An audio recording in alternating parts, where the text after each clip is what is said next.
Oh yeah.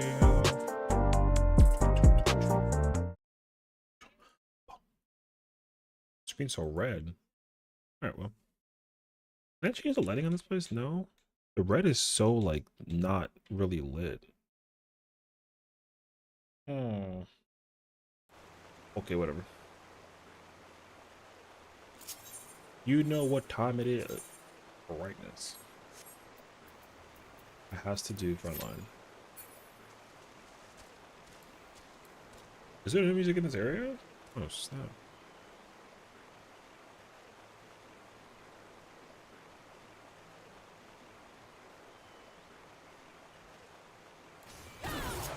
Okay. How's it going, everyone? For those who are here, welcome. Okay, wait, I need to like.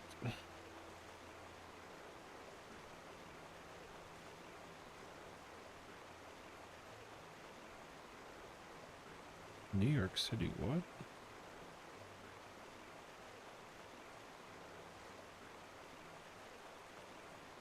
Wait, January 26th.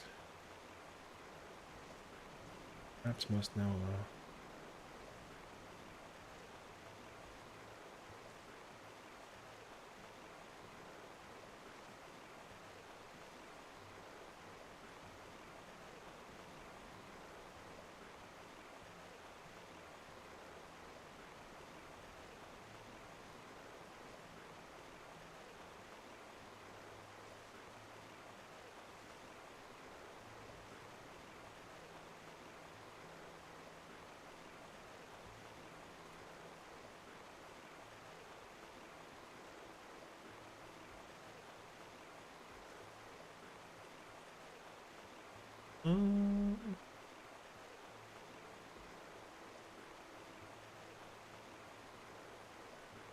Oh, on Sarg?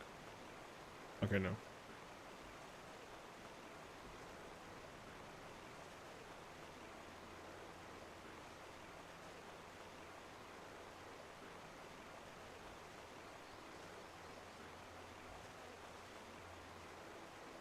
Oh, I see. Man, it's tough. Okay. Understood, understood. Okay, okay.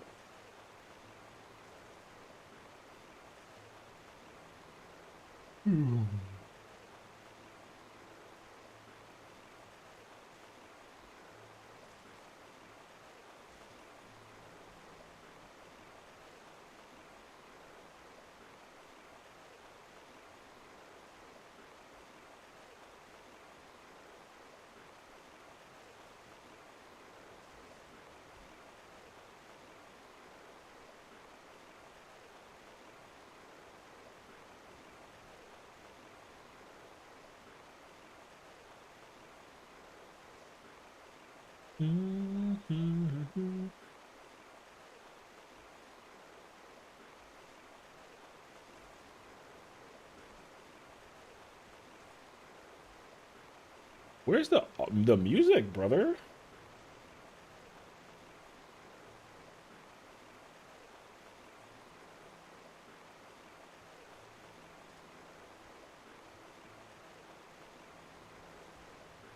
Okay. I don't know where it is. I'm going back to Gridania, bro. Hey, yo.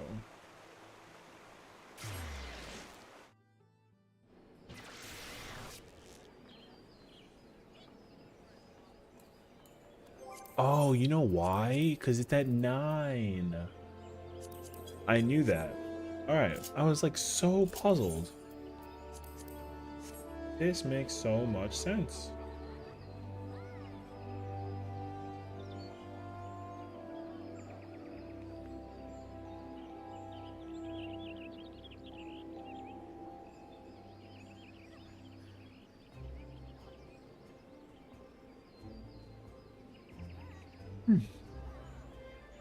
I wonder if we go to the bathroom, if it'll proc frontline. I'm taking the gamble. Alright, hold on. Yeah, hold on.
I was gone for too long.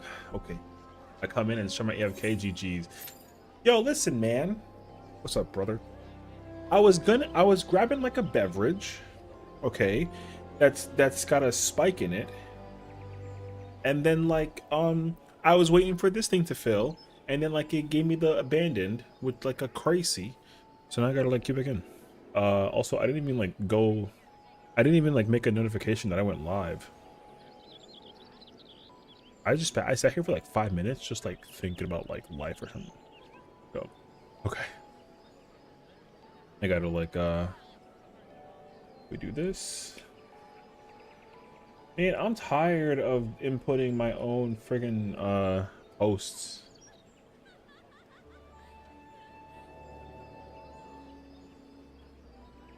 What? Okay, that's funny. It just went away. Friggin', I missed it by like a minute. That's unfortunate because I didn't think I stepped away from that far.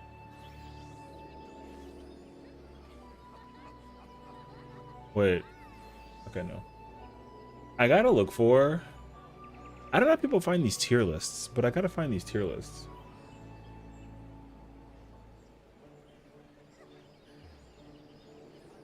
And I gotta figure out, how do I get the tier list that is just specifically like Arcadian? Okay. I was trying to figure out like the thing I'm trying to think about. Okay. If you find it, I'll be very impressed. Cause hey yo. I like searched almost high and low for it. It always includes like every single raid. Like historically, and it's like I don't want to talk about Brute Justice or like freaking Titan. I just want to talk about like what up, Nobu? What up, Sessiion? Lord. What's up, brother? Nibu, you know. Okay, wait. I gotta like be responsible for a minute. Gotta go to Twitter. That goes to brother.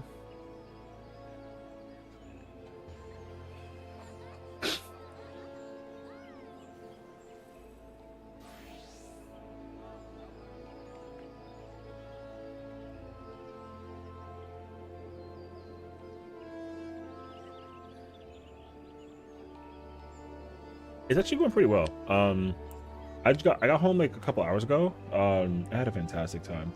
My friends were so incredibly sweet.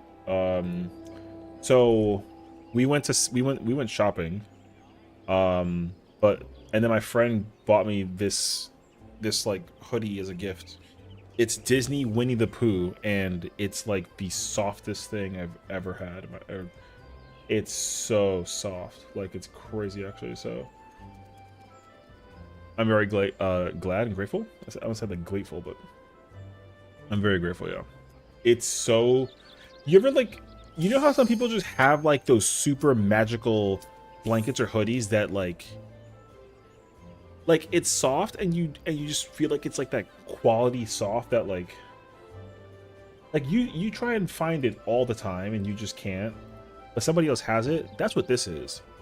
So, cause like, yo, it's so soft, dude. It's like it's literally like it's like an oversized hoodie. Like it's oversized.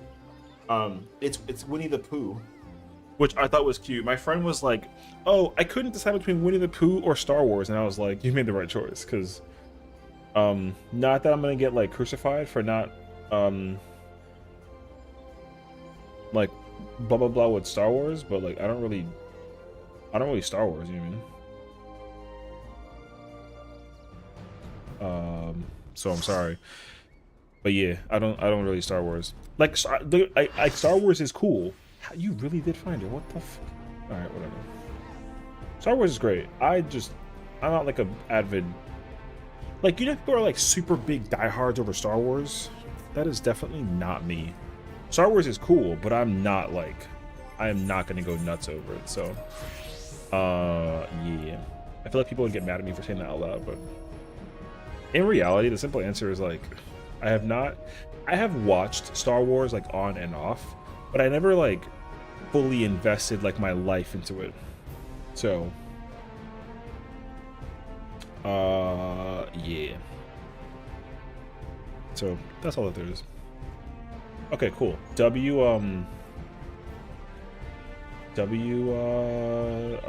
list. I'm gonna make multiple tier lists with this template. And we can turn this into content while we wait and figure out. Okay, so the plan is very simple, right? We're doing blind. We're doing blind. Finally doing blind. Fingers crossed that people are around and ready to go. We're gonna do M12 blind. It's gonna be lit. I cannot wait. And I literally have been like immensely awaiting this day. Perfect to like, and I missed. Wait, are we dead? I think we're dead. We're not dead. We're just not fighting. Hi, Crimo. How's it going? How's it going? Happy Saturday. I hope all is well. Welcome to the stream.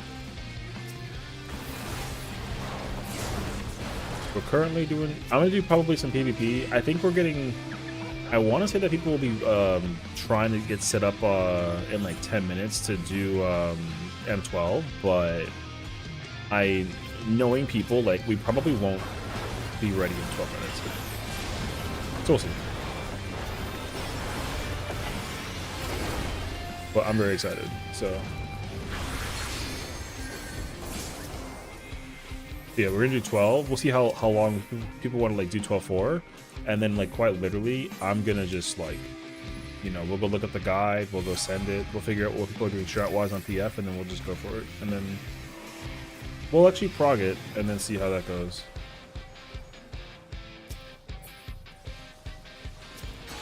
That guy's bold as hell for that.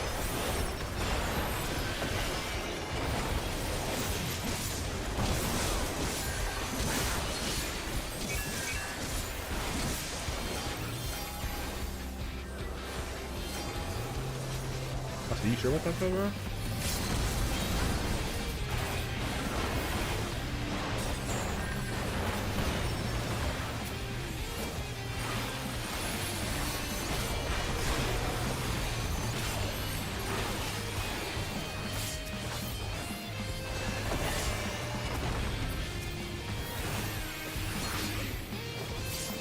Oh, are you still needed? What time, Worm? Whenever y'all ready, you let me know.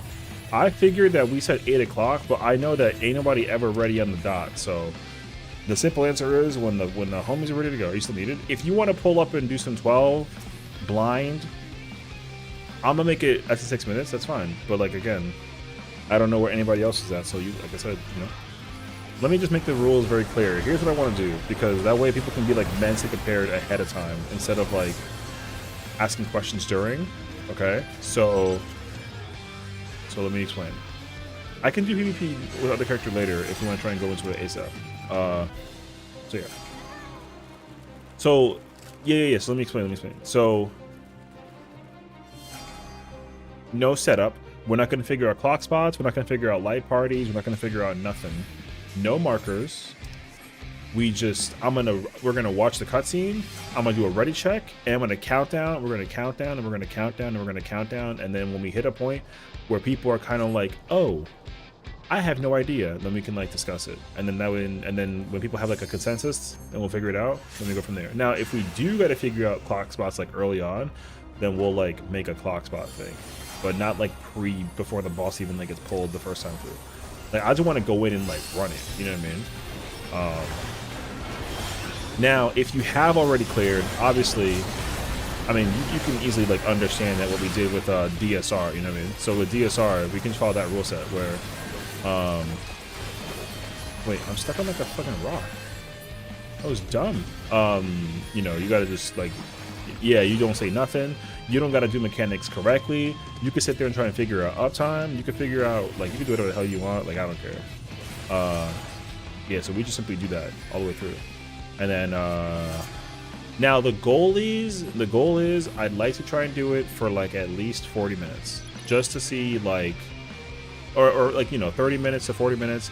The longer the better. I'm not trying to do it the entire stream, unless people are unless they want to. But I usually don't like inquire like a forced idea of people doing the content completely blind the whole time, because you know it's kind of like a lot. So what's up, Priest? But yeah. So like, if you want to figure out like your Madare, like I said, figuring out uptime, making those mistakes, dying on purpose of trying to figure out that uptime, that's fine. Like, that's whatever. People are not going to be able to like immediately think like, oh yeah, he's trying to work on uptime. You know what I mean? So yeah, hope you're doing well, Reese. Happy Saturday. So yeah, that's the plan. And we'll, like I said, we'll do like a catch-all. I'm gonna play main tank. We finna just run it. We'll pull the content. We'll go for as long as we can. And then once I know for sure that the video is like a good chunk of video of like progression. If you want to set the private up, yeah, sure, that's fine. And then that way people can get like situated in. Sure, that'd be great. Actually, thank you. And then yeah, I already got the outfit ready for the day. We got the outfit prepared. You know what I'm saying? We got the red. We looking sleek. And then yeah, we just figure it out. Now because it's Saturday, and like we're gonna try and prog this Monday or Sunday and Monday as well before the reset happens. Like I said, until when people feel content that they're like done with blind prog, because I'm not trying to do the whole 5 blind, right? I want to just do it for like a little bit, enough to make a video out of it, right, for reaction 6. Then I'm happy to go look up a guide. I know that Hector already has like a phase 1 guide out, so that's fine to look at afterwards. So. And then that way we can just kind of, like I said, we can just kind of start practicing and figuring out mechanically whatever. Because then what we're going to do is, like, after we reach a certain threshold of the uptime or the fight, whatever that it is, then all we're going to do is just prog. And the prog is, like, the same as always that it is, and, like, blah, blah, blah, blah. So, like, we don't got to, like,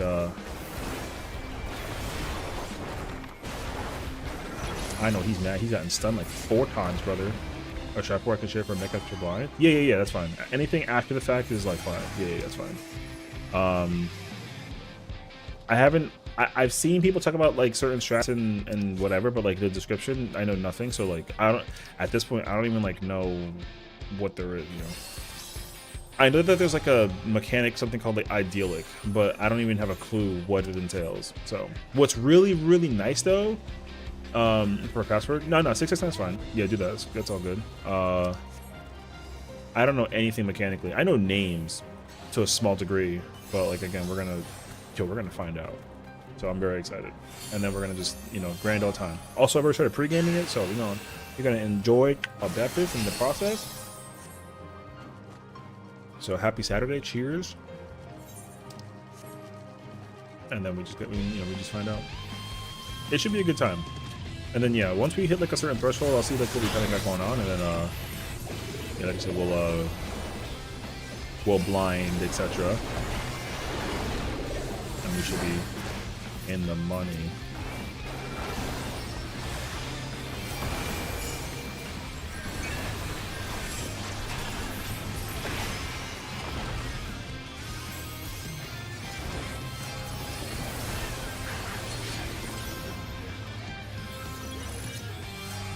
I like almost feel bad for this guy.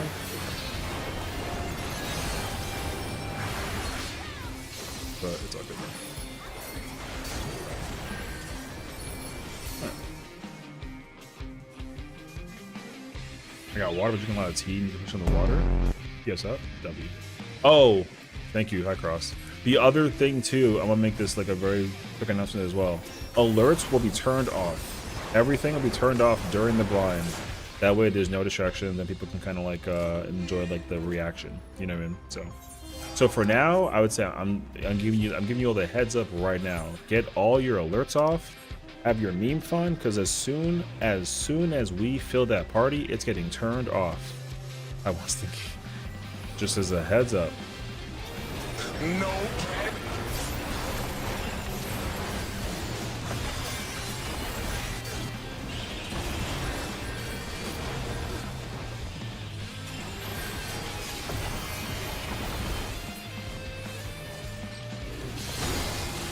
Man.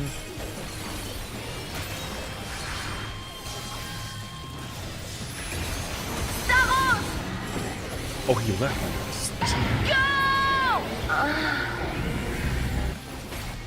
Nice job. And they were roommates. God, they were roommates. They all got you baited. They tried to hit me with the thing. The gap closer worked in my favor. We in there.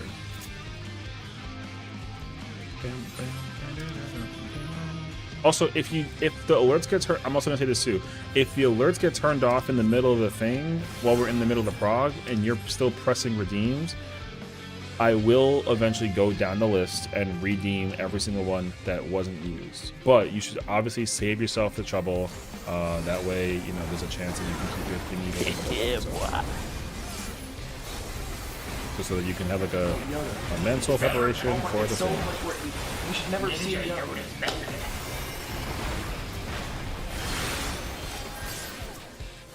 That Viper is mad, bro. See, with the power of the Holy Ghost, this is easy.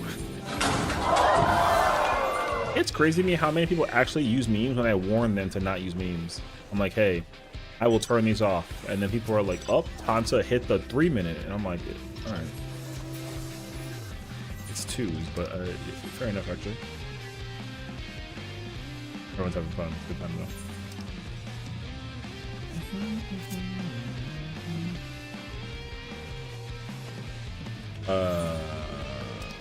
Let's see. We need a final pot? Is in there or something? Trying to clear? I mean, hey, you know. True. Listen, yo, true. The random emote will still work. You can not emote. Yeah, you can still press random and then do what you want to do. Like any commands that are inside of the chat will still work fine. That's not going to be a problem. I will most likely not be too reactive to reading chat, just in case of like mechanics. So just be aware of that too. That guy got freaking nuked, brother. Gamba.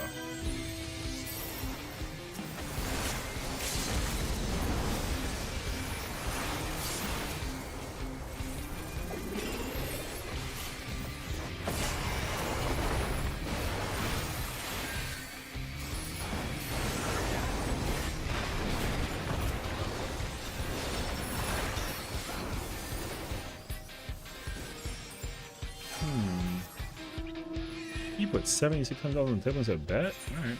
Yo, bet. Alright.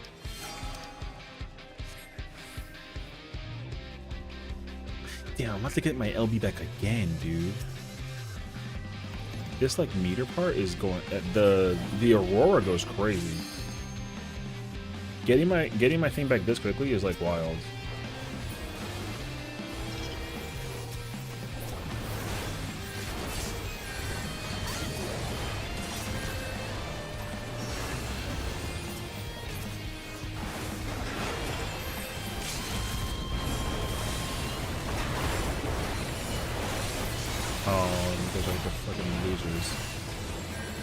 Ninjas are dumb.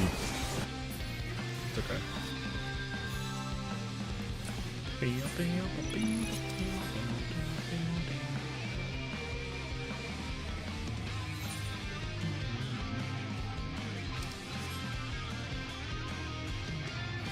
Alright, they're tapping that A rank. It's cool. We're going back in.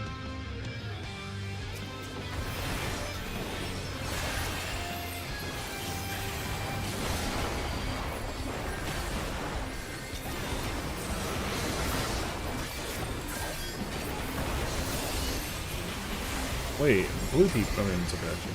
Did you get 100 by ninja? Yeah, it was fucking dumb. I got like hit with an LB by something else, and then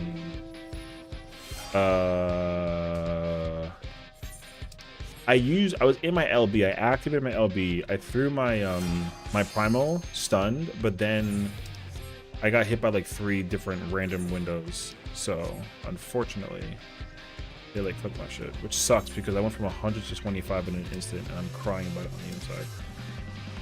Got hard to know.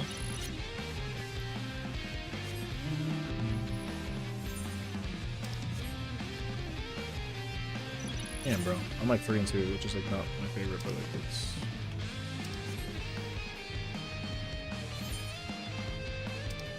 Oh, maybe they'll have a hard time fighting yellow at the top. Because blue is definitely like pissed. They got their whole entire shit like stolen.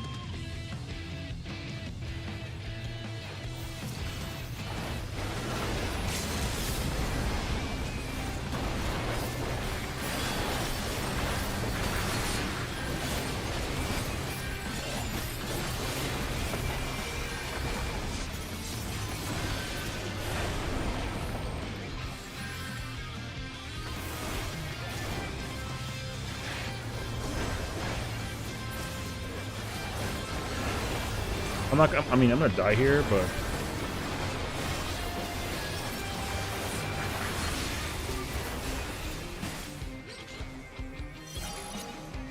it would be nice if we actually can grab stuff if we can. We're gonna lose because they're gonna grab that A. I can't believe we end up in 3rd place because of the sacrifice. That was so bad.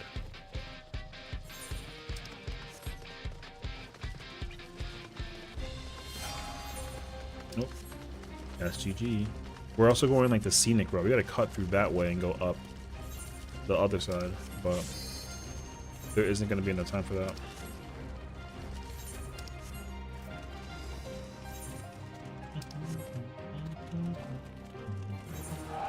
Yeah, they messed up by trying to like not push, unfortunately.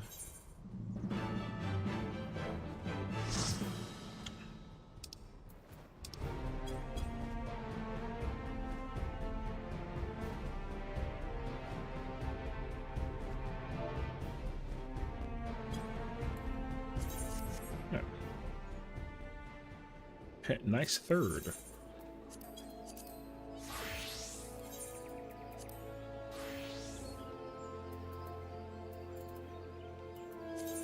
Oh yeah, it's time.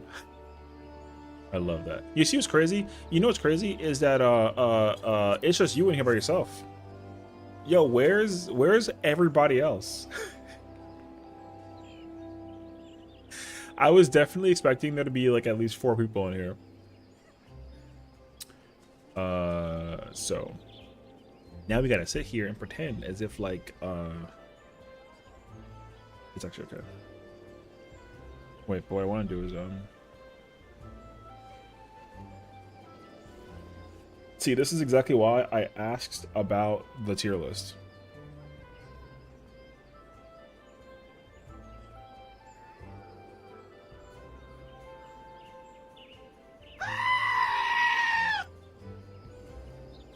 Brother, why are you yelling at me? Hey. Tier list. Sup, homie? What's poppin'? You know what I mean? How's it going? Welcome on in. Okay. Oop. Oop. That shit big, brother. God damn. Alright, dude. So I gotta work on this. You know what I mean? Oh, we're not first and solid.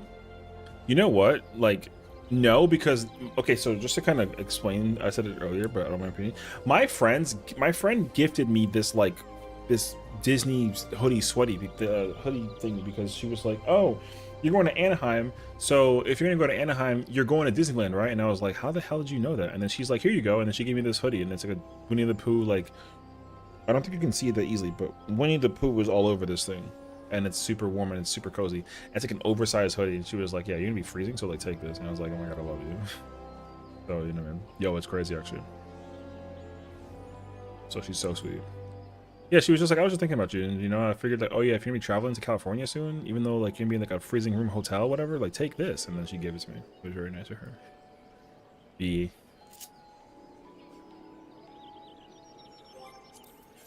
Okay, wait. Actually, you know what? It's fine. I'll just deal with it. All right. What's on it? It's Winnie the Pooh. It's like a Stitch. It's kind of hard to see it, but like here, I can try and show it to you here. So like, see like, yo, my whole chair just backed up. Damn, brother. I'm powerful. What the fuck? Why did it even back up like that? That was weird. Okay, anyways. Yo, that was so weird. My whole chair just, like, yeeted backwards. But yeah, you can kind of see, like... Wait, can you see me now? You can barely... You can't even see. Oh, wait, there it is. Okay, see? So, like, Winnie the Pooh's on it. The angle's so bad, but... Yeah, see? So... Yeah, it's just... It's specifically Winnie the Pooh. M11 S tier F? Alright, sit the hell down. Idea, you don't know anything you're talking about. Blue lists. No, we're gonna do multiple tier lists while we wait for people to like settle in. So I'm gonna do a couple of them. So I'm also gonna like temporarily turn off the alerts so that way people don't yell at me in the middle of my process. Okay, cool. All right. Tier list for the current Arcadian heavyweight savage raids. Now let's be kind of like realistic, okay? This is gonna be just strictly off of difficulty. Let's start with that one. We'll do difficulty. So this is the you know, the AAC heavyweight savage tier difficulty for the content. Boom. All right. First one we got on the list is Black Cat. All right. Let's put this into perspective. Black Cat, difficulty wise, okay, so like D tier means like brain dead easy, you didn't do anything. C tier means like, you know, it was not too bad, pretty easy in the PF. B is like, you know, hitting that DPS check was like a little bit tough, but you know, mechanic, you can kind of safety game it and like it's easier that way. A tier is like, okay, the DPS check and the mechanic check kind of goes crazy, and then S tier is like, this fight's impossible. Okay. All right, so let's start off with Black Cat. So week 1 and day 1 of Black Cat, the boss mechanics I would say are actually pretty similar to what we saw in the normal version, and a lot of the mechanics that we did see in the Savage version did add like a little bit of a twist. The crazy part is though, is the normal version is harder than the Savage version low key. Minus like the DPS check, right? Because like, you know, there's no DPS check in normal, like it's just kind of like whatever. But the Savage version DPS check wasn't really like that bad. The experience wasn't too bad in Party Finder either. So when I think about the whole fight across the board, this is another one of those fights that people can like very easily just get into for the first time and then just kind of like give it a try and like go for it, and it's like a vibe, you know? And I actually don't think that the fight was too bad. I will say though, the clone 2 mechanic, is it called Mauser? When the boss either did like the three dodge into the claw swap and then the twist and the turn with the cones that go cardinal into cardinal, that mechanic was a mini wall for Party Finder. Like it was kind of insane how challenging people were going through that part. I'm not gonna lie, because like if you were playing a tank or a melee and you had to drag the boss across like from Cancun to west to Antarctica, you were struggling to get there sometimes. So if you weren't quick enough to bring the boss over, you know, like maintaining uptime during that part was a bit challenging, and at least for like the first couple pulls, you know what I mean? But after that though, like it was pretty straightforward. So it got comfortable after the fact. Now, of course, there's that mechanic with raining cats. Even early day 1, week 1, like you could easily kill the boss at that point in time. But if people were dying throughout the fight, then you would end up seeing it. And then the enrage was actually really cool. So for now, I'm gonna put Black Cat at like C tier. I think that the fight was actually pretty easy in terms of meeting the DPS check, in terms of being able to do the mechanics and maintain like your DPS output the whole time. And a lot of times, like, I never even saw raining cats, even like for week 1. Next. Next is Honey Be Lovely. Yo, I'm not gonna lie to you. I'm just gonna keep it very honest with you. Yo, this fight in Party Finder was atrocious.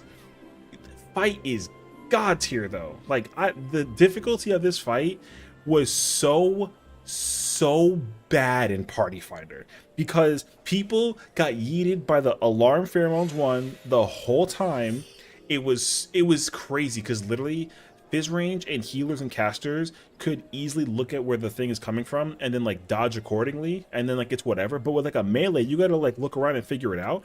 Dude, the fact that people could not easily keep an eye out where the arrows were coming from to dodge the attacks was insane. It was so insane, in fact, that people had to start doing Mario Kart, which like is a Nintendo game and not like a strat thing. So Mario Kart is when you bring the boss all the way north and you go clockwise and try to keep, and then just try to dodge everything accordingly. So if you're like, if there's a conflict where the bees are going to come out with the cleave, then you got to keep running like further past it and like avoid it that way. But YOLO strat was the boss was kept in the middle, and you had to just use your eyes and kind of dodge YOLO, which was the superior strat. So there was that. Additionally, the heart mechanic is also pretty insane, because the heart mechanic was you know, if you get 3 hearts, you get like infatuated, then she gets like a HP 1% recovery and a DPS output as well. And the fact that you can still clear the boss fight with those checks to a certain limit is like okay, but there definitely comes a point in time where when she has too many stacks, you're like, nah, just reset. Because people could not figure out how to maintain uptime during that fight either. So if people couldn't do DPS uptime at all, and like had a hard time with their mechs, or they got killed in the process, and then there were like too many stacks, it wasn't even worth trying to go to the end. You just got to hit the reset and just go straight back to the beginning. And also, people always forgot either spread or pairs, which was also so hilarious. So this fight was insane in Party Finder. And then also the Rotten Heart mechanic was one of those mechanics that, like, realistically, if Rotten Heart was at the beginning of the fight, or at the middle actually, it would have easily been one of the hardest fights in the entire tier. People not knowing how to mitigate or press buttons during that mechanic, or when to like touch to do the explosion, it was so much, in fact. So like I can't even emphasize how insane this fight was overall. I feel like, though, if people just knew what they were doing, then, like, yeah, the boss died like really early. It wasn't like too bad, but it doesn't take away the fact that this fight was impossible in Party Finder. So there's that. Root Bomber, low-key one of my favorite fights in the entire expansion. I love this fight. It's such a good fight. Gosh, man, uptiming in this fight was so much fun, especially playing as like a warrior main tank situation. I loved when he does like the lariat or like the jump attack and in the land. Dude, easily one of the best fights. I know that people kind of find this fight to be like a little boring, but like it depends on how you played it, though. You know, being able to press buttons in that fight, oh man, it was such a good time. I loved it so much. Fuse field, final fuse down, and fuse or foe were the 3 mechanics that I think that people suffered with the most. Also the lariat. People got hit by the lariat more often than I care to admit, and I'm shocked by it, honestly. I don't really think it was that bad in Party Finder, though. So it was easy. You know what it was? 3, 7, and 11 are those fights, this expansion, where it's really easy to get to the end of the fight, but to actually meet the DPS check and kill the boss was the actual primary challenge. And that's what I think people had a very difficult time with. So for me, I think like he's kind of in between A or B, but I think that if I'm going to kind of put it into consideration, I think that he's up here. He's a hard fight, realistically. Like, he's actually challenging. But obviously, if you're playing like a range, like a healer thing, it wasn't really that bad. But if you're playing like melee, meeting uptime and the DPS check being met too was kind of tough. And like some of the spacing was pretty tight as well. Not to mention the deathmatch mechanic. When he did chain deathmatch, ooh, yo, that's one of the best named attacks of all time. I love chain deathmatch. That's one of the sickest names of an ability ever. I'll never forget the first time I saw it. Yo, I was freaking going nuts over it. It was so cool. So, but the first one was fine. The second one, however, because it has the variant with like the spit mechanic, was like kind of like you either got like a good roll or like a bad roll. You know what I mean? Not to mention the tower mechanic. The fact that there was forcible downtime on it because of the way how you had to take the tower, I thought was also pretty interesting. I really enjoyed that, actually. The tank buster was like fine. I thought that see, I'm very biased though. I feel like tank busters need to always have like some kind of check, like a PA check, where like you can't just use invuln on it every single time, but like you kind of sort of, it definitely depends on like what tank you're playing with, but you know, it was like what it was. Next is Wicked Thunder. Man, I mean, I think Witch Hunt was the primary mechanic that really showcased if people were actually paying attention to mechanics in Party Finder, or they just like straight up needed the call out. The amount of people who needed some kind of call out for that mechanic was so much higher. Wicked Thunder was the first fight I think that I've ever encountered where people in PF were literally telling me that they wanted a voice call so that I can call out like Witch Hunt, for example. And I was like, no, I don't know who you people are. Like, I'm just gonna go do my own thing, you know what I mean? So there's that. Electrope was also a deceptively very tough mechanic to get through because people needing to count how many times they get hit with the line bait, and they gotta like dodge the thing and then move accordingly, look for the smile, dodge to the corners or the wall, and then the uptime for that part too. Really tough, but also like a lot of fun. The ion cannon mechanic was really, really cool. I really wish though that was it the DN strat? Like, I wish the mechanic wasn't resolvable by the DN strat, because it really was just like a nothing situation. But it's one of the situations again where, like, getting through Wicked Thunder was really good when people like knew what they were doing. But whenever you encounter that one person who somehow ends up in like West Narnia because they don't know how to put their thing down for the dot or the bubble or the donut or whatever, was always like such a pain, because it's like you literally only go into one of two places and there's no other adjustment necessary, because you can't adjust in that mechanic, right? So people always got like the KO on it was always like really obnoxious. Then we get to what, Electrip 2, and then the transition. Electrip was like fine. The transition was crazy. I thought that mechanic was like wild. I really enjoyed it. It was a lot of fun. The burst window prep though was so rough. Playing Gunbreaker in that was like so bad, because the fact that I had to primary focus my output during like the jump and then hold on to like my Sonic Brick, for example, was like not fun. But I also will say though, the fact that we go into that second phase that way and it wasn't a door boss, I think honestly makes the fight like really challenging in a lot of ways, because of like a variety of reasons. I think I'm kind of torn between it being like S and A. If I could make like a middle, I put it in the middle, like S minus.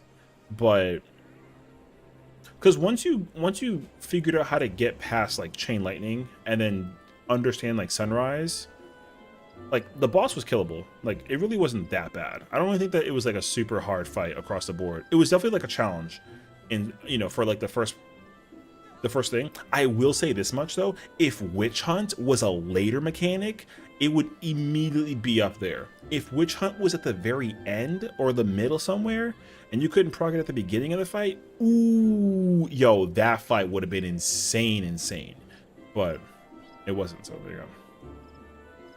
Next we have Dancing Green. Honestly, Dancing Green, you know, not too bad. It was definitely a step up though. I mean, I think if I had to compare it to Black Cat, I'll probably put it on B tier, because the thing about Dancing Green is that mechanically doing the fight was groovy, but it was challenging when you had to rely on the hope and idea that people will not get hit during arcadey, or when you do like the synergy dance, the left and right, because that way you can get the LB gauge. I swear to you, I think if I had to think about like 100,000 parties that saw that mechanic, the chances of getting a full party perfect groove was like 5,000 people. Is that 5%? Yo, like 5% chance. It was like a 5% chance in terms of being able to get the perfect groove. But if you did get it though, and you get the free LB during that mechanic too, which is during the Ride the Wave mechanic, I thought that was so cool. I loved seeing that LB go off, and then you know, you kind of like just do the dances left and right. The Tank Buster opener honestly was super surprising, and I love that. So I was also a very big fan of seeing that in the moment. Like pre-prepping my Rampart into the pole was awesome, and I love that too. And the size of the arena was also really cool. Additionally, during the Disco Inferno mechanic, is that when the tiles go back and forth the whole time, and then the boss does the light spotlight mechanic? I'm gonna be a hater about it, but I hated how people did the spotlight mechanic in the Savage version. As in the case that if I'm main tank and you're doing like True West and True East for like the split for the spotlight mechanic, Like, I hated as a main tank pointing the boss south and doing it that way. I always hated it. I thought it was so dumb, but like it was what it was. But realistically, the boss in my mind as a main tank is that they have to always face north. Always. It's like no discussion. So when people were saying that, oh, just put it south, melees don't care, I'm like what do you mean by that, you know? But it was what it was. So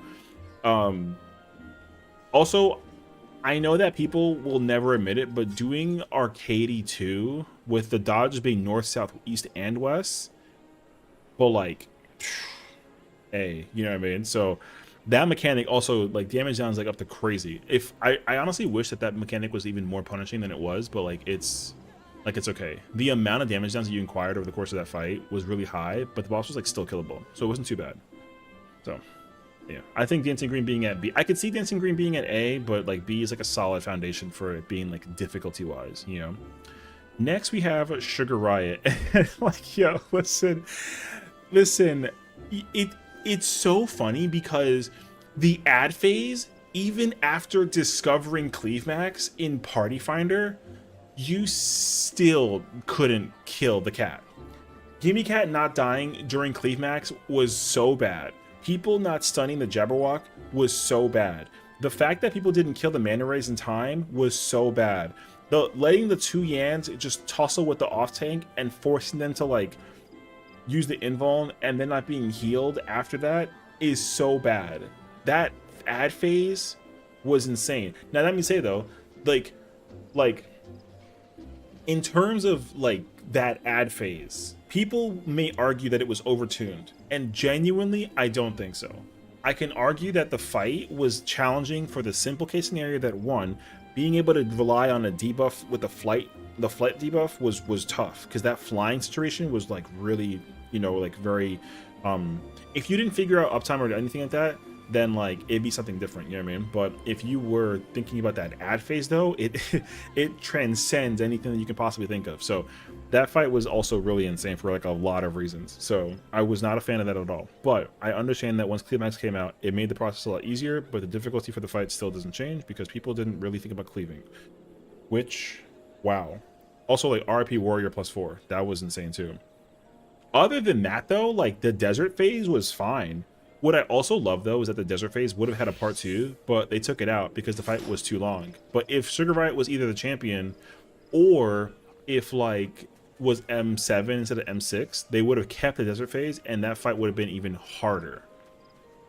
But even still though, that fight's insane.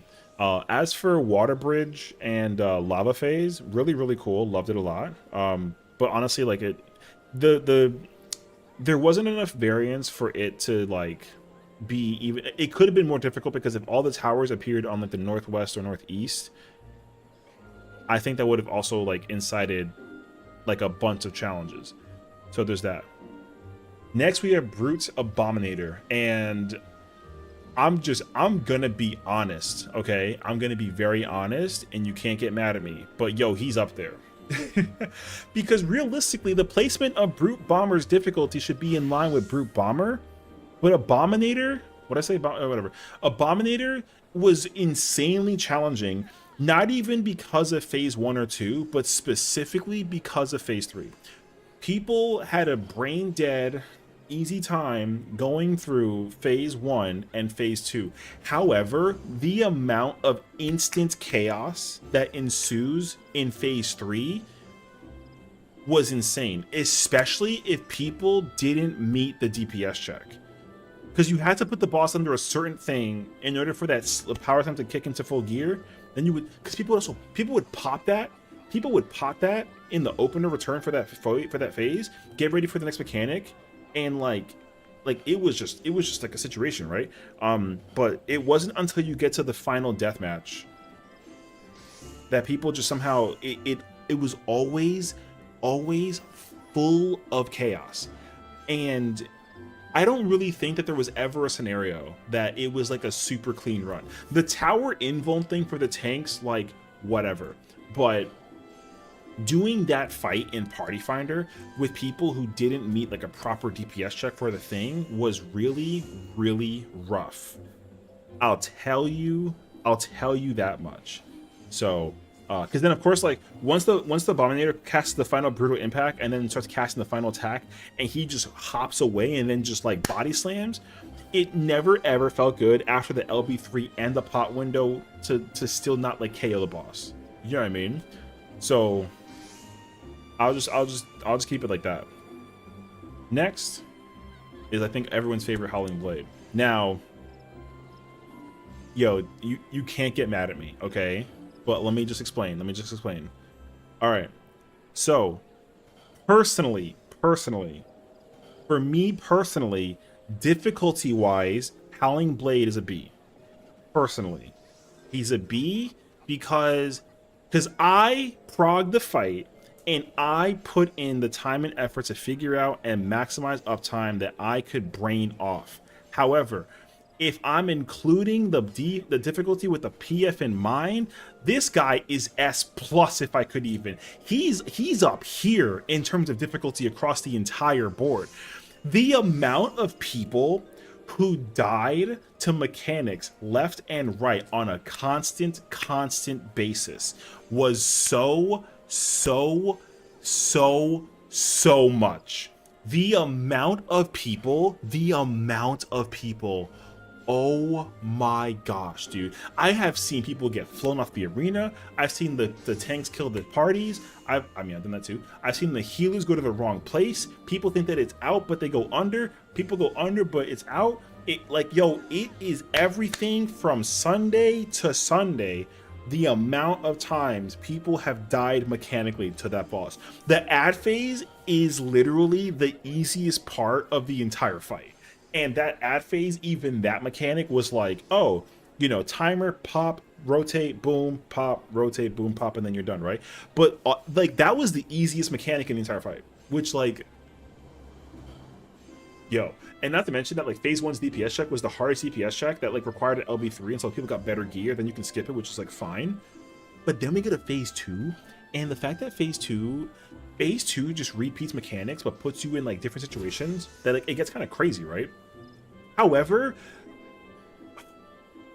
you know how bad it was to go to phase 2 and be like, okay, we're gonna do this mechanic, because okay, everybody who looked at the Hector guide or looked at some kind of guide and was like, oh, that's it, okay, cool, boom, easy, get to the end, they never ever did it correctly without like the immense amounts of repetition and practice, especially with twofold. Twofold is one of those mechanics that I feel like PF struggles immensely with because they're just not patient. And when people died during twofold, it was super sad. I can tell you that much. Additionally, whenever people were dancing with the tether mechanics or like with the ultraviolet ray, also like KOing other people on the platform thing,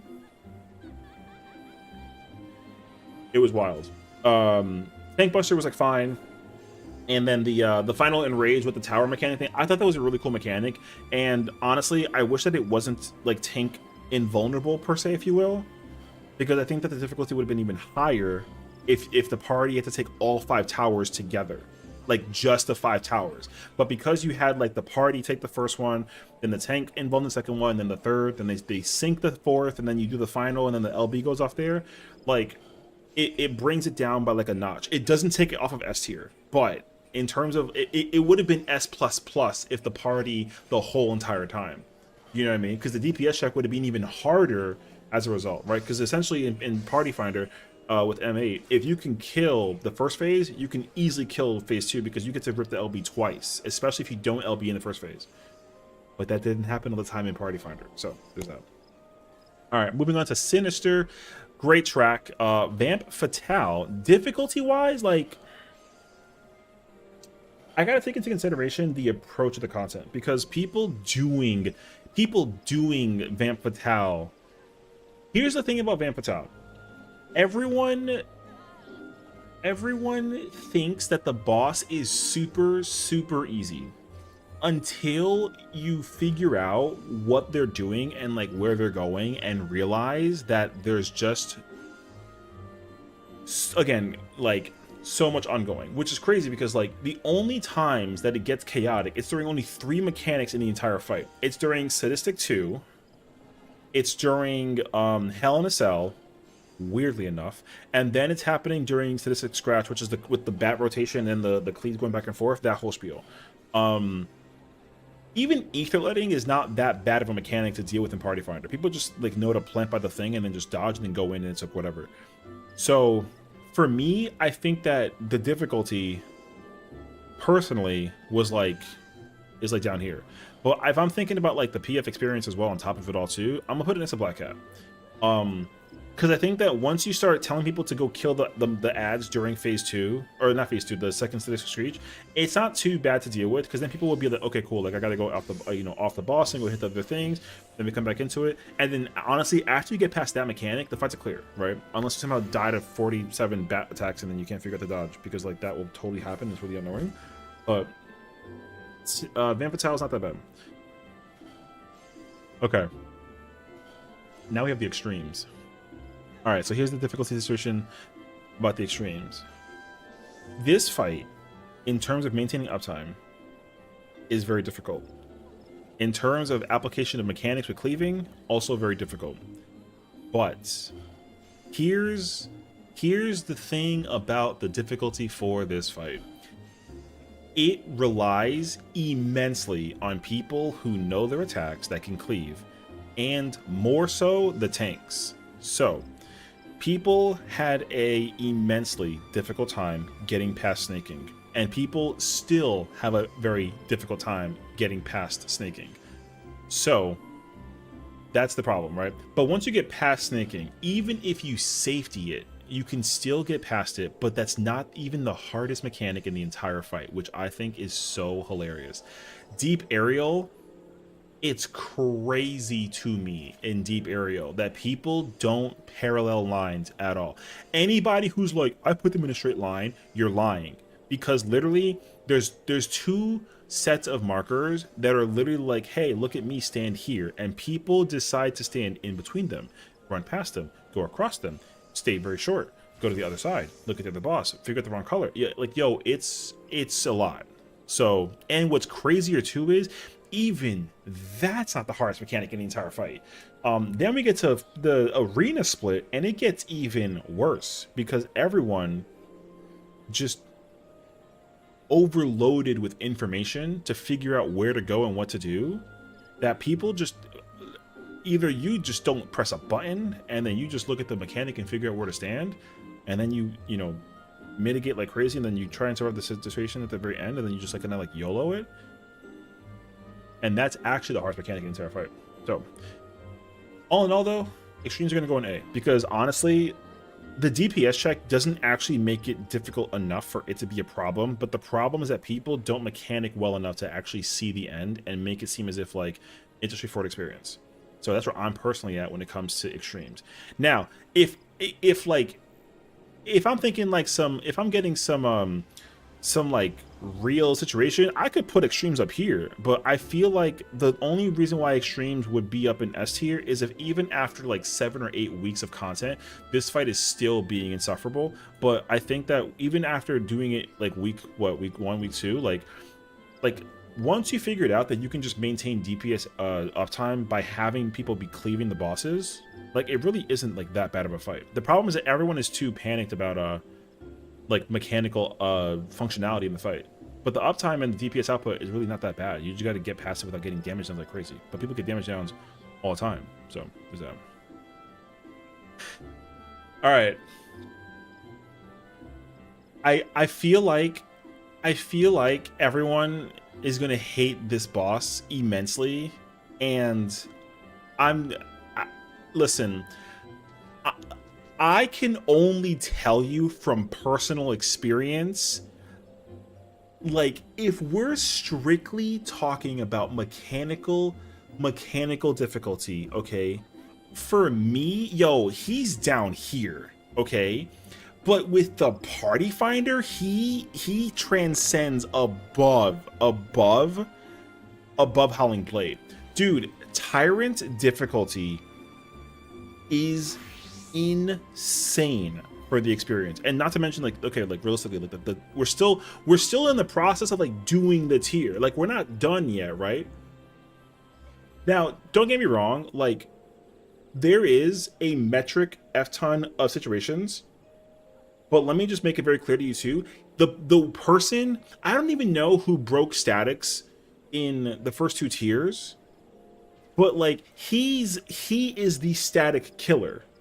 Like the static killer. The amount of people who've already come out of the gates commencing the quitting of the tier and like statics disbanding and everything, it's him. Like, it's wild that he's like the like, it's wild that he's not even like the final boss. Like, he's not even M12, he's M11 and people can't do it. Like, yo, it's wild. No one had an immensely difficult time anywhere more as much as he has. When I think about it though, I think M8 also broke statics. I mean, I don't know why, but like, whatever. But I think it's because of the speed of the fight. But the thing is, like, Tyrant is faster in normal than in Savage, but Savage comes with extra mechanical steps, which is like a thing for sure. But he's literally forcing statics to be like, yo, it's over with. And that's all that there is. Now here's the thing about Tyrant though. I think that mechanically speaking, like I said, like, to me, Tyrant mechanically, he's down here. The challenge with the fight is specifically the DPS check and being able to maintain your uptime with the job that you have in mind. The problem with M11 right now is that melees are required to do as much DPS as they can possibly squeeze out, and the craziest part is that melees are not even getting out DPS by a machinist. And machinist is like bottom 3. So melees don't actually figure out how to optimize themselves above. Now, don't get me wrong though, it's super freaking difficult to maintain the uptime. Like, I'm not trying to say that it's easy, because I still get killed by it too. But the thing is that, like, if people start progging 11 and they don't actively think about how to actually figure out their uptime during their progression, they're only setting themselves up for failure, because what ends up happening is you can get to a stampede and like you can do it, but your DPS is terrible, but you're not willing to go back and go do like M11 like ultimate trophy weapons prog, or like arena split prog, or even like assault evolve prog, just to figure out your uptime. Like, they won't even like let you do it, because you're not going to want to do that, right? Like, you want to try and actually like get some the hopes that your DPS is good enough that you can like LB3 and LB2 and then hold 2s and pot and then like kill the boss, right? But literally, gear will eventually make this fight easier for some players, but not everyone. I would say that, like, for M9 and M10, like, M9 is like whatever, but M10 will definitely get a lot easier. Definitely get a lot easier with the DPS check with the gear coming out. But 11 is not going to save a lot of people. That's the problem too, that it comes down to at the end of the day. So I'm gonna be very respectful about that. Tyrant is honestly, like, actually, hold on. We got to do this. Wait. I'm gonna put a row above.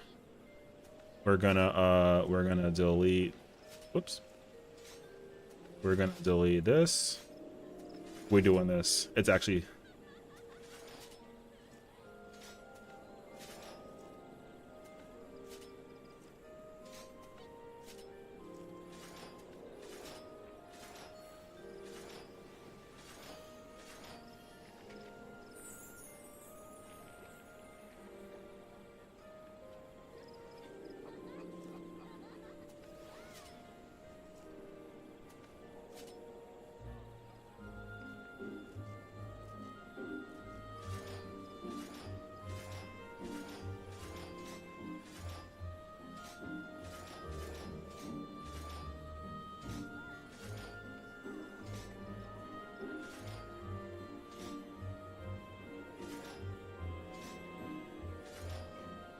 Oh, thank you. All right. So this is officially happening, okay? So S plus factual, okay? Howling Blade has broken some statics, but not to the point that they're like completely like out of the running. They kind of took a chill pill, figured out in situation, boom. but like nothing at all is going to be more in suffering than the Tyrant. The Tyrant is 100%, without a shadow of doubt, no questions asked whatsoever, the hardest fight in the entire expansion. The hardest fight in the entire expansion. And what's crazy is people might argue that he's like a little overtuned or too strong or whatever. No, he's the fucking champion. Like, he has to be difficult. And he's difficult in the right way because he's literally telling you, if you can't pull up and do what you got to do, you're just not worthy. Boom. Like, I'll just you know, mechanically it's not that bad. Meteorines caught me left side for like a minute. It took me like a while to really understand like where to go, how to deal with my busters in Meteorine. But once I got like the mental down for it though, it really wasn't like that bad, right? But it doesn't even matter because like, here's the thing, everyone is going to say that arena split is like a super easy mechanic. You just go here, go there, do whatever. And the crazy part is people are still messing it up. So it doesn't even matter at that point. Additionally, same exact thing with Stampede. You literally have to hope that it's 4-way and not 2-way fireball. Because if it's 4-way, then you have it easier. If it's 2-way, you pray that people are in the right spot and they don't KO the entire party. And the craziest part is, I've never, ever cleared the fight. I've cleared the fight like what? I don't know, like 2 or 3 times at this point. I have never, ever cleared the fight with 2-way fireball active. It's only doable with 4-way. So like, they could have been a bunch of haters and forcibly, they could have done, if it did an 8-way fireball, it would have been even worse. I'm just giving you that heads up right now. If there was an 8-way, 4-way, or a 2-way fireball, and they made you need to pick the choice in the moment of the reaction timing, people would have not had it easier. So like, that's all I'm saying. So there's that. Now, with respects to Lindworm is easily, for now, is gonna go here. We're gonna do Lindworm today. We're gonna find out how it is because of what I've experienced with people word of mouthing me about the mechanics. I'm gonna be very honest here. If mechanically you don't look up a guide, I'm gonna be very specific. If you specifically go into M12 without ever looking up a guide, the fight's up here. No questions asked. M12 is the hardest fight in the entire game if you don't look up a guide. But if you do look at a guide, I think the difficulty drops somewhere down here. But I think that's primarily because phase 1 is probably somewhere between this range. However, phase 2, I heard, is like insane, especially if you don't have a guide. Phase 2 with no guide, he's actually even up here. He's even higher than S+, and he's harder than every single fight that's here. But the guide doesn't help in that case scenario whatsoever. So it's a GG scenario for that party. But otherwise, yeah. So here is the tier list. Now let me make it very clear again. This is strictly off of the difficulty experience that I personally encountered. Also, it's a subjective tier list, so don't get mad about it. It's not a big deal. It's whatever. So there's that. This is the difficulty I experienced going through the raids here for the entire expansion, and here's where I'm at. So there you have it. Now, thank you for watching and tuning in, and I'll see you in the next tier list. All right. Hi, everyone. Wait. What causes? Wait, what? Why is 2-way hard? People don't understand how to effectively deal with the tier, with the mechanic. Here, I'm gonna be yeah, I know, I'm gonna catch up in a minute. Let me make it very easy. Here's the thing. I'm gonna make it really easy for you to understand how to deal with 2-way. No one will ever do it though. You see how you look at your character? See the character's hitbox? You see how like there's the thick line, then there's the arrows, then there's the smaller, like thinner lines that are inside the hitbox. If people used those 2 lines as a split determination for 2-way, you'll never mess it up. However, no one does that because people just like YOLO the placement and just wait. Because like, I don't know what the order is. I don't even deal with 2-way, so I don't even care. But the thing is that like, whoever is supposed to bait should go stand on the inner line, and then the people that are also baiting but not inside, that are outside, that are not doing like the The rotation is you stand on the thicker line, and then the other two people just stand max melee, and you'll never mess it up. But Party Finder doesn't effing do that. So unfortunately, you're not gonna clear Party Finder M11 if you specifically have a two-way fireball. It's just not gonna happen. So people's doing fix now. Go look for a tank.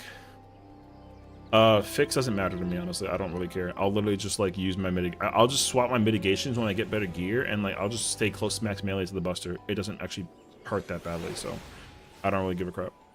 Fix doesn't do anything for me. Fix stampede is like really easy, so I don't have to even go max melee. I can just stand on the clock spot. So, whoops. So yeah, okay, let me catch up.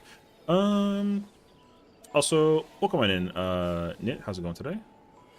People can't do it. It's pretty straightforward because people can't people just don't actually like use their brain when they're progging mechanics. That's the biggest problem, honestly. Like, if people can actually figure out if people were able to actually figure out how to like use the arena in a way that like makes sense for the fight, then like genuinely the fight's not hard. Like 11 is a really easy fight. The problem with 11 is that people just look at the guide and they're like, I got it, and then they don't got it, because people will always forget whether they got tether or marker. People forget if it's inner or outer, and then people will try to safety, or like they'll try to like last minute like sprint over to the situation. And also like I had like a take earlier and people were like, but what I said was like, if you're not doing a certain funny number in the fight, especially for 11, like you shouldn't have even, if you cleared the fight, honestly, like, yo, you got lucky. That's all I can tell you. But the only rule of that is that there are only two roles, I will say. There's only two roles that are allowed to get away with like a bad number. It's specifically the Fizz range, and it's specifically the shield healer. Anybody else that's not playing any of those two roles, if your DPS is low, you have no excuse. So that's the problem. 11 has exposed a lot of players and their ability to press buttons 100%, which really sucks, because like I think that people are having a tough time going through 9, which is like fine. But again, gear and mechanical, like just, hey, let me just do this because like I will save the party. People will generate like a big ego clearing 9, which like whatever. 10, despite 10 mechanically being a lot to handle in the moment, mechanically 10 is also very easy. People just have to literally like follow the rules, but nobody does, and they think that they can get away with it by trying to figure out like their uptime. Again, I blame Endwalker. First time manuals have been made to work uptime since E6. Yes, I think so too. I think that Endwalker is actually the big reason why people thought that they can get away with doing nothing, because a lot of Endwalker raids, the melees just actually sit there and do nothing. A lot of fights actually have the melees doing nothing. The only fights in all of Endwalker that actually have the melees doing something in terms of like avoiding or dealing with like the whatever is M3,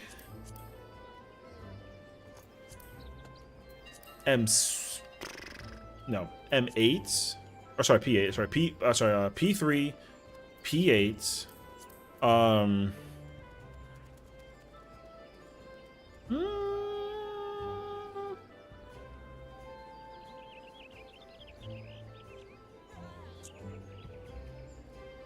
actually, you know what's crazy? Not P8, P9, P10, P10? Actually, no. Actually, no.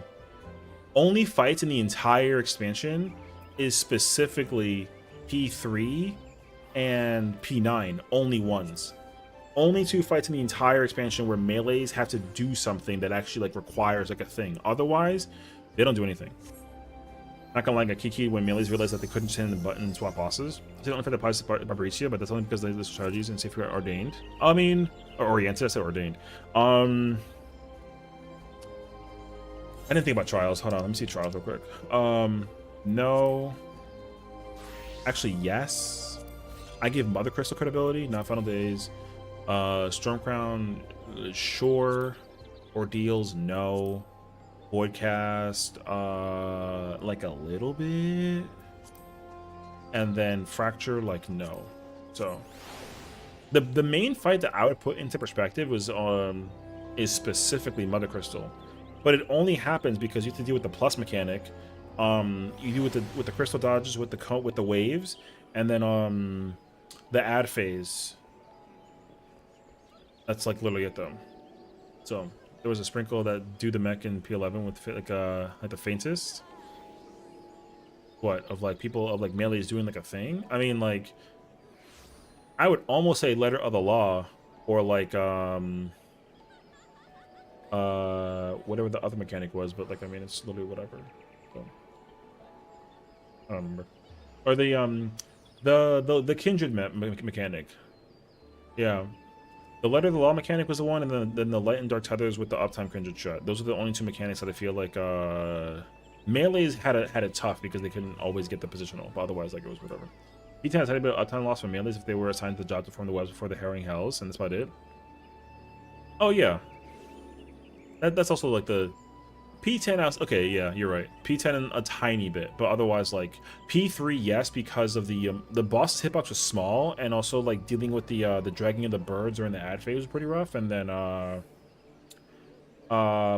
the bird mechanic during Fountain of Fire, is that what it's called? I think Fountain of Fire was where it was like melee had to figure out like how to either max melee uptime the whole time, or you needed the tank to like know how to place the boss in a way that like might let you like do the thing.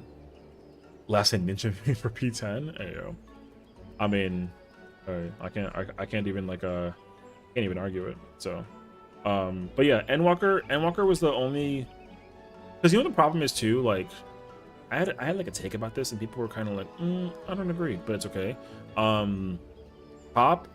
Top's hitbox in phase 6 especially is insane. That hitbox is gigantic. Now Top is still like the hardest fight in the game, which is cool. However, if the hitbox was smaller in Top for Hello World, monitors, and Alpha, that fight would have been insane. But the hitbox literally is the entire screen, so like you don't really give a crap, you know what I mean? Like, it's wild actually. I'm not arguing that it should have been smaller, but if it was smaller, it would have been insane. So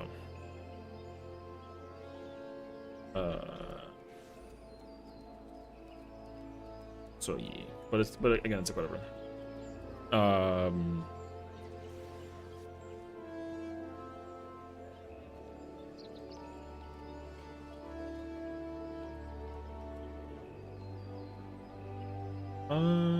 Okay.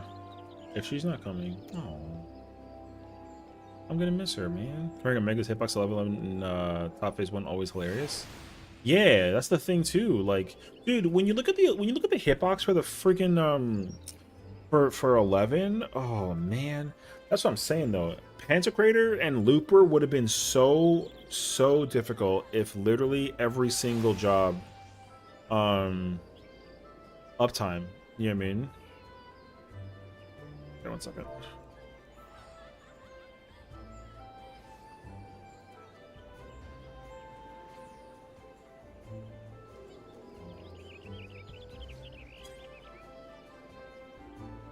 Wolf, thank you for the raid. How's it going? Rating in 14, streaming 14. I said that twice in a weird way. Hey, yo.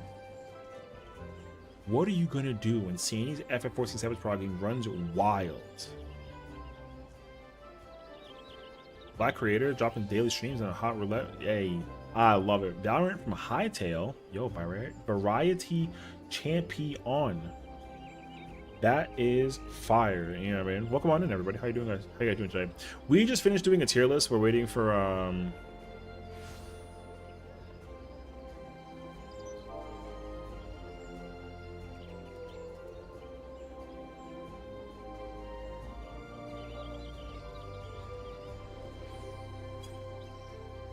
so it's going.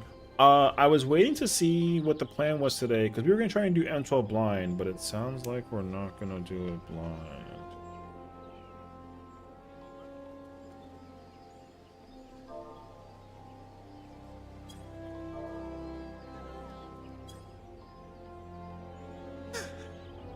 My gosh.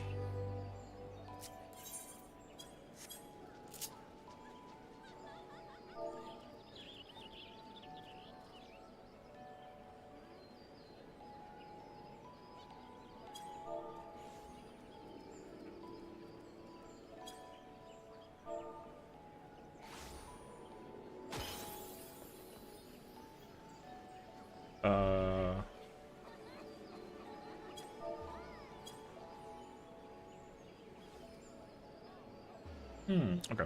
Anyways, so yeah, we were just killing time and doing like a little fun little tier list. I'm actually gonna do like another one, and I will have one with the populace because people were getting mad at me not mid yapping about like the.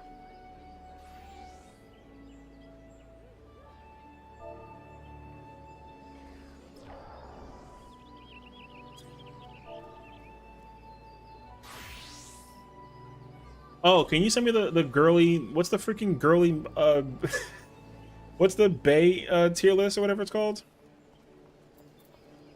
I was asked to do a tier list for bays, and I like forgot about that. What was that tier list? The tier list was specifically how difficult I felt the fights were in Party Finder, or like in general, I would say, because like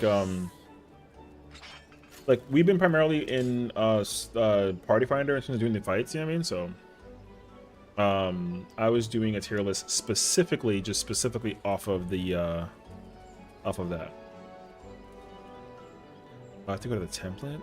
Oh god, this list is so, brother, this list is hooga. All right, there's so many women on that tier list.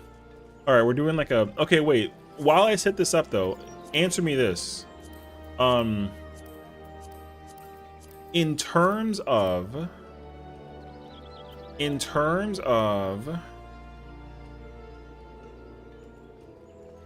like what the rating is, how are we gonna dictate the tier list? Like how do I rate the tier list in terms of like the people that we're gonna encounter? Like, do I gotta just kind of like do it strictly off of the category that's like listed or whatever? Yo, this sounds like it's gonna be so bad, bro. Attraction, physically, mentally, and emotionally? What the f? All right, I mean, and yes. Oh god. All right. So this is like waifu material tier list. Ugh. Goodness gracious. Okay. Waifu is like wild.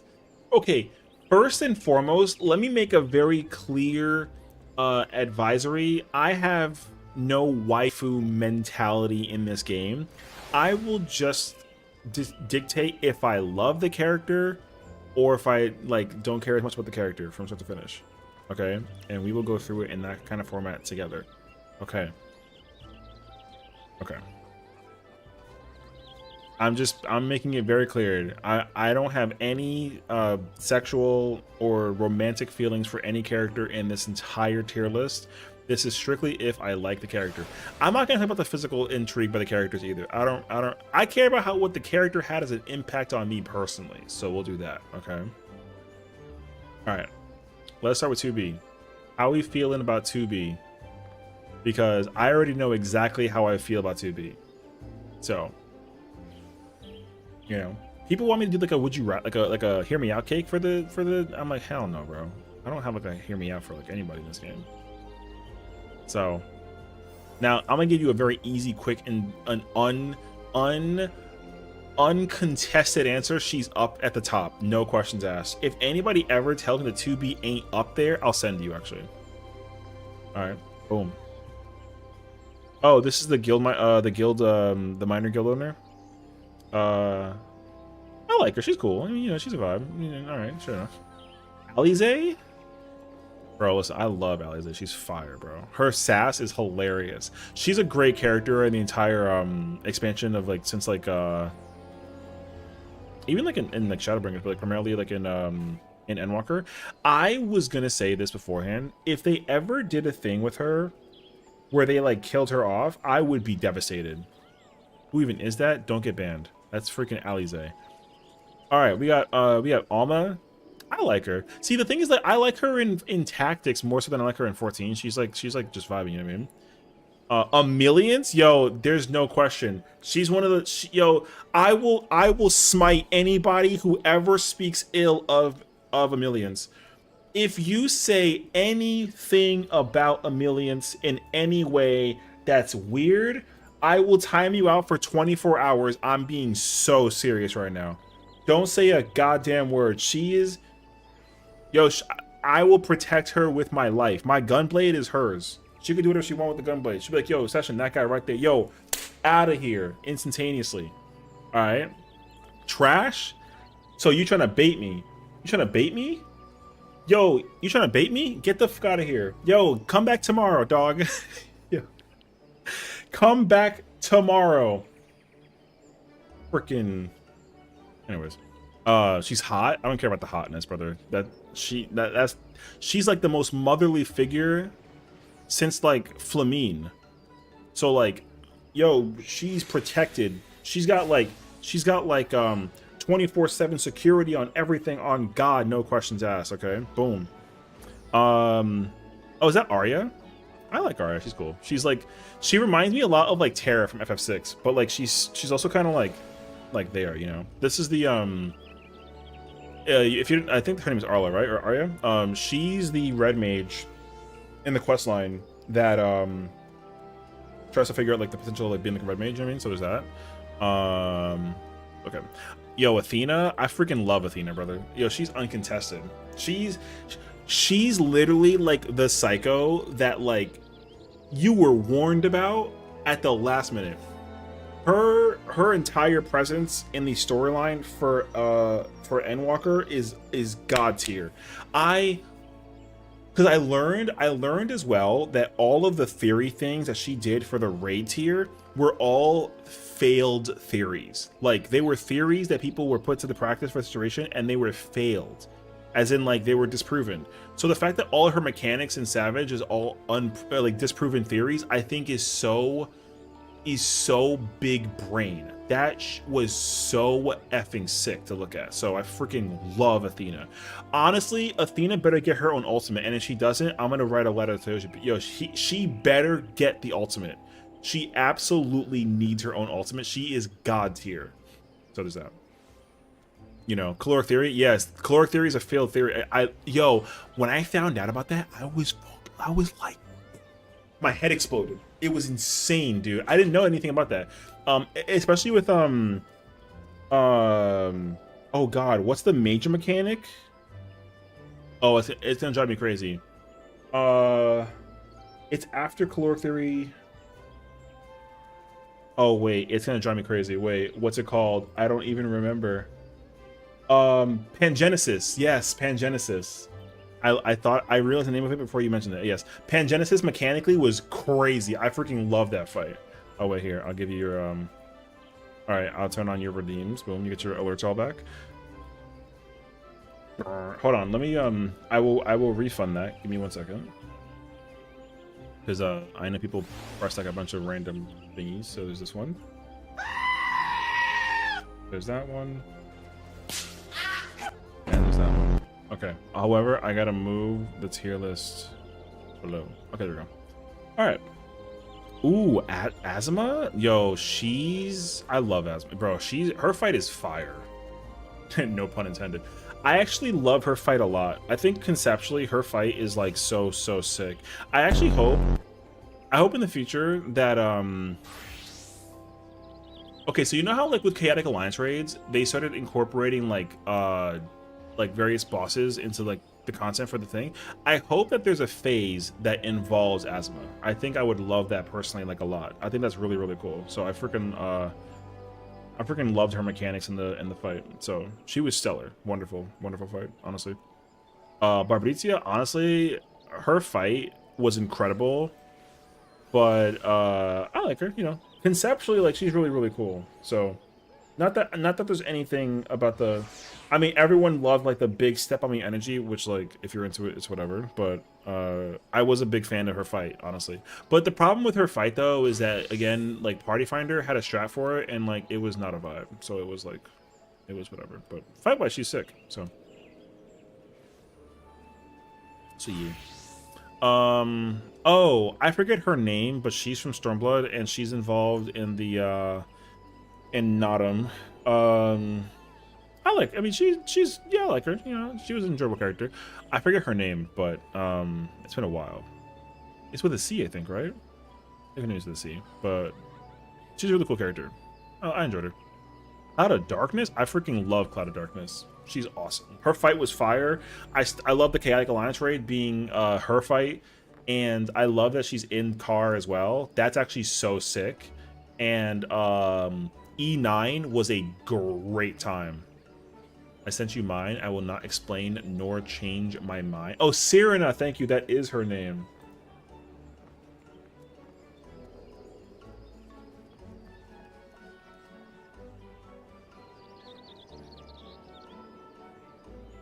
Spooky sent me her list. You put Lise in. All right. I'm sorry. Bitch, is Lightning in the bottom tier? Yo, Lightning's on this. Okay, you know what? Fuck your list. I don't give a shit. I'm gonna go do my. Yo, I'm closing that shit. Fuck that list. Moving on. Okay, anyways. Oh shit. I don't remember, like, who's this character? Wait, where's she from again? I actually don't remember this character. Wait, is she the warrior? She's the warrior that's in the final quest line with Big Boy, right? Oh, it's the warrior quest line? Okay, no. I like her. She's cool because, like, because the hilarity, the quest line with her involved was really funny. I really enjoyed it. So the fact that he had to get like smacked a bunch of times to like to confess like the infatuation. Yes, it is. Okay, Curious George's wifey. Okay. No, you can't make no changes. I don't get. Yo, don't even change that list anymore. Moving on. Okay, wait. This character I'm brain farting on. Who's this character?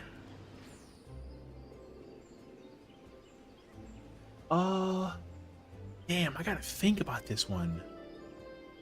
From the minor guilds? Oh, I mean, respectably, I don't remember her, so it's okay. No, yeah, I meant the cat girl. Oh, wait. Oh, you mean she's one of the twins? Oh, no, she's one of the twins. No, she's not for me. It's okay. I'm all right. She's cool. Yeah. Okay. That's one of the twins from the monk quest line. Okay. I know the the storytelling, but yeah, I do not. Okay, gotcha. Fail Uul is not for me, bro. I ain't gonna hold you. I love her voicing. I love her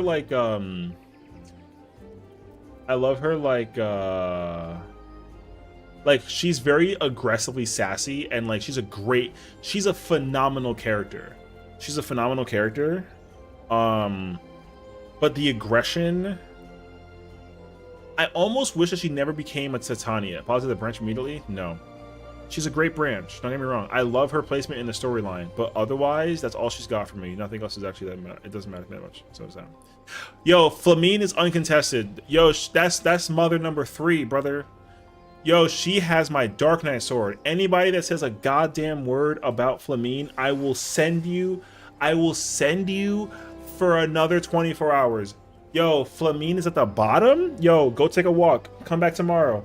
I'm being so serious. Go take a walk. Come back tomorrow. Yo, Flamine is... If you don't even know her placement in the situation with 1.0 going into the segue of 2.0, I don't want to hear a fucking word, brother. She's goated. Because literally, yo, the storytelling situation that involved Flamine, especially in 1.0... God, dog. And not to mention the way that the side story quest that she has as well from the during Shadowbringers. Yo, yo, I will protect her with my life. Shut the fuck up. All right, cool. Moving on.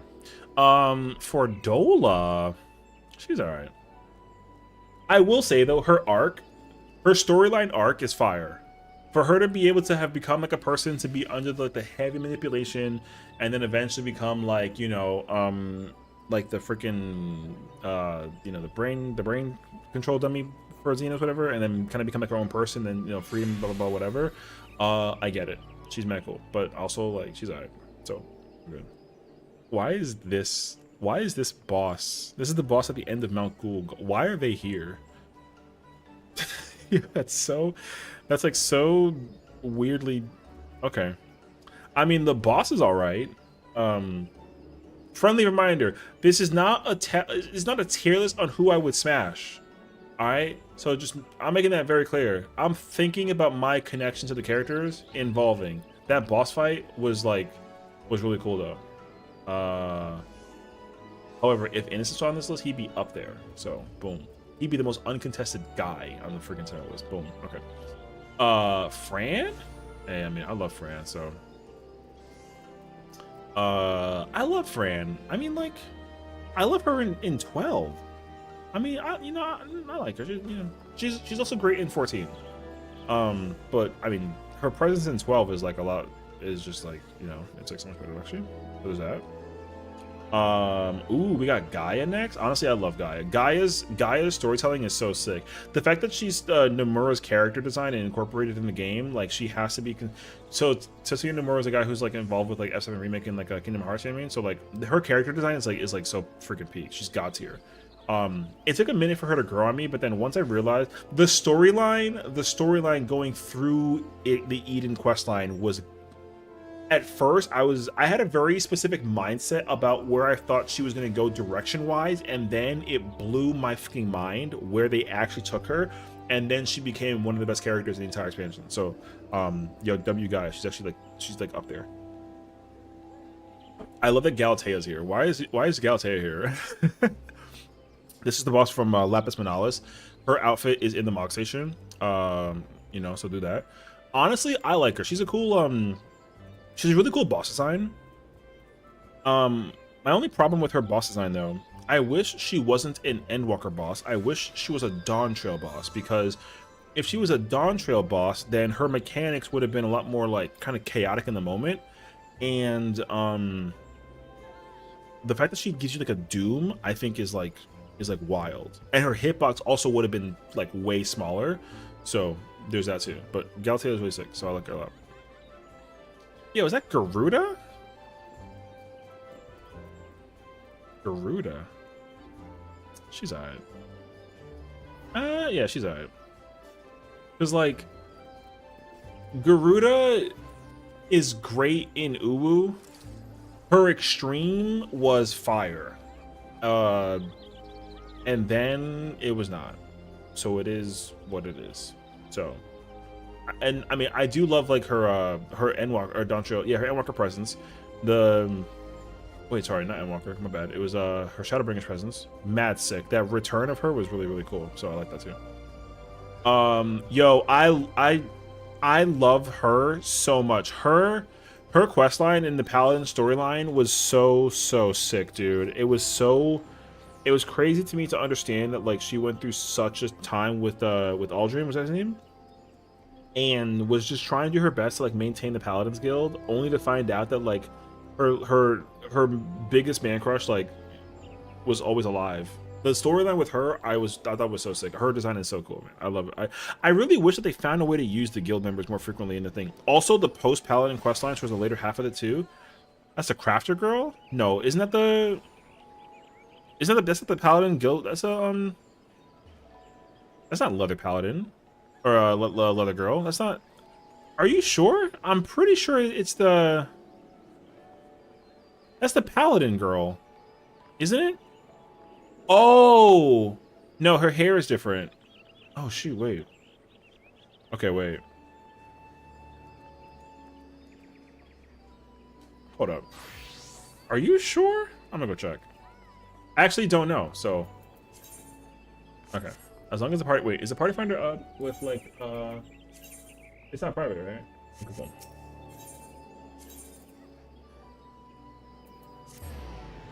That's the leather worker person? Mm-hmm.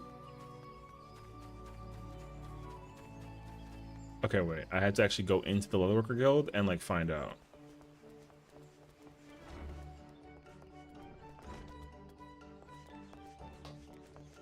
Oh,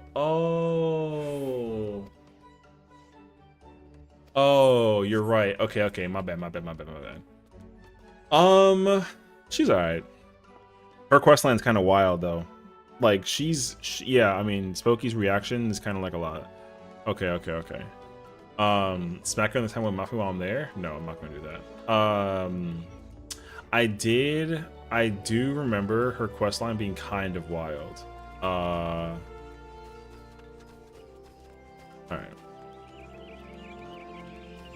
Her above branch is crazy? No, she's not for me. Well, first of all, yeah, that's the thing. That she's very, very mean. She's very mean. But her questline was like, it was pretty cool, so I didn't mind it. She's alright. Halone is, I freaking love Halone, bro. The most exalted of battlefields. Oh, yo, her line is godlike, dog. I freaking oh, you're right, actually. Thank you. I moved so I put her down here. So Jiva's down here, and then Halone is up here. I freaking love Halone, bro. Her quotes. She's another character that I really hope first of all, I hope that they take her like weapons and turn it into a job and she becomes a tank. If they turn her into a tank, that will be super effing peak, no questions asked.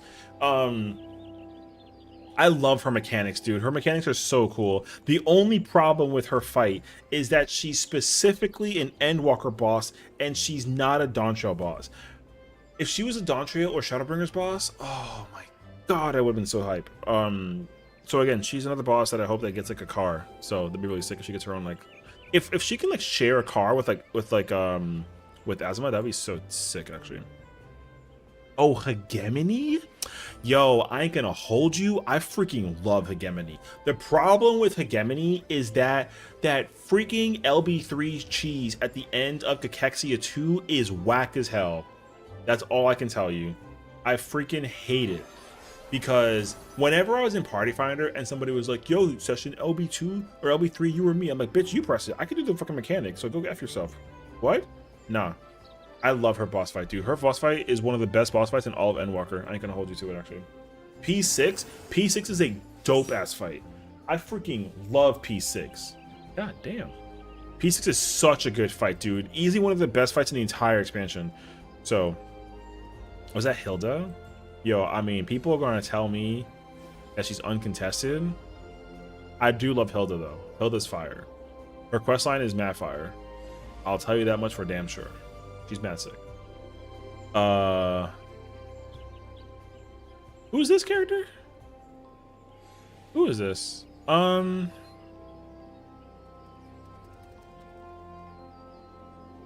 gotta think about that actually. Where the hell is she from? Isn't she from Heaven's Ward?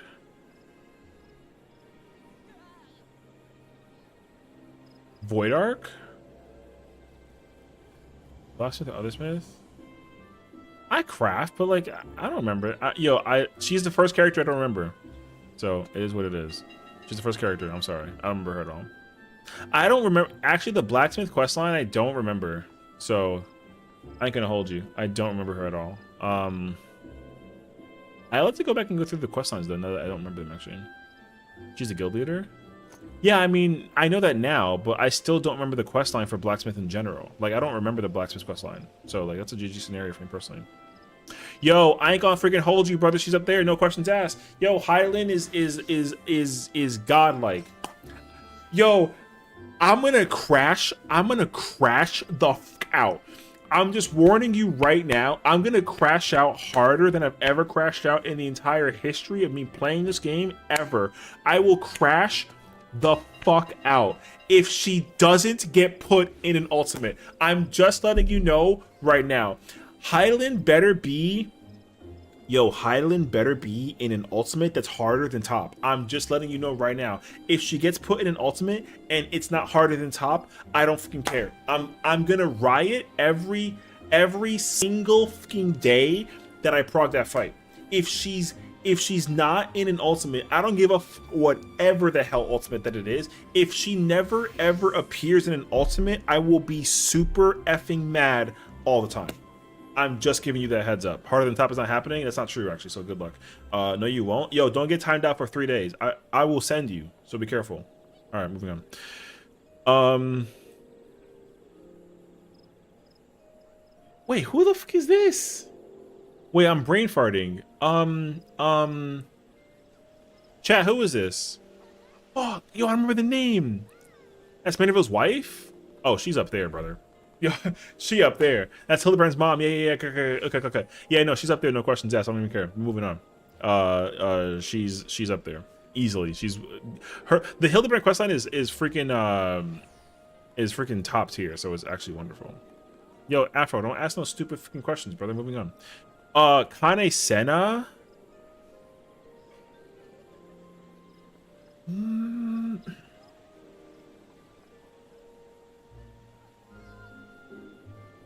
I gotta think about this one. Kane Senna.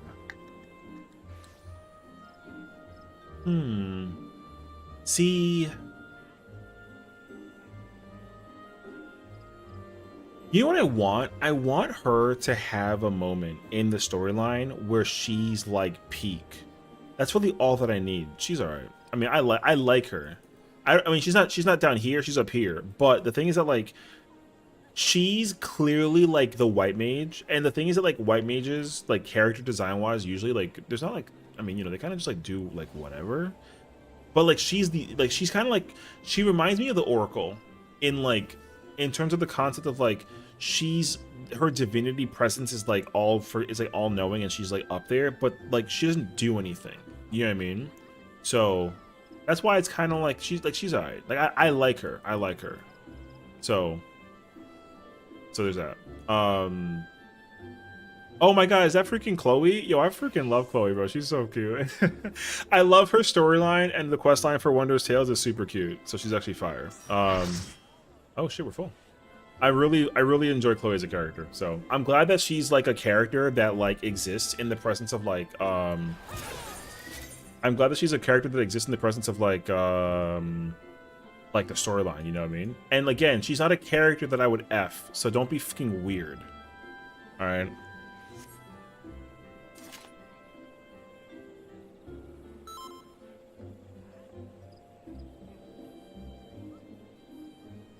I don't necessarily have it's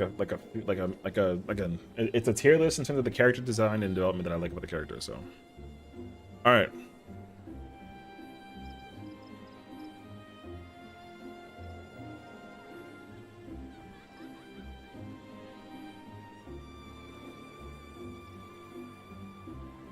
I'm just putting that pin up there. You read it and you sew. I'm warning you right now. We gonna like words.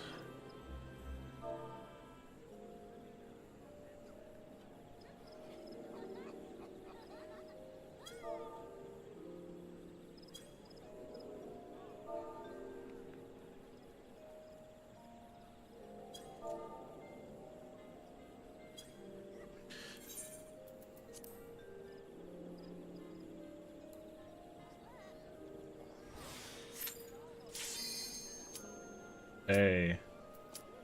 Ooh, it's time. It's time. It's time. It's time. It is finally time.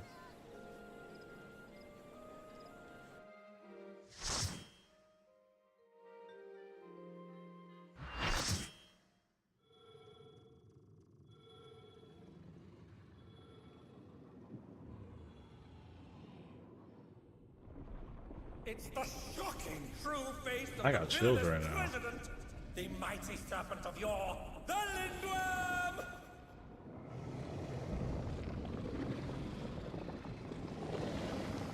Oh my gosh, I didn't even he had that many eyes. Never had a choice. Ooh, it was godlike just at the first time.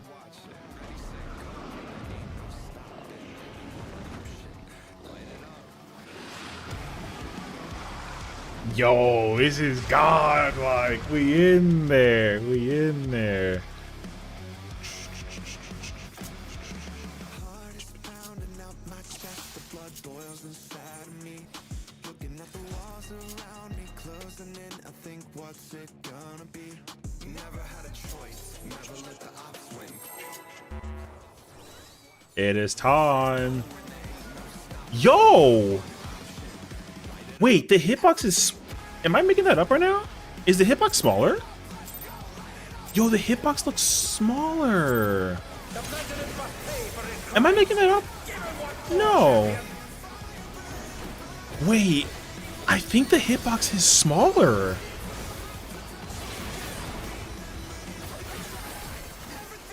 Huh. Oh. Yo, murdered. I pressed Rampart or Reprisal and what's he doing? Mortal. Wait. I'm sorry. What? Oh! What the fuck was this? Wait. Wait, we just starting off like this? Wait, what the okay, wait. I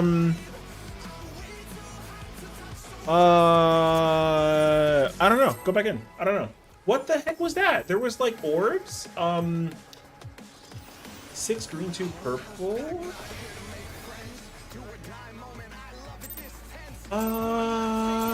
Okay.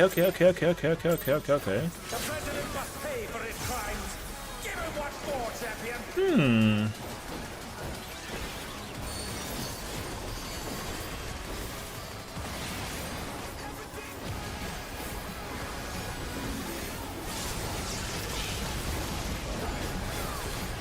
Oh my gosh, that move hit hard, dude.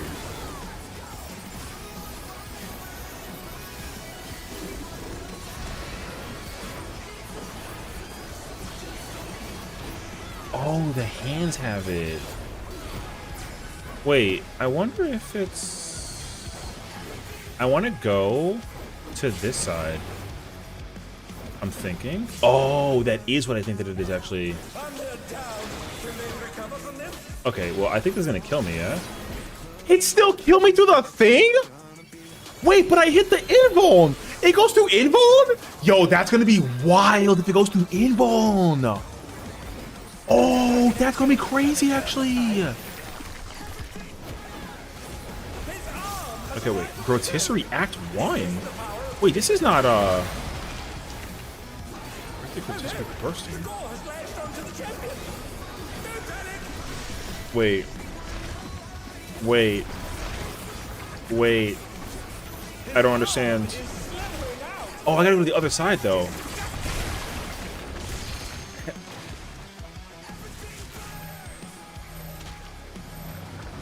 Wait.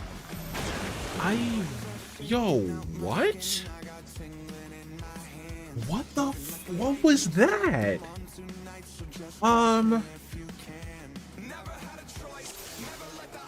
Okay, wait, yellow is bursting. That's the yellow one. I know that. There was a purple one. I didn't even like,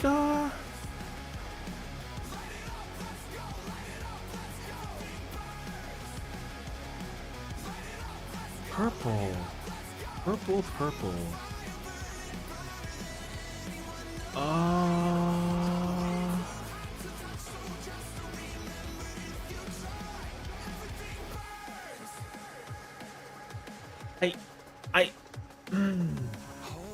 Go in, go in. What the f was I just looking at, dog? Why? I saw a cone. I didn't see. I saw a cone. I saw a cone, but I don't know what I had. I had a dot. That yo, but also like, isn't there like a Oh, the ravenous reach also, right? Yo.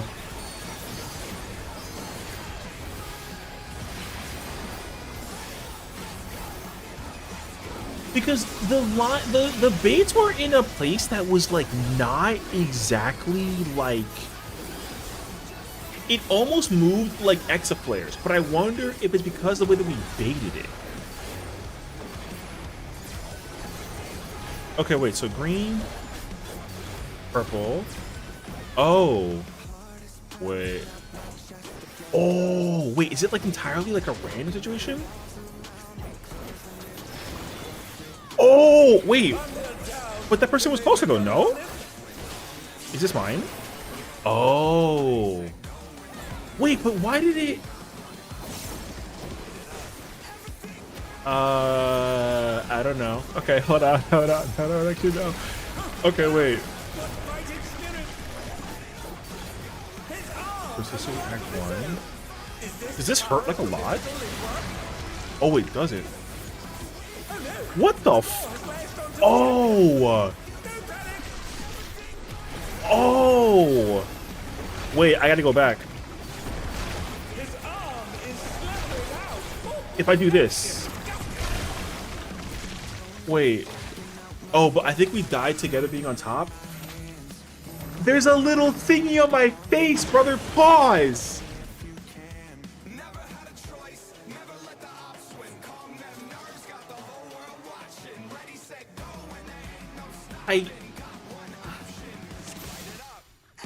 I wonder if it's like, or if it's like, you know what I mean? I don't know. But like it, okay. I understand mechanically. You know what? Wait, I don't know actually. I'm lying. The president must pay for his crimes. Give him one more, champion. I understand. What's it called? Mortal Slayer? I understand that. I don't know exactly how it's baited, but I understand it.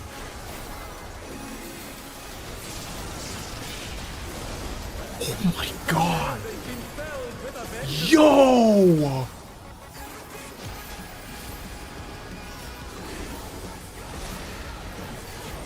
Yo, that guy got smacked! That's crazy. Oh, wait. Oh, it's already... Wait! Wait. But then... Does it, Oh, wait, I'm dead, aren't I? Because of the poison resistance. Can they recover from this? Wait, but the two of them were on the... Wait, I thought that it was... I thought it was like a half thing. Is it not a half thing? In my mind, it's old mustard bomb, but like... Yo, I don't actually know.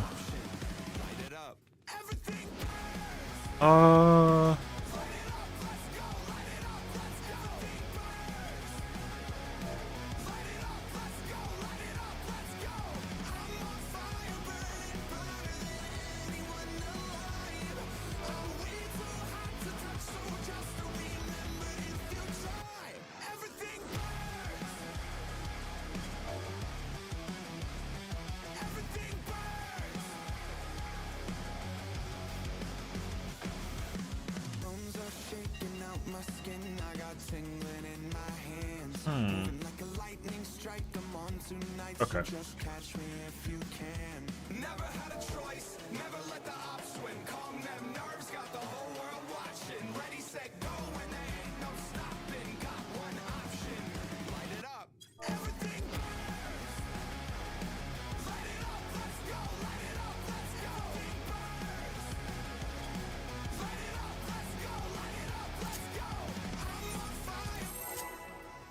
Dude, what even is like that mechanic, brother? Yo, I can't believe that the orb is random. Which ones that they appear with like the blah, blah, blah, blah, blah, blah, whatever, you know what I mean? The fact that it's entirely random, which one gets put where thing house is wild. That is wild.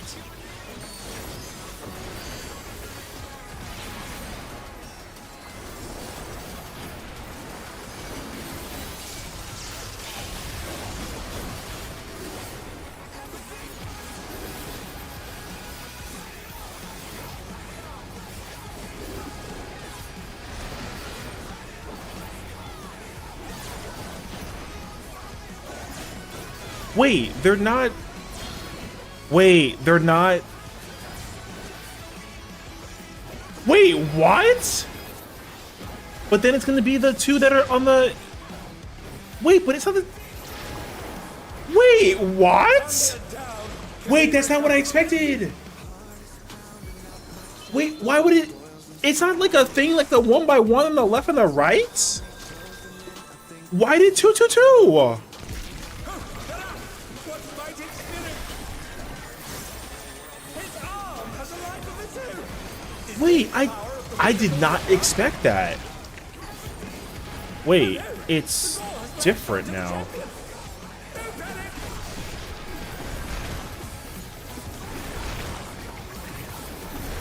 His arm is slithering out. Oh, that's disgusting. Oh, so that is what it is. Okay, okay, okay. I understand entirely that mechanic. That mechanic I get. Okay. Yo, but what is the the mortal mechanic? I have no clue. I have actually no clue because it was like 2 left, 2 right, then 2 and then 2. So is it? It's not even like a 1-1-1-1.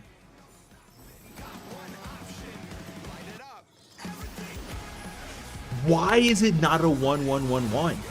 Why is it in 2? Yo, okay. I don't know. The president must pay for his crimes. Give him what for, champion. Because like in my mind, it would have not been like random.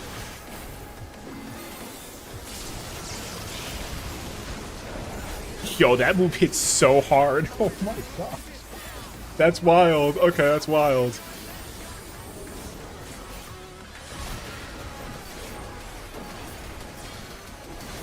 Wait. Uh-oh. Wait, but it's random. It did the Wait, but we gotta switch, right? We gotta switch? Do I stay out the hitbox now? No! What do you... Wait, but... With a vengeance. Wait! And they're back in action. Can they turn the tide? Why did it come for me? His arm has a life of its own. Yo! That was rude! Oh my gosh, I still get a thing when I'm down? Onto the champion. Oh, nah. Yo, GG. Mine's splitting all the way through the middle. Oh my gosh. His arm is slithering out. Oh, that's disgusting. Yo. Yo. What in the fuck? Like...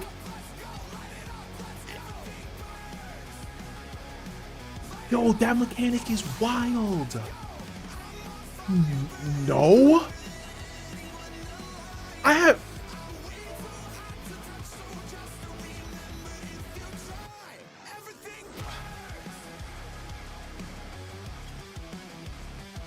Yo, why? Why did the green one come after me?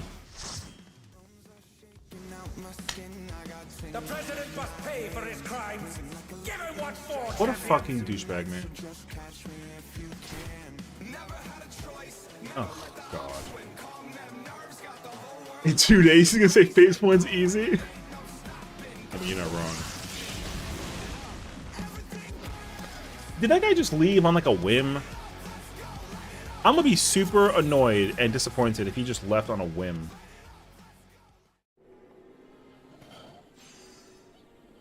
Okay, bro.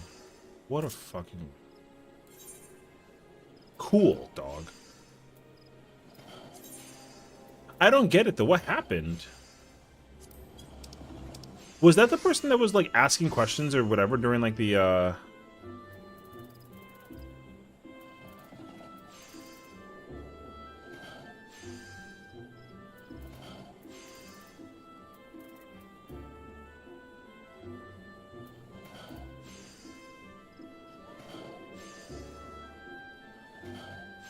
No, because the white mage left, no? Didn't the white mage leave? Or no?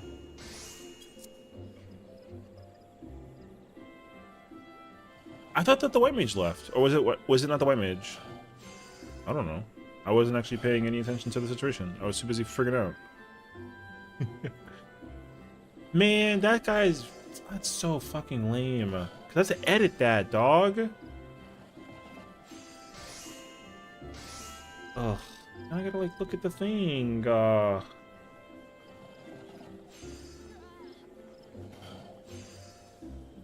is paid.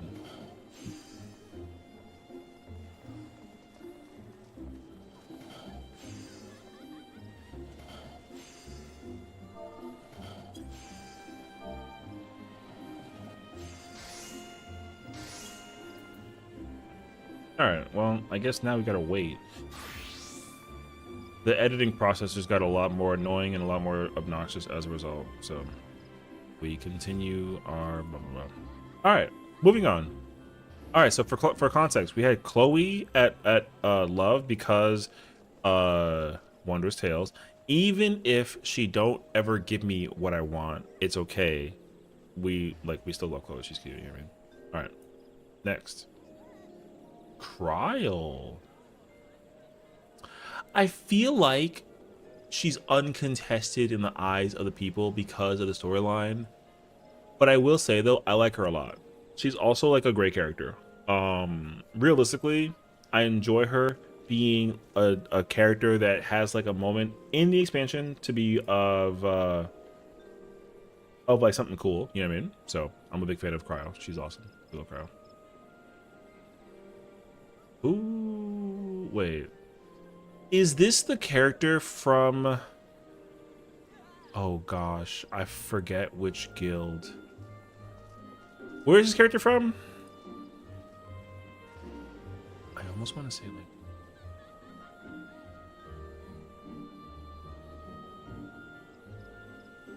Oh, custom deliveries. Oh, that's an L for me, brother. I'm gonna be very honest, I don't do custom deliveries. So like, I don't do custom deliveries. If I show you my progression bar for custom deliveries, literally they're all at 0. All of them. I have never done them ever. So I'm sorry. That one dungeon part of Stormblood story. What story? From Stormblood. Well, no, if you're talking to me about like Stormblood stuff, I mean, I remember that. From Shisui?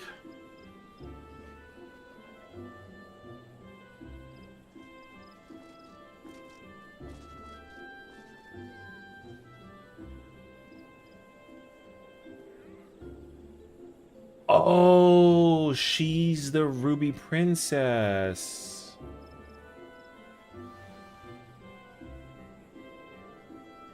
Oh, she's the Ruby Princess. Okay.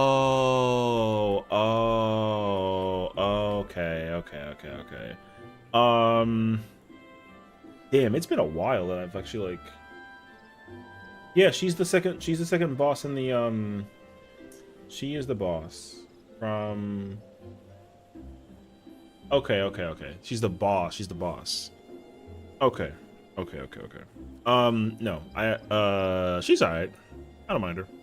The boss fight's cool. The Coriolis kick and then the turning into the old thing. It's a good like dungeon boss fight actually. I thought that she was from like that one guild, but I guess I was like totally off. Okay, whatever. Kill Lakshmi. She's alright. Her fight is kind of like whatever.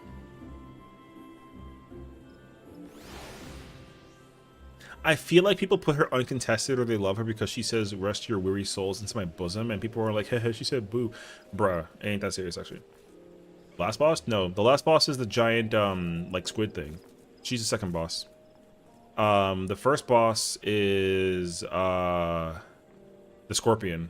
She's boss number 2. So I know Ruby Princess now that I know that she's from the dungeon. So yeah. Oh, I love her. She's so good in the Sage quest line, bro. She's so good. I freaking love her.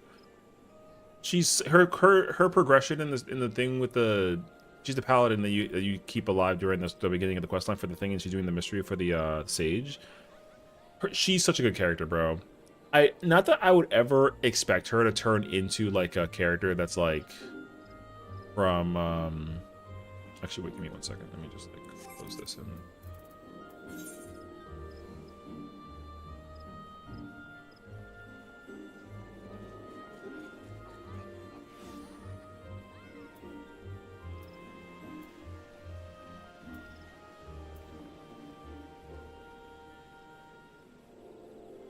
Oh, it's that guy. This is the guy that like left the fight or whatever. Ugh, gross. Yeah, whatever. All right, moving on. I love her in Sacred Song. Oh man, I'm gonna beat myself up. I don't remember her name.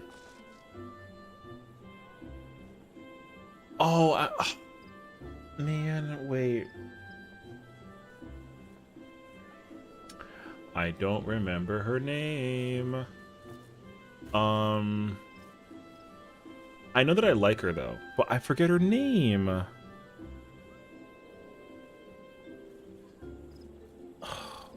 right, what's the hint?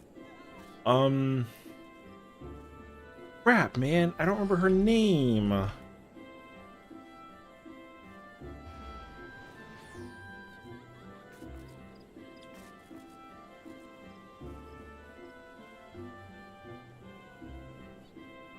I think I'm gonna have to like put her in the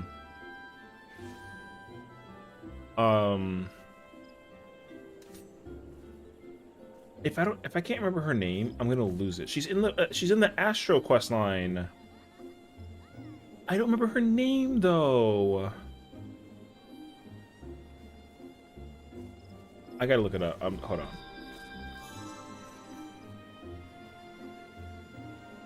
Right, I'm pretty sure she's the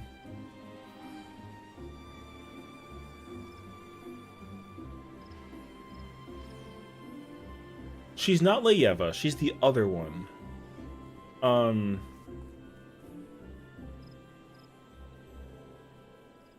Yo, what's her name? Cause it's not Jeanne Court either. Oh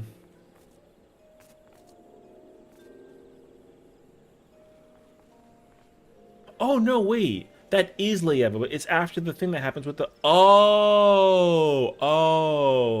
okay. Okay. That's what it is. That's what it is actually. Okay. The hairstyle threw me off actually. Yeah, I like her. She's a good character. Lightning is uncontested, no question asked. I forgot that she cut her hair too. That's why I was trying to think like, because she has the two ponytails usually with the ones that stick out whatever. But I forgot that they cut it during the questline because of the kidnapping whatever that it was. So I like her a lot. Her questline's also really good. So I'm a fan of that personally.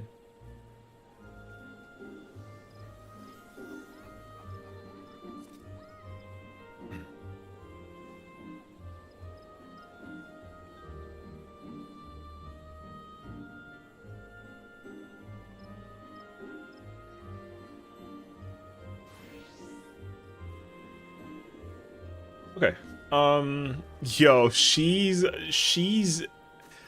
you know what's crazy? I was gonna say in my mind, I was like, I'm not putting a cat girl in uncontested, but Flamine is there. So like I love her though. Yo, she's a vibe. Yo. Character wise, yo, she is a vibe. So yeah. I'm a big fan of her personally. Oh, yo, she's honestly gonna be uncontested in my eyes, especially after the storyline that happened with Livia. Dog, when that quest line, when I found out that Lucia was a character and she was like the sister, that was one of the most. I feel like for some people though, they were like, oh, like it's whatever because like who cares. But for me, she was like. Yo, that moment blew like my fucking mind. I don't know why, but I was like, I was shocked when I found out that she was who she was. So, like, call me intriguing me.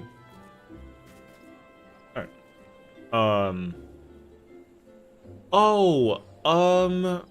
Frick, I forget her name, but I know that she's a good character. She's cool. I don't know her name though. It's okay. I know that I like her character questline though. She's really cool too. Yo, this character low key is alright. The thing about her is like I love that she's like the captain and her presence in Shadowbringers. Actually, wait, no, hold on. I gotta think about this now because it's been a while. Actually, hold on. Her presence in Shadowbringers is wonderful. Hmm.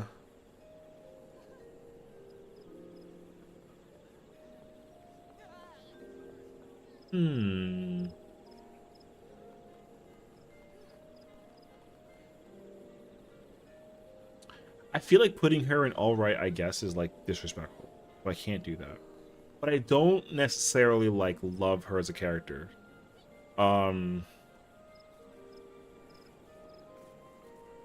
Because she's not the character. She's okay. So here's the thing. I understand that she is like, I understand that her like thing with the Exarch is like insane, and her storyline. Listen, her storyline presence is unquestionable. Okay. However, the thing is that when I was going through Shadowbringers, she was not at all the character that was on my priority. That's why I don't feel justified to put her there. But I can't put her up here. Because I don't... She's not the character that, like... She's just not the character that, like, sends it for me. She's not. So, I think, respectably, I'd have to put her at least in the middle here. I can't justify putting her anywhere above this. But also, putting her low here is, like, is just so rude. So, because she wasn't... She was not the character that did it for me, personally.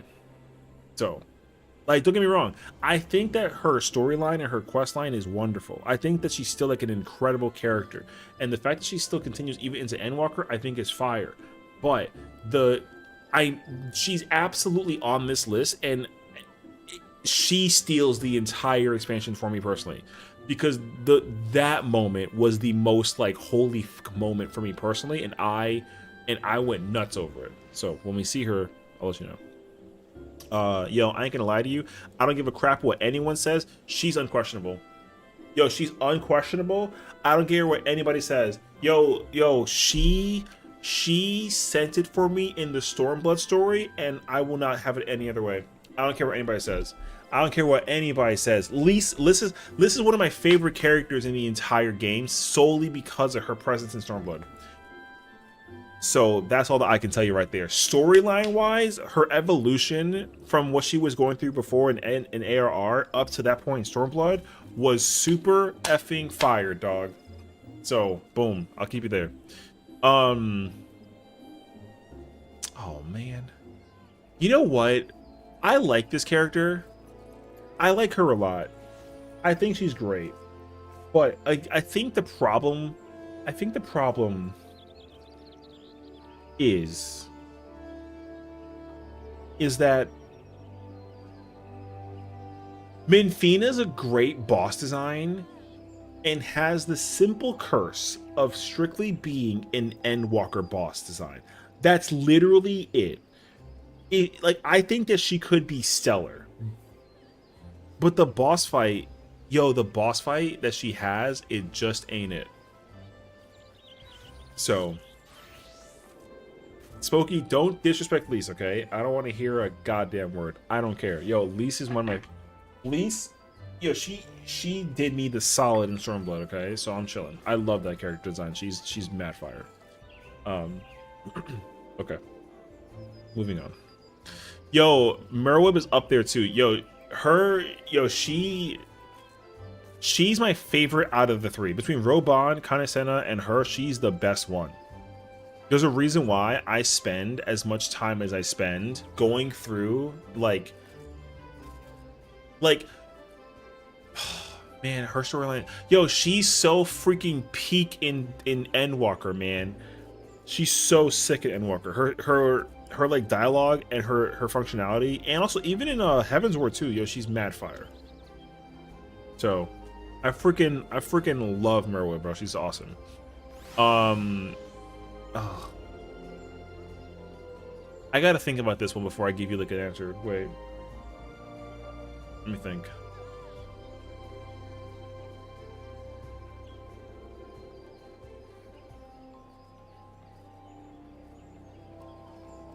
Okay. I don't know if this is a hot take or not. I don't know. It could be, maybe, not too sure. But Medion is like an alright. But before you start throwing hands, before you start throwing hands, here's my thing about Medion. Let me just make it very, very, very clear. Medion, okay, is not just, I'm gonna be very honest. She's just not the character I expected to be like the big bad in Endwalker. That's it. That's the only thing about her. So it's not that I dislike her as a villain. I just didn't expect her to be like the villain. Okay. That's the only thing. Is she fire? Absolutely. Like she's fire. But like, yo, I just was not expecting her to be the villain. I didn't actually think that that's what it was. So when I was going through the storyline for the very first time in Endwalker, the reveal of her after Katissa's Hyperborea was one of the most mind-blowing, fucking craziest moments of ever. However, at the same time, though, I expected Meteion to bring back a thing, and then it would have been Hermes that was going to be like the big bad. So like, it's not that her presence and her power is not is to be like ignored. That's not the case scenario at all. But for me, she is unfortunately like the character that I was not expecting to be like the finale, and she was. Granted, the way how Endwalker ends is still freaking epic and peak. However, for her to be the boss, that was just not what I expected. So that's all. Yo, I'ma make this very clear, and I mean this with hostility. If I don't give a crap what anyone says, this character is my number one, I think, in the entire game since the beginning of time. No fucking questions asked. I don't give a what anyone says. Yo, she's there. She is the GOAT in every regard whatsoever. I don't give a crap what anyone says, because she is the character that sends me through my journey in a way that I will never ever be denied about. I don't care what anyone says. I don't care what anyone says. Minfilia and Word of the Mother and that whole moment that the thing is wild. Is that going to feel controversial? Yes. A lot of people hate Minfilia. They think that she's useless, which, like, whatever, dog. I don't give a crap. She is the reason why I even here, dog. So I don't care what anyone says. Yo, if I'm gonna keep it a buck with you. I'm gonna keep it a buck with you. All right, I'm keeping it a 100, brother. I'm keeping it 100. Yo, we doing this. I don't care what no one says. Yo, that's what it is. That's all that I can tell you. No questions asked. I'm being so serious, actually. Yo, Minfilia is one of my favorite, if not my favorite character in like the entire thing. Minfilia is my favorite character. The way that she has like kind of put me in the direction for the storyline has set me up for everything that's coming through. Yo, like untouchable. I don't care what no one freaking says. So I don't hear it, but like explain how we can go the same adventure without her. Because you know why? Because you didn't play 1.0. That's literally why. That's all I can tell you. You didn't play 1.0. So like how she evolved from 1.0 into ARR throughout Heavensward into Shadowbringers, the only thing you're going to understand is that she's the guild leader. But the journey that she went through to get there that involved Flamine at the same time is exactly why people don't like Minfilia. Yo, that's all that I can tell you. So that's really like the simplest I can give you. The only thing that you got to understand about Minfilia is that like she was basically on like the path of the 12, and not to mention that like for her to be involved with her birth name in the Ul'dah storyline and then actually go down the pathway of the 12, serving as like the thing into 2.0, which like makes total sense, whatever. Like literally she is Man, do you know how much history I gotta go through just to fucking talk about like the bullshit she went through in 1.0? Yo, that is a whole ass storyline.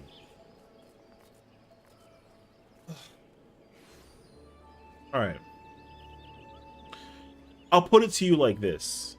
In a small sense, like the connection that I got with Minfilia was that, yo, I'll be very honest, she is Final Fantasy XIV's Aerith. That's literally it. That's all you gotta know. All you gotta know is she's Final Fantasy XIV's Aerith. That's the simplest way I can describe it. That's the simplest way I can describe it. She's FF14's Aerith. And everyone will die for Aerith. So people don't care about Minfilia because she's just not Aerith. But what's crazy is that her name is Sessiion, and literally, like, it's a fucking... Oh, it's crazy, actually. Yeah, and I mean, FF3's Arya is like... well, of course not, because, like, the storyline of ARR starts from the ending of 1.0. The journey that you went through with her, because, like, her leaving to Alamiga with her dad, who was a Garlean spy, and joining the Resistance, and then also the thing that happened with her dad getting killed by the Gabu, and then like trying to become like a person of you know, the like she got adopted, whatever, and that was who Famine was, right? So there's that. Like there's just so much that people like don't understand about her. So like you like the thing is that she is the person who finds out that Minfilia is the first person to find out in 1.0 that we the player have the Echo. Like she's the one who knows. That's what it is. Like she's the first person to ever recognize us in 1.0 to understand like, hey, you have the power of the Echo, and you got to join me in the path of trying to figure out how to restore peace to the world.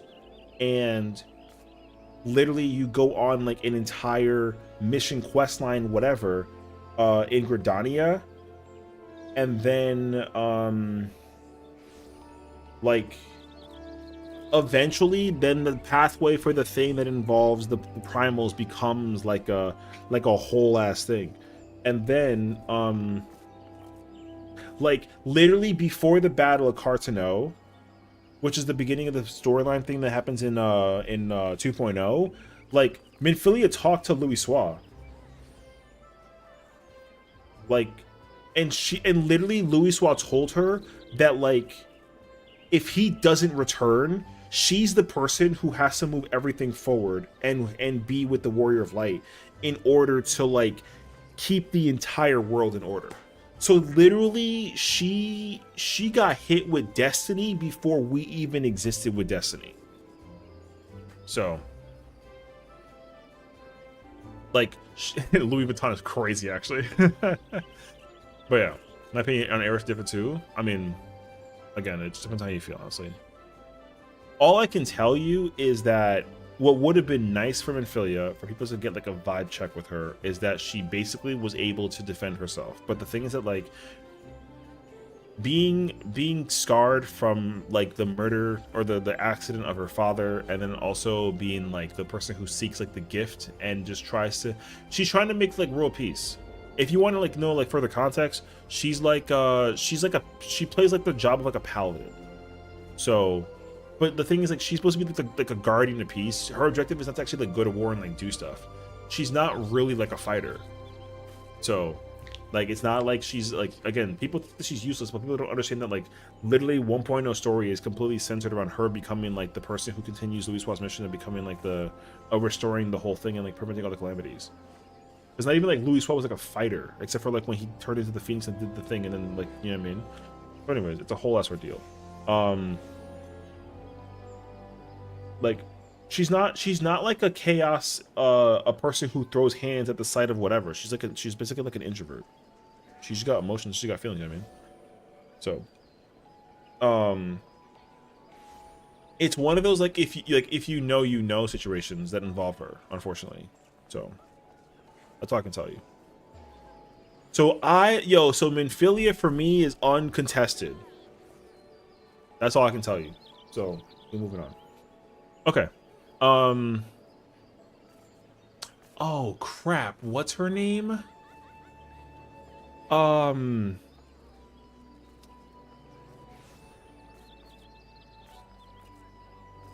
Uh. She's from Heaven's Ward.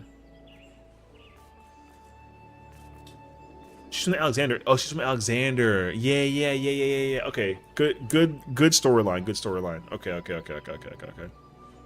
Oh no, don't get me wrong. I mean, I'm not gonna even go into further question about Shadowbringers story. Trust me. Like, Mire. Oh, okay. Thank you. Yeah, I mean, I won't talk about my flame anymore, bro. I mean, everyone's gonna mad at me. So, oh, I love her, but I forget her name too. So, where's what's her name again? Fuck. I like her too. Her character design is also like very cool. So I'm a fan of her work as well. Oh, you're right. It is the character. Okay, gotcha. Thank you. Okay, cool. All right. I'm gonna ask y'all, where does Mione go to? Because where's she going? Watch. I already know what people are gonna be saying. It'd be hilarious, actually. Wait, can I check on the okay, waiting for uncontested best elf. Oh god. Y'all love Mione? You know what? I'll let y'all have that one. I love her too. She's a great character. I mean, but like I would have put her down here, but the thing is that like she's honestly one of the most kindest of souls in the entire game. So I put her up here. I knew that everyone was gonna do it, so I wasn't gonna like yeah. Okay, we're gonna wait for the bathroom situation, so we'll wait till they come back, and then we all right, next up, yo, Manago is fire, brother. Great character. She's also a great character, and I'm a fan, so I like her. Are they based on how kind they are? No, this is supposed to be like a simp tier list, but I don't have like a sympathy towards any character. It's like whatever. So like I don't have any crushes or like feelings. This tier list is based off like what physical, emotional, and like you know, preference. But I'm going just straight off of like how the character fits in the role for the content and for me personally, and like that's what it is. So can you fix wait, you said can you rank Green and Y'shtola before you hop in M12? I mean, if I can find them. All right, wait. I found Y'shtola. Is Reen even on this list? Oh, here he is. Okay. All right. Here's my answer to Reen and Y'shtola. All right, we're gonna first start off with Reen. Yo, Reen is Minfilia, so she's up there. No questions asked. I don't care what anyone says. Yo, Reen is up there next to Minfilia because she's literally Minfilia. I don't give a fuck what anyone says. I don't care what anyone says. She's Minfilia. And so these are the only two characters. These are the only two characters in the entire fucking tier list that are at the top. No one is gonna surpass or even add to that list. Not a fucking question. Yo, she's Minfilia, and Minfilia is life. And boom. All right. You know what's crazy? Actually, I don't even prefer the redheaded version of Reen. I actually prefer Minfilia when she was Minfilia with the blurry eyes and the blue eye. Yo, that's the better version because the storyline for me had me under the impression of like, oh, she's actually like trying to figure out like the bullshit. You know what I mean? She's not deliberately trying to like figure out like whatever. All right. And then Y'shtola is uncontested. Yo, but she's okay. Yo, I'm gonna be very, very honest with you. She's only going in uncontested because like y'all feel that way. But for me personally, she's next to Alize. But like I'll let y'all slide. Because I love Y'shtola, I do. She's the title. She's like the Final Fantasy 14 character. Like whenever you see like a poster thing that involves the game entirely, like yo, she is the cover character of the thing. However,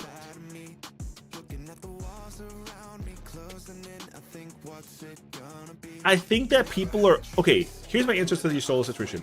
People are very, very, very, very, very, very, very, very, very, very obsessed with Yostola. Okay, and I'm not. That's all I can tell you. That's all that it is. It's not that I hate or dislike Yostola. I'm not like not a fan. I'm a big fan of Yostola. I'm a big fan of Yostola. However, I'm a big fan of Yostola, but everyone is obsessed with her 10,000 times more than I ever will be. So I'm not gonna like sit there and question it. So it's okay. Like I'm not gonna argue it. All right. This fight is wild, man. Yo, I feel like this is I think we mentioned this, right? This is turning to a situation where like once I look up or understand how to whatever, this fight is probably not going to actually be like that bad. You know what I mean? So like we'll see. We'll see. So nervous, but the thing is like, okay, I feel like knowing, oh gosh.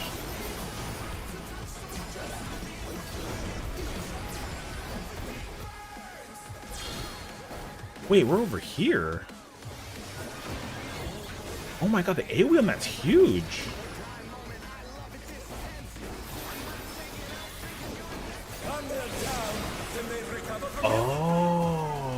Oh, it lasts 10 seconds too, which is kind of wild, actually. Okay.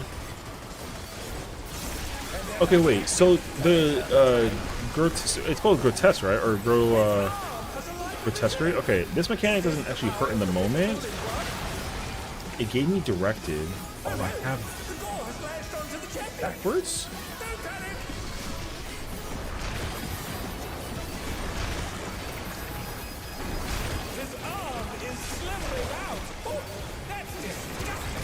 Oh wait, but the wait, is this not right there? Yo, that safe spot is so tiny. I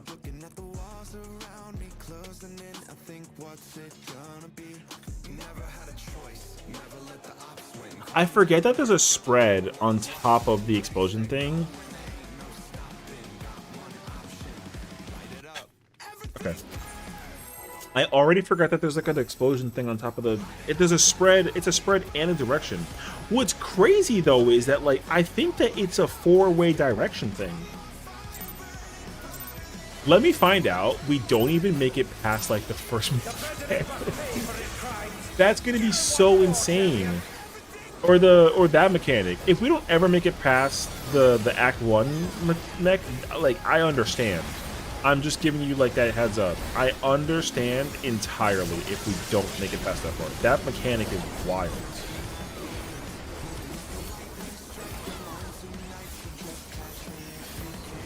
Also, the fact that it goes through invuln, the poison mechanic, is like insane. Uh-oh. Wait, so then...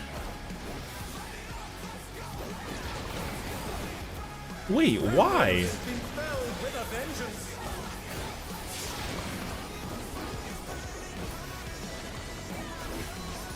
Why does it target that way?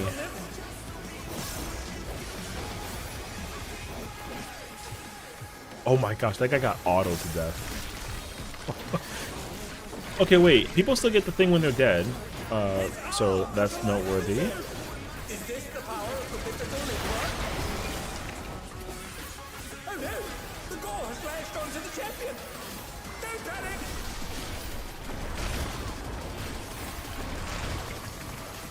Wait, I want the corner. No, wait.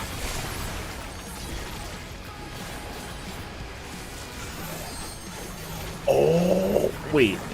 Wait. Okay, in fairness though, we did it, so that's cool. AoE again? Wait, I just need like a visual. He hit me with both autos! Yo, that was so rude, brother.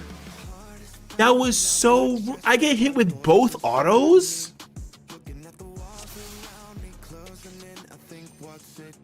Yo, he hit me in my face twice. Oh my... Alright, fair enough. Alright, go back. Yo, run it again. Just freaking... Let's keep going. I don't understand mechanically. How do I,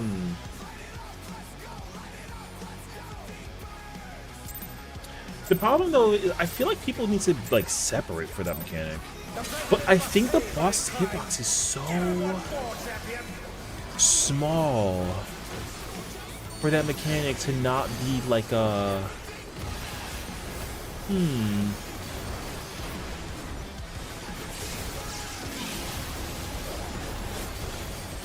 Okay, wait.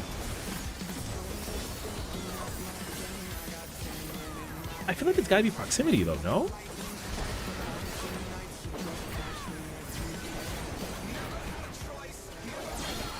Oh, no.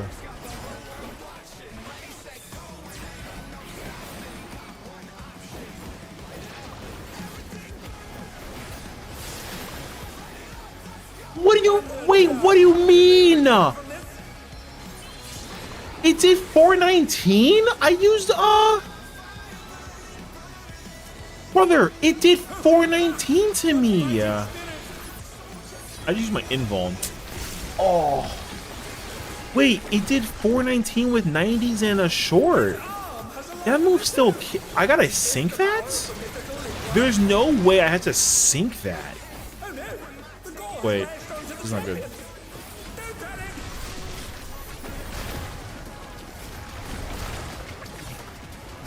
Brother, I'm going to the back over here.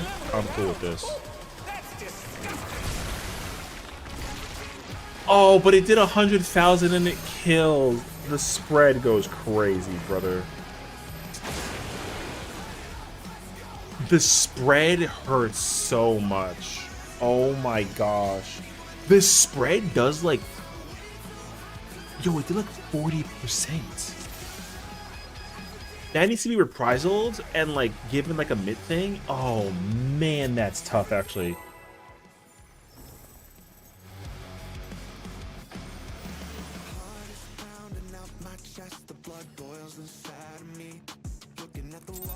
I wonder if The president must pay for his crimes. Give him what for, champion?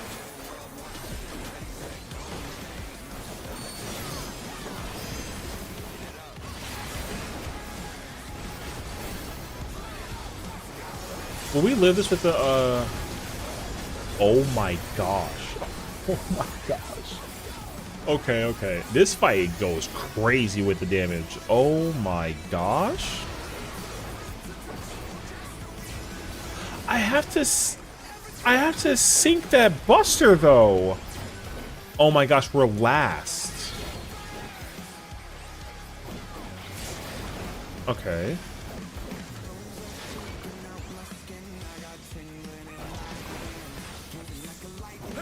No, wait. Oh, come on. Pain. All right, it's fine.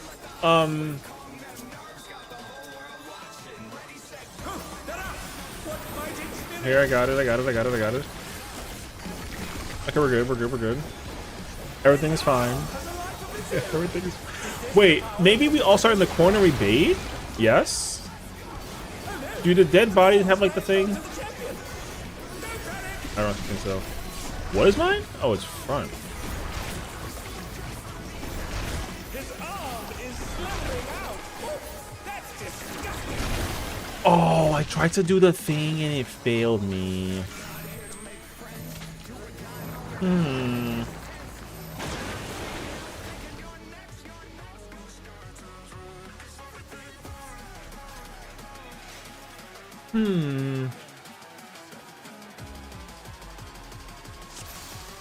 No, it's all good. I mean, it's just you know, I'm gonna try to like just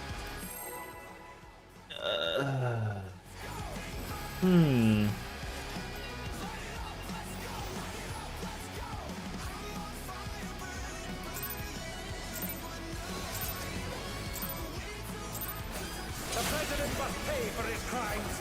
Give him what I wonder if I gotta I wonder if the mechanic can be reprisals, actually.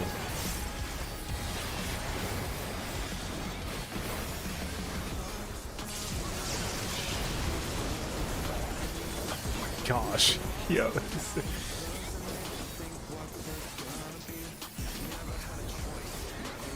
Okay, wait, so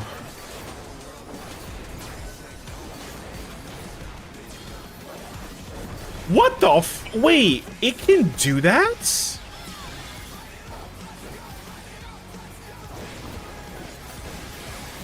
Wait, what the frick do you mean it can do that? Yo, what? Thunder down. Can they recover from this?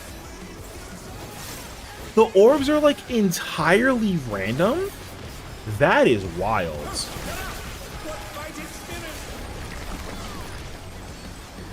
His arm has a life of its own. Is this the power of the mythical Lingua? Oh no! The gore has lashed on Wait. the champion. I don't have the spread? Oh, there's another thing! Oh! Oh! Wait, there's another thing! Oh, there's another thing! Wait, I'm dead. Oh, wait. Oh, there's another thing! Oh, I saw that. Oh, I saw that. Oh, I see. I see. I see. Oh. Wait, so then, like...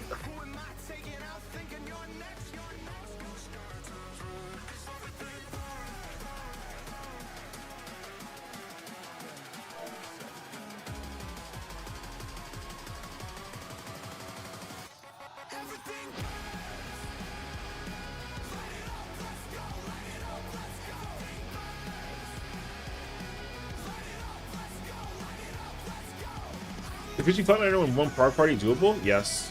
Yeah, totally. I never understood how blind PF works. You kind of gotta like make the rules up yourself, honestly. Wait 1 second.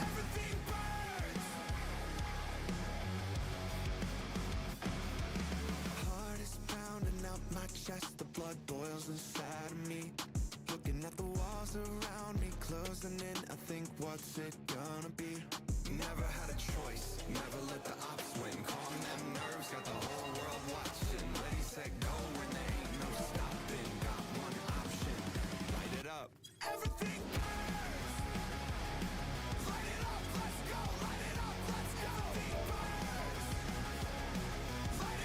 Okay. I assume Blind Party finds one way to do it, and then the next Blind Party says something different. It just depends, honestly. Yeah, I mean, for me, like, I just have it so that like nobody tells me personally what to do or how to mechanic whatever that it is. You know what I mean? So for me, it's like I don't want anyone to tell me what to do or where to go. And if I kill people, then like that's okay. But if people like know what to do mechanically, like I don't mind that. So I don't mind if people know what to do. But if I make a mistake, they can't tell me why I made the mistake, basically. So people invuln or double single the first one gets invuln unless there's a paladin. So it depends. Okay, wait. I need like a I saw that I got a cone. I saw that I got a cone, but I didn't get a spread, which means that there's 4 spreads, and then there's like a stack thing. So that actually does imply that mechanically what you do during that part is actually not that complicated. I thought it was all 8. I thought it was all 8 spreads. But I mean, if we just don't straight up make it past that mechanic, it's actually like okay. Oh, wait a minute. But then like, how do I handle the uh-oh. I'm assuming that they're gonna grab that one, and then the person grabs that one, and then I go into this one. Yes. Oh my god. Wait, but this the sync did 84 on me, but that mechanic almost did 250? Damn. Okay, so then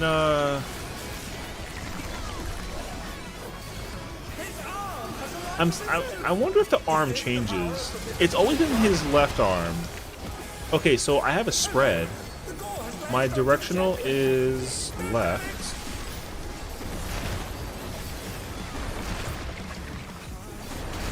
His arm is slithering out. Oh, that's disgusting. Yeah, you know what I mean?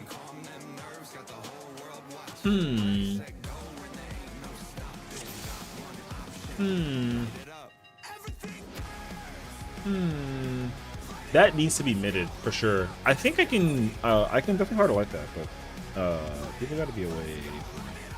I wonder if like, hold on, I gotta look this time. Because like, I feel like who gets what with the thing is like entirely random, but I don't actually have a clue. In my mind, if you have like the stacky thingy, you take it out. But I wonder if like, I want to specifically look at who gets like the thing. Because that's my actual wonder. Okay, wait, if I reprisal here. Oh, it does last. Oh, you can do it like actually super early. I can do it after Brutal Shell. Okay. Okay. I can't believe the way that the boss does the mortal thing is random. Yo! Oh, I have to go to the other side again. Okay.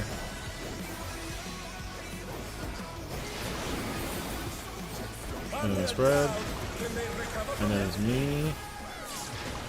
Oh my god! I'm dead again though. No! It's okay. That's okay. Aw, it's okay.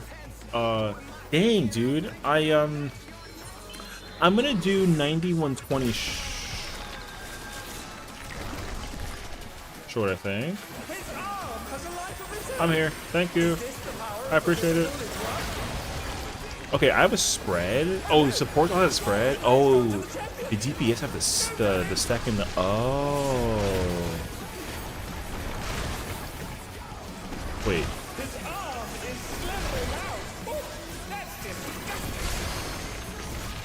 Let's go. Uh-oh. Wait, I can't stand there. Isn't it? Oh, I can't stand here. Oh. Uh-oh. Wait, I can stand there. How the hell do you dodge that, actually? No! Oh, I should have just... Yo, that AoE is crazy strong. I should have just invulned it, man. Okay. Yo, the placement on that is actually so insane.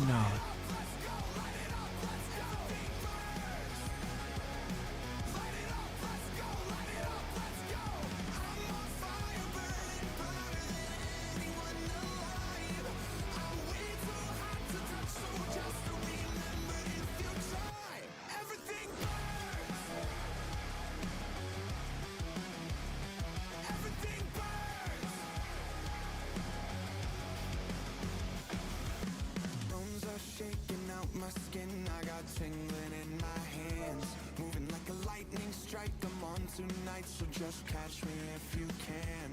Never had a choice, never let the ops win. Calm them nerves, got the whole world watching. Ready, set, go, and there ain't no Okay, so here's the problem I have right now.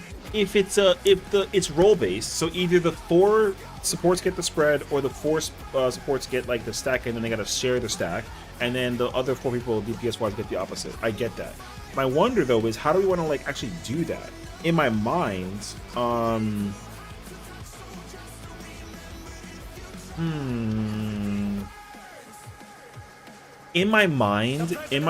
oops.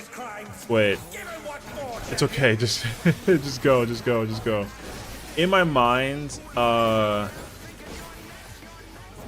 I'm thinking that like you put one like I'm thinking like here and then corner, and then I'm wondering if you can do it here and then also like back corner, and then I'm thinking that the stack person It depends on how big that stack is, though. Okay, wait. Let me see.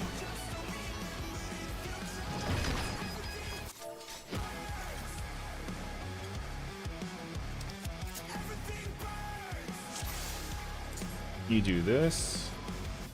You do this. I'm thinking like right there is fine. And I'm thinking right there is fine. And then the stack. I mean, for now, I would just do this. So 1 through 4 is spread. A is stacked for now. I just want to see it. Because the spreads might be too close, but we'll see. Okay, that's fine. That's fine. That's fine. Okay. Okay.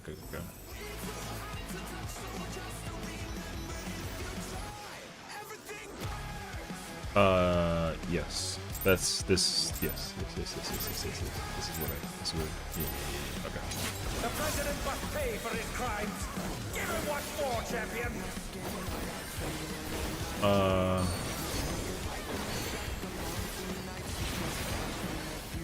You know how crazy it'd be if like the 5 markers are like those are the markers for Card Finder? Yeah.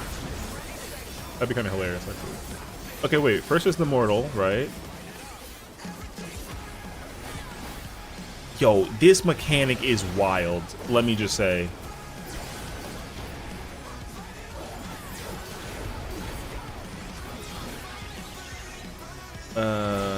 Oh shoot.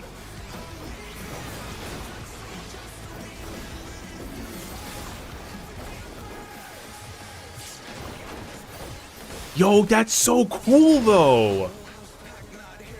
Actually, so cool.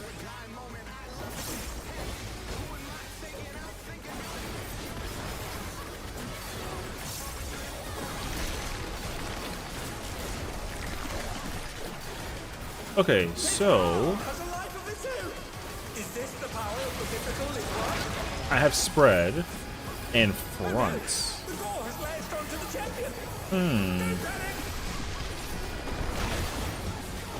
Oh, he... Alright, man. Oh, that's such a pain.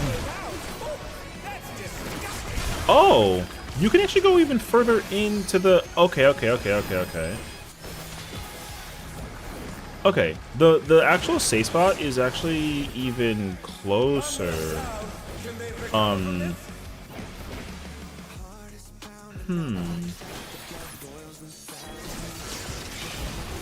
I refuse to die this way, I'm thinking. The hitbox safe spot actually is this line with the cone. Wait, he does Act 2 right away? What the fuck is this? 4th in line? Wait. Oh, there's an A-B thing. What is this? No, yo, there's an A-B thing. Yo, it's oh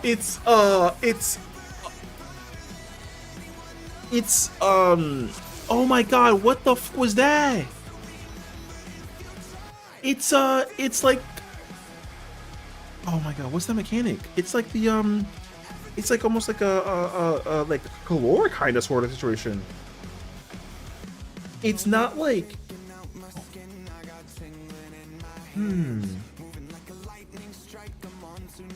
Okay, wait. Okay, wait.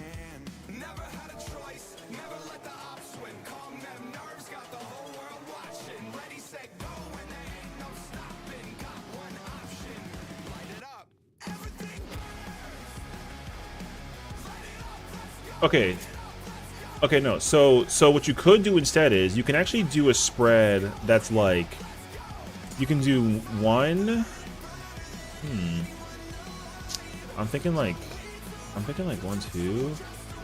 Where's the middle of that part? Is it like right there? I wonder if that works. And then I wonder if you do that. And then I wonder if you do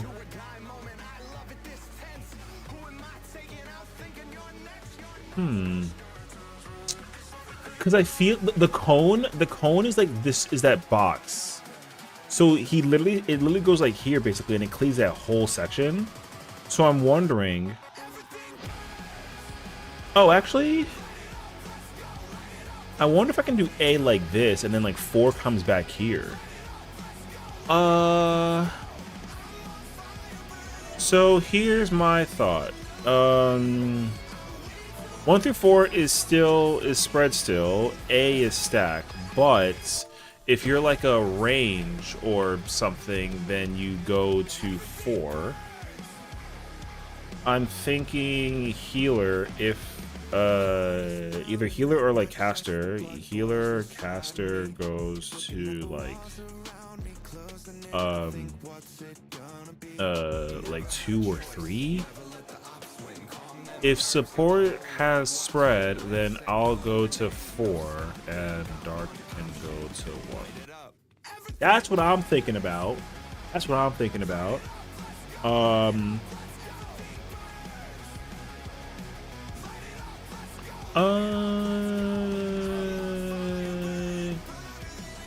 So,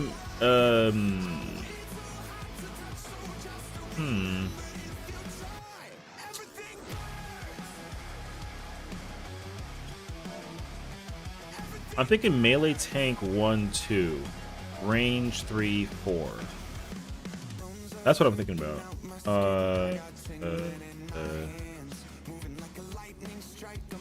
Here. Yeah, because the reason why I'm doing that is because the healers in between is my thought process. The thing is that like I don't really know if the 4 has to go that far out. Like I don't know. Like I don't actually know. All right, that's going. 1 second.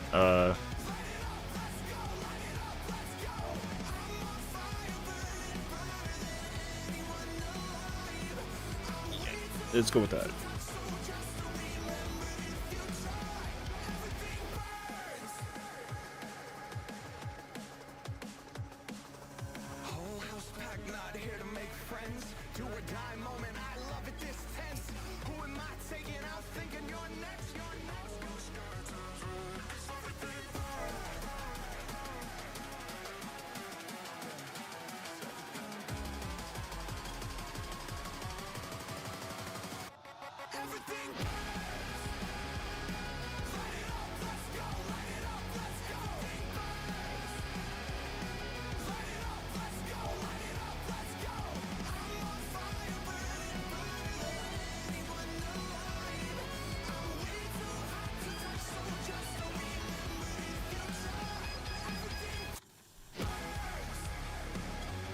Okay.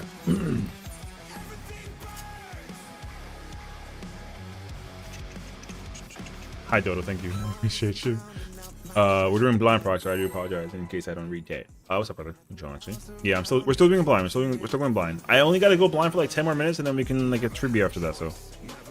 Okay, so let me like explain the logic, because it's not gonna be like logical. 1 through 4 is for spreads and A is for stack, right? In my mind, my only curious wonder is if 1, 2, 3 can even be like I want to know if 1 through 3 can you stand there and not clip people. Obviously, like you still gotta deal with the thing that involves like the spit, but the big problem is the spread and the stack. So I just want to see how it fits if you have the alignment like that. Oh my god!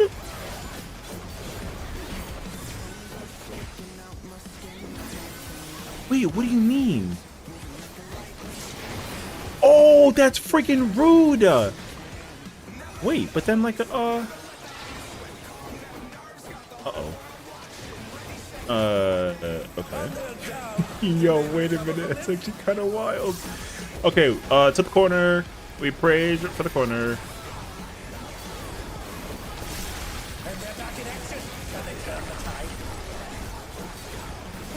Okay, pray for the corner. I only have the, okay, so I have the stack, right? And then it's right. Wait a minute, but don't they all have the uh-oh. Wait, the stack doesn't work this way though, right? Oh, but we gotta go back. What the f?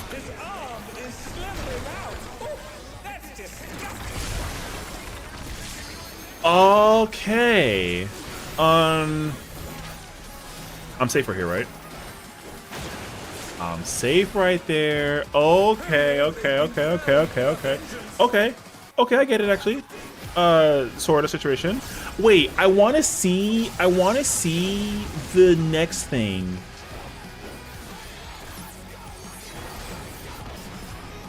Don't kill me. I'm gonna just use all my mitigation. Did you see that placement? What was that? What was that? Cruel. Wait, it does the mechanic with the thing with the coil during that?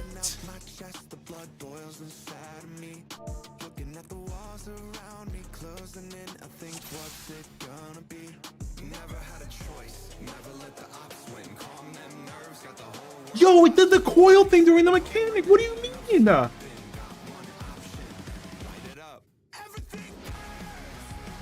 Okay.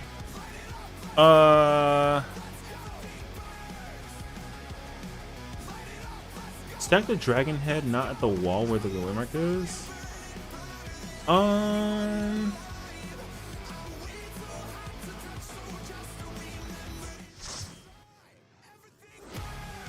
right, man.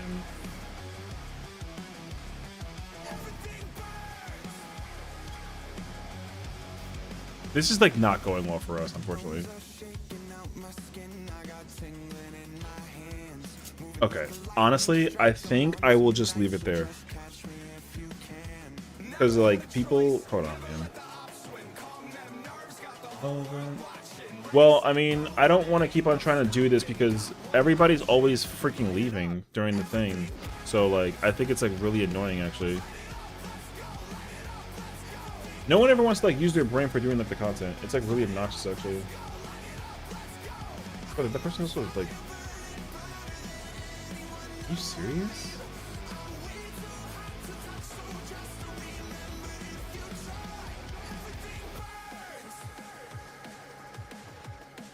Alright, man. I'm not really gonna, like...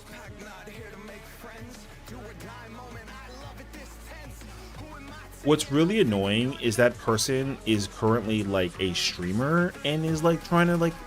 You know what I mean? Why would you not just, like, respect the situation? Why the hell would you join a prog party if you don't want to, like, actually do it blind? That's really freaking lame, actually.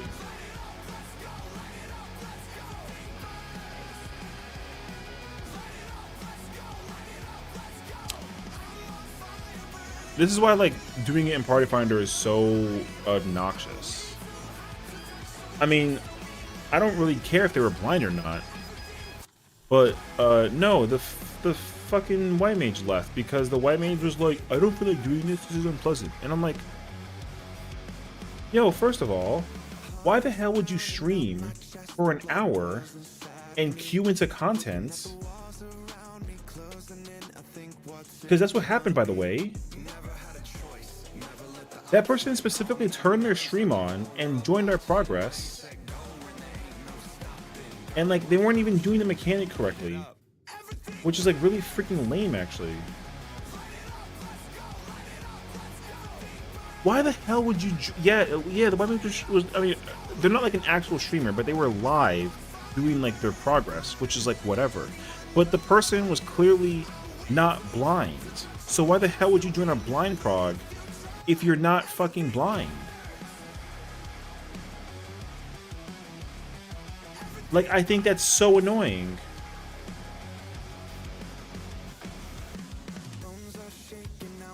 So let me like explain to you, because I have the full context, unfortunately. The white mage isn't even doing the fucking content on a white mage. They're doing the content on a dancer. They decided to join the party on a white mage because of, like, whatever reason, which, like, I don't really care. However, if you're already trying to prog the fight on your own volition, then why the hell would you join a blind prog party and expect us to just immediately go send it to, like, the thing? Like, I think that's stupid. At the end of P1, why the hell did they join a blind prog? That's so dumb. See, that's what's really so freaking lame. This is why sometimes finding content on Party Finder is, like, obnoxious, because, like, the content got ruined as a result. Like, brother, fuck that person for everything that they stand for. Like, honestly.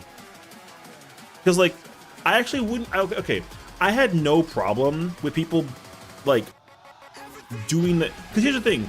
Like, that's the end of my blind video. That's the end. And I gotta edit that also, unfortunately. So now I gotta do, like, an outro. Then I gotta upload it. I gotta edit the crap out. Then, then we gotta go just send it. Because, like, that video is not even 45 minutes. So, like, man, that's why it's like, because here's the problem, man. If we literally, if I literally go look up the Party Finder shot and immediately go and do the content, I will pass that person's prog point in a single instance, because there's a 20-minute guide out there already that already tells you how to do everything. So I'm not gonna sit there and suffer anywhere near as much as that person probably has been for the content's sake. You know what I'm saying? Like, but like, why the hell are you joining like a fresh blind prog party with the that person's a fucking idiot. Like, I'm not even mad because like I still have the video. It's not like a perfect 10 out of 10 video, but at least it was like good enough that I could actually work with it. So I'm not mad. But that person's insufferable for joining a blind video, mechanically doing things correctly, watching people die, and acting as if like that's not a problem to them.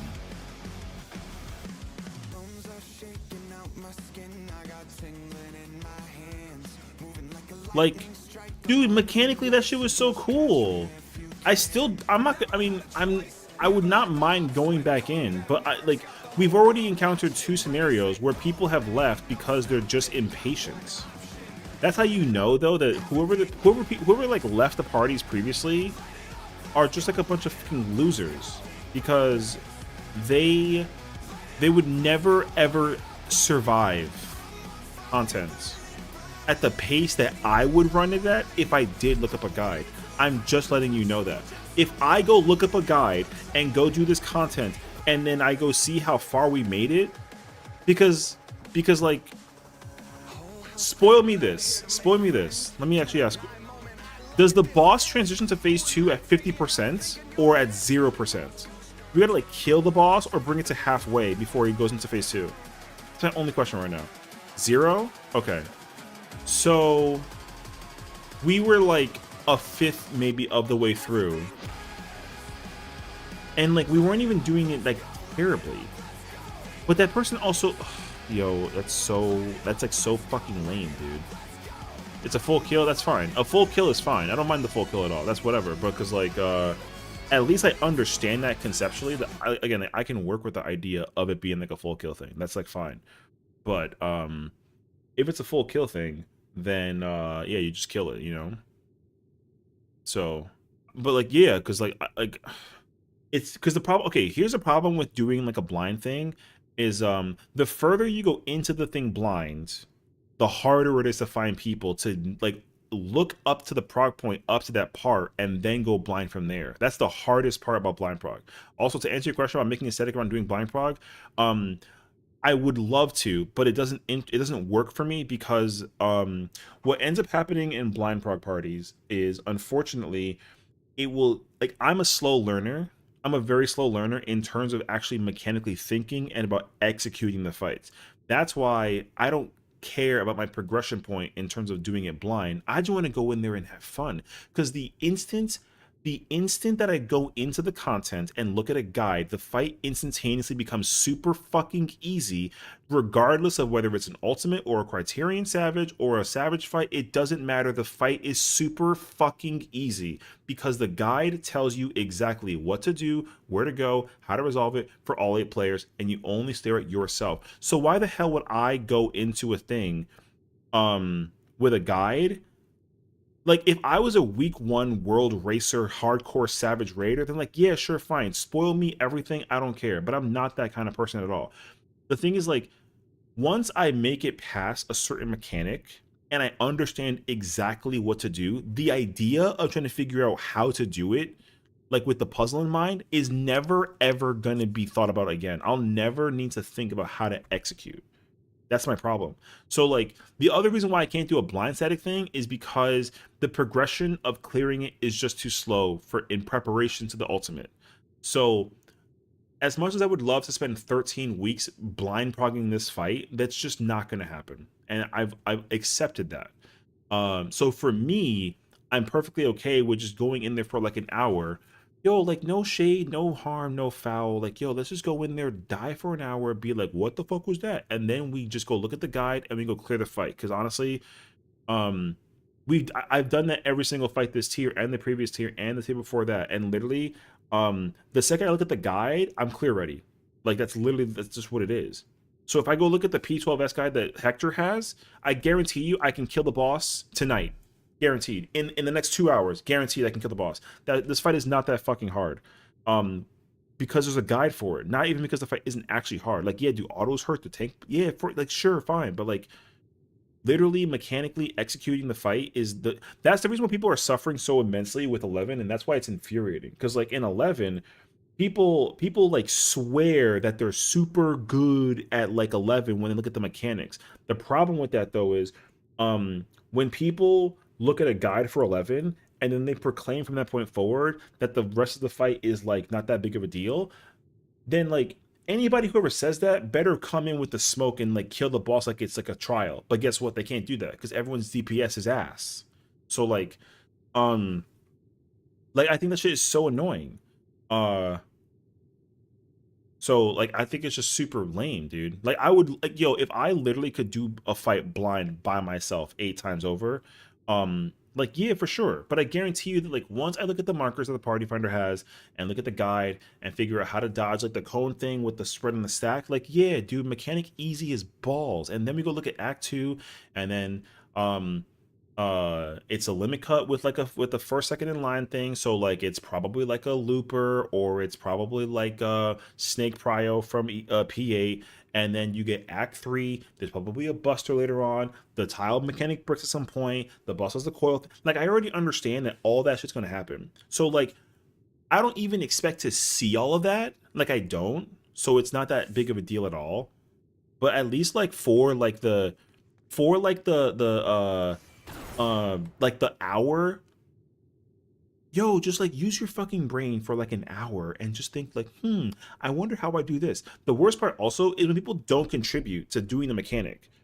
If you just sit there and let me count down and pull and we die and we pull and we die and we pull and we die and we pull and we die, and then you don't ever say anything, then like you can't get mad for us not making progress. If you have any idea whatsoever that it is, then at least like chime in. But that person didn't apply shit. All that they did was just sit there and press healing buttons, dog. That's it. Then they said, yo, I'm out. So like now I gotta sit there and act like I had a great time with that person. But now I gotta be petty. And I gotta like gray their name out when I put the video up because like I don't want that person's bitch ass in my freaking video. Like what the fuck are we on about? You know what I'm saying? So my point is like if they were trying to slide me the answers low key, brother, that's a bannable offense in my opinion. Like that person, first of all, hold on, dog. Because I'm not gonna be happy if I actually go look up the fucking name and then find out like, are they still streaming? No, they turned it off when they left the party. They were streaming, they left the party, they looked in PF for 2 more party instances, whatever, and then they hopped the fuck off. And I'm like, you put an hour's amount of time into a thing just for like fucking what? Like to like what are we fucking doing? Not to mention that like that person's on an alt. So like, yo, what are you, brother? You like, you have 5 characters that you play with, and you're like, you can't have 5 characters and then play with your main character into the content and then be at a certain prog point that's farther than where we're at in the current situation, and then join a blind prog party and pretend like it's okay to try and like what the fuck are we doing? That's so stupid. Anyways. No, it was a random. Like that's my problem though. If I knew the person and they left the if I knew the person and then they joined my party and then they just left because they weren't having fun, I would be on Discord right now being like, "Don't ever do that shit again. That was stupid." The problem is that that person was from Party Finder. That person's a rando from PF from Behemoth, it looks like.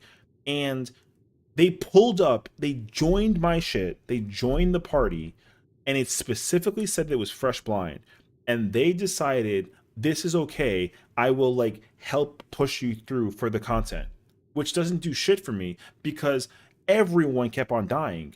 No one, yo, first of all, that person wasn't even doing the fucking first mechanic correctly anyways, because they used ethereal shift to in and out. And I guarantee you that if I was playing white mage, I wouldn't need to press that fucking button in order to deal with the spread. Like, what are we talking about? Like, that shit is crazy, actually.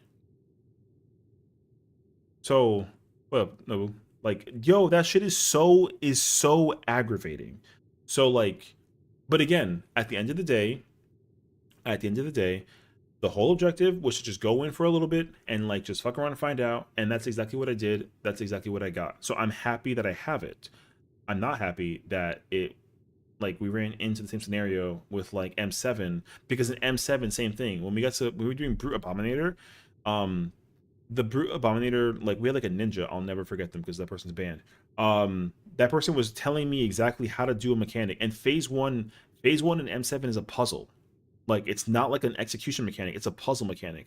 But people don't think that because like it's whatever. But like, you know how complicated it would have been to figure out that the boss thingy was proximity and not like a random situation? I would have never figured that out in the first moment. We found out about that on the third poll. Like, that shit is crazy, dog. So, like, yeah, it's insane. So, like, yo, fuck that person for all that they stand for. I don't even give a fuck what their numbers are. I don't care if they clear content or not. I do not give a goddamn crap. But what I cannot ever accept is somebody who decided that it was okay in their own personal brain to be at 8% in rage in this fight, but then join a fresh blind prog. And like, for what? Like, yo, like, what are we talking about? That's like a ski suit. That's like a ski suit in the summertime at 200-degree weather, stupid. You know what I mean? Like, that's, yeah, they're baby streamer. They had like no viewers. It doesn't matter. Like, thank you for the reset squid. I appreciate it.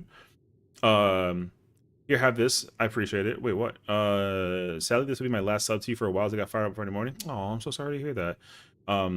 Definitely, you know, take care of yourself. You know what I mean? You don't have to also sub to the channel. Definitely just take care of yourself first and foremost. You know what I mean? Like, for fuck, man, I gotta do fucking tea. I want to do that bullshit. Okay, let me do my outro and then we can go do tea. Fuck, man, stupid fucking. I don't even want to do the outro, man. See, this is why I'm so fucking mad, dog.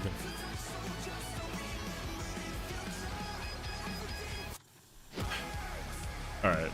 This fight's insane, but you'll figure it out.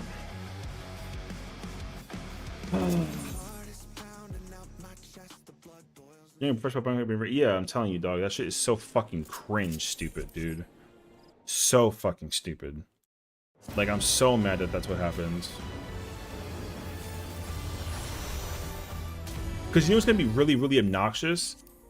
It's gonna be really, really, really fucking obnoxious when I put up PFs and then I go do the mechanic for that fight, and then that person decides to join my shit, and then they immediately get fucking kicked, and then they hit me with the 3 question marks like it's my problem. And it's like, yo, guess what? Remember that day that you griefed my shit? Yeah, guess what? Goodbye. Yo, I'm never raiding with that person in PF if I ever see them. I can give 2 fucks about it. I can give 2 fucks about it, dog. Like, that's so annoying, man. So, now I gotta... Dog, this is such an L, dude. I hate people sometimes. Yo, the brain power is ridiculous in that situation, dog.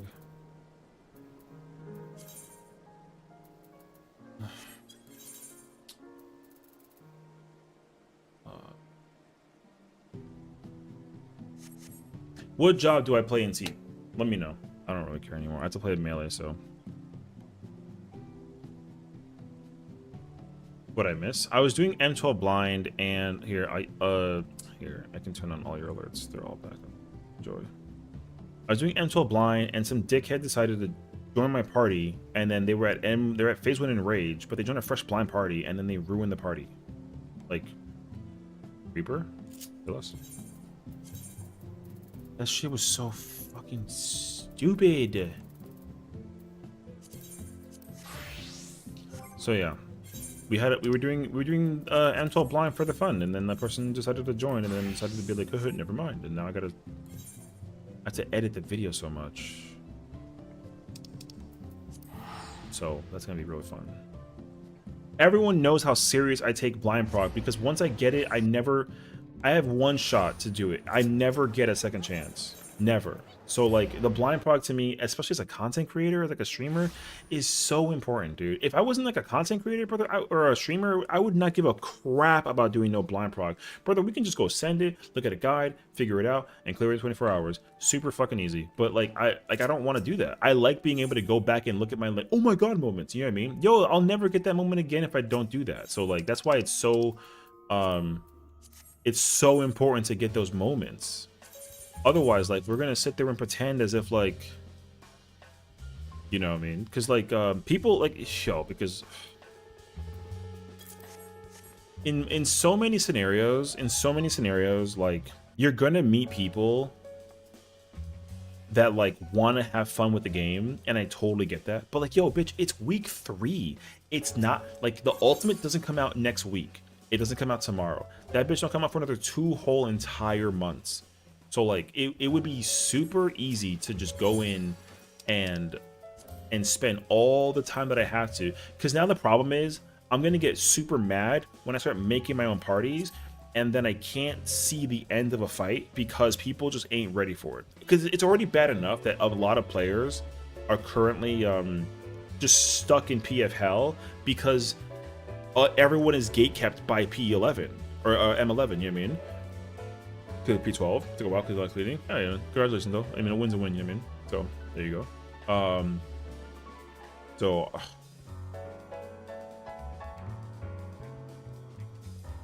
In my mind, like,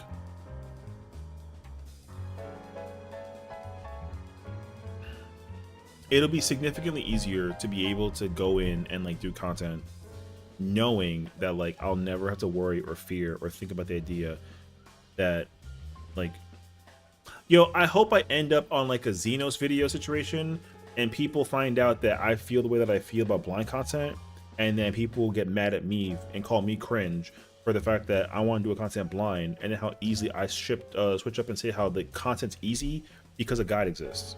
Like, you know what I'm saying? Because yo, even Fru is another prime example of a fight that I had a hard time trying to do content with, because people would not figure out like how to do was it Fall of Faith? Couldn't do Fall of Faith.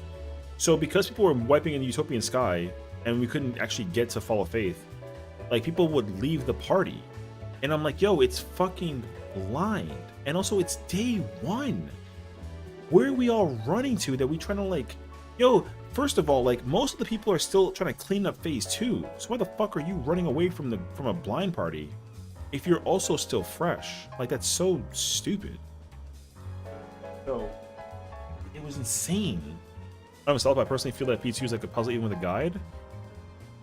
I mean, I'm gonna hold my judgment until I look at a guide, because now that the recording is over, oh, I'll make the public service announcement as well. In terms of the fight, I'm free. Like, I'm just free. You can spoil me.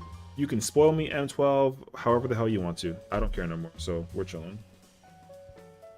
I'm just so disappointed that happened, man. It happened twice even. That's the worst part about it. It happened twice. It's so much worse for the other person that recently left than the one that we left the first time through, because that was whatever. But that person leaving was such a fucking L. So go ahead, like, you know. Well, no, I mean, here's what I'll do, because we will do this. I'll do this. Because this is my compensation. This is what I usually do when this is what I usually do when we are done with the video. We'll go look up like a POV, and we'll go look up like a clear video, so we can just like see what the boss looks like and the mechanic. You know what I mean? So like that's what I'll probably just do that at some point. We'll just go literally look up like the clear POV for the first phase. I won't look at phase 2 because I think it's just not necessary right now. Hello there. Thank you for the follow, Venus. I appreciate it with money. So, here, I got you actually. Let's just do that real quick. Let me get cute, and then we'll figure it out. I don't have a lot of Reaper ovens, so. What color are we using? Here, what if we do this one? Wait, we go Asphodel Sphere, or do we go Abyssosphere? Or Scythe rather, I said Spear, bro. You know what? Actually, let's go. Let's keep it. Okay. Abyssos? Yo, what's up? That's the Abyssosphere, brother. Okay. Know any shielders? We need a shield healer for T. If anybody wants to play shield healer for T, we're at like Wormhole Frog. There you go. If not, then I'll do it. I can probably shield heal. I don't think it's gonna be like that big of a deal. I mean, I would recommend that I don't, but left my EU. Oh, that's okay. I appreciate you though for the you know. So thank you. Okay, wait. I'm gonna wear this.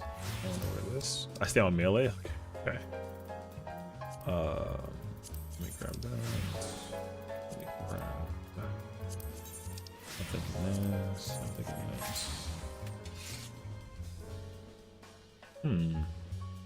No, because I thought it was like a thing you actually organize and put two together and film. No, it's okay. It's fine. Honestly, I already understand that, like, you know, we may have a hard time like filling the party, because I don't really know if people are going to be like actively doing tea, but like, I mean, I don't mind chilling. I'm chilling though, so it's okay. There's no like there's no blah blah blah.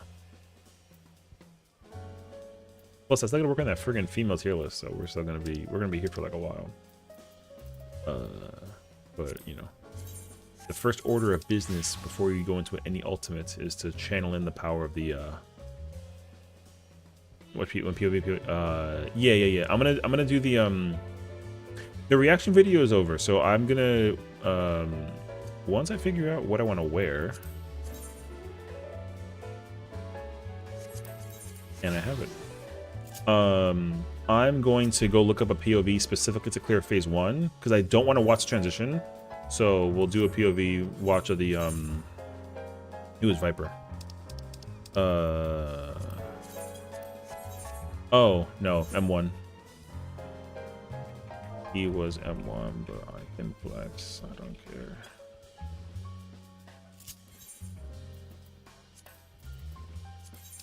I can play either way, so it's okay. Actually, if we get a person to play freaking M1 or M2 rather, brother, I'm gonna play me some Samurai. The Samurai goes crazy. Okay, let's go here. I'm gonna mute the audio real quick.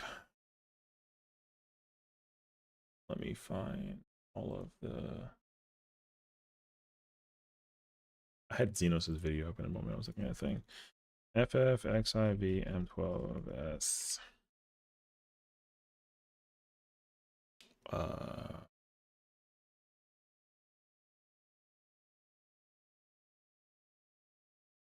Oh, perfect. Wes Galber has a POV and he doesn't talk in his videos, so boom.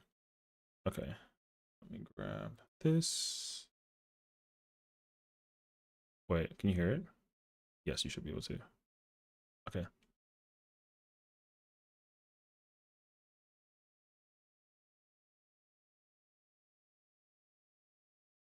Okay, perfect.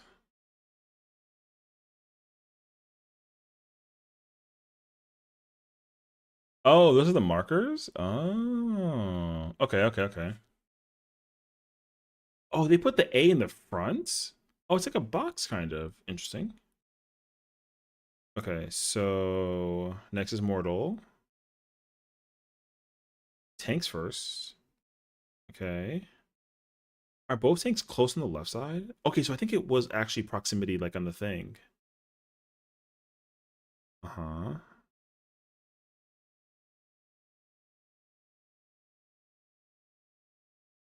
Oh, it's proximity from the middle? Oh, I thought that it was, but I wasn't actually sure.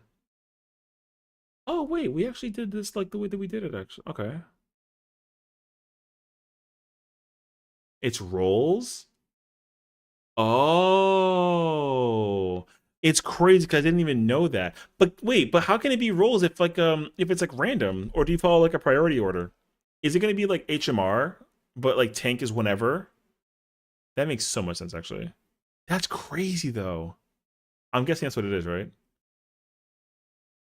Port is purple side. Oh no, and that I know, but I'm saying like because it could be like green and purple like together. So like if the purple one is a tank thing, then the tank has to take it. Otherwise, like um I'm guessing you do like light party 1 and 2 left and right, and then you go in order of the right. So like if the first one's purple then green, then what's the first one in that order? It's like healer takes the right one, tank takes this one. But then if the next one was like green green, then it's gonna be like healer left and then melee right, right? And then like if it was like purple green, then it's like tank 2 and then range, and then the last ones is what range 1 and then uh oh, and then melee 2. Hi, Laza. How's it going? I think that's what. Yeah, okay. H1 never be on the right side since they had the first part on the left side. H1 is never on the left side. Oh, yeah. Okay. What's Bracken? We're gonna look at the POV guide of phase 1 only because we just did our blind attempt of P12. I crashed out, or M12 rather. I crashed out, and now we're gonna look at this and see like mechanically what else is there. So yeah. The boss is at 20% loss at this point in the mechanic. See, like I'll tell you like a fifth of the way. Okay, so let's say it's double. Okay, MM, and let's say that it's like second tank, second fish. Wait, and let's say tank, second tank, then tank. Oh, okay. It's a valid crash out.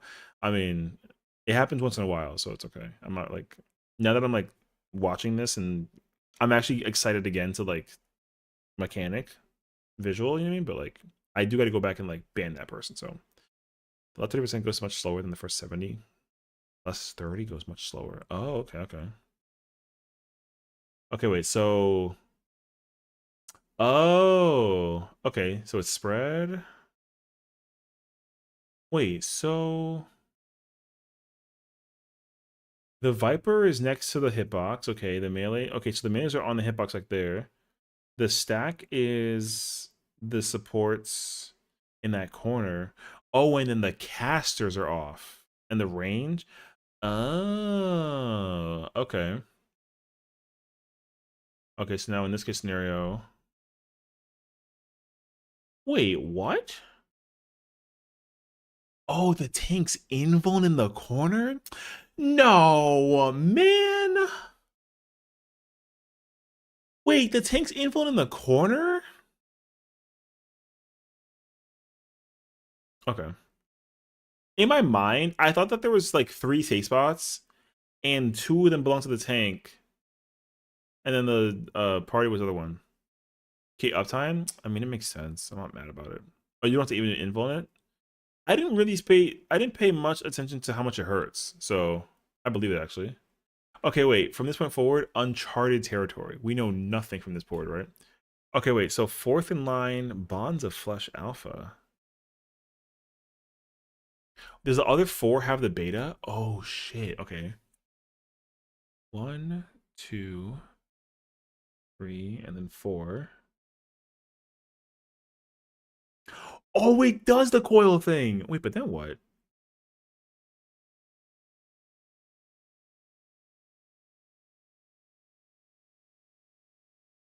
Wait, he doesn't face north during the coil. Wait, what?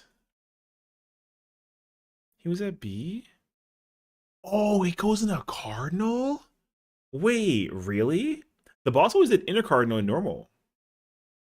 Wait, how the hold on. Essentially, it's looper? Oh, shit. Okay. Wait, so... Okay, the bind is free.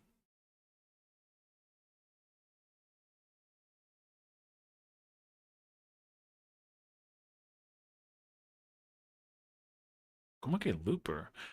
Oh! Oh, it's like a stretch thingy. Wait, what the f... And then there's like a tower stretch? Okay. Rolling mass?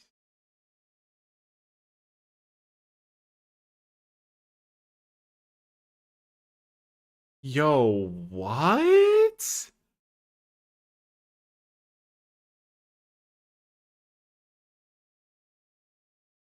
Yo, what? Wait. Okay, so who is that? The bard? The black mage is wait, who's the how'd the Viper get the debuff? Oh, they have the one. Oh, it turned into a one thing. Oh no, wait. Or is that alpha? Does the white mage have other alpha? Oh, okay. Wait. The debuff turns into A, is the yellow one red, okay. And then the person has B, and then the SF is the Viper with A. Okay, they break. So then two, okay, so two, then they stretch.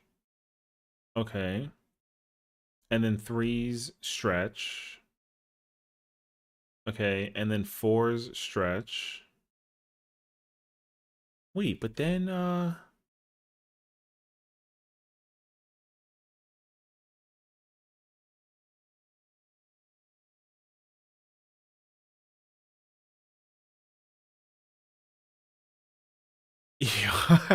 yo. 1 2 3 4 alpha set and beta set. Yeah. I see that. A timer is running out. Change two players together. Right. I see that too. Um, the thing is that he mechanically he's 4. So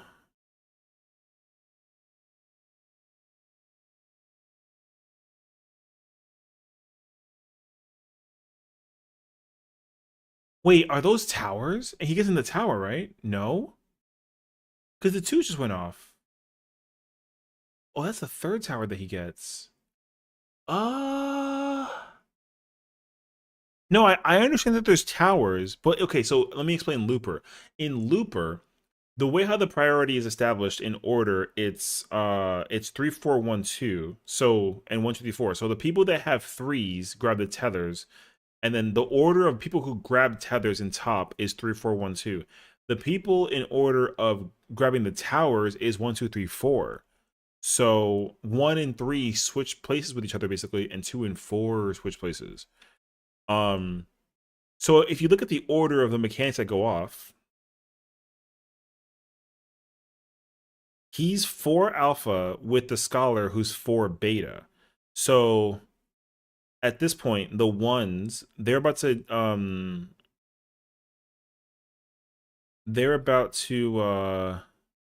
but so the okay, I'm overthinking it, but the bard has 3 on that cell, and then the dragoon is 4 on this cell. So I understand that they stretch it. But then why? Honestly, I feel like the mechanic is just fast. Is 3 4 1 2 here as well? Oh, is it really? Second ball that spawns pre-coil? Second ball that spawns pre-coil.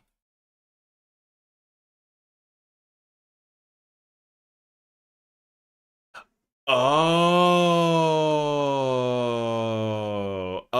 Okay. Oh, I see. Oh shit, it is kind of like Looper. So he goes to that one right here on the right side. Does he get a debuff when he touches it?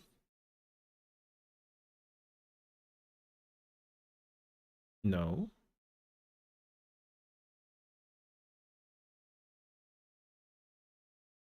Oh, he does.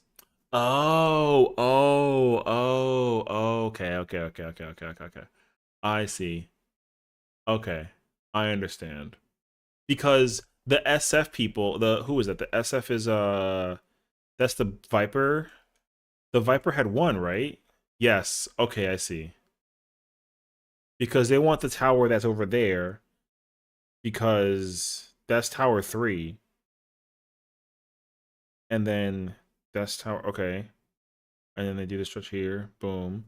So then the last tower set is inside the coil. Okay. Wait, so let me just ask. If you don't appropriately, because the objective is to take out the thing from the middle, right? Like the tower things. Because if he does the coil when there's stuff inside the thing still, that's bad, right? Like, is it gonna like be a problem for the party if they like explode? Yeah, I know the boss is already at like 60% at this point. So, yo, that mechanic is kind of crazy. Okay. And then what? Splash head. Okay, AOE. Safety cleanse. If they don't cleanse, it does rare by damage. Fair clear 11. Let's go. Is she crying? Usually unlivable. Oh, okay.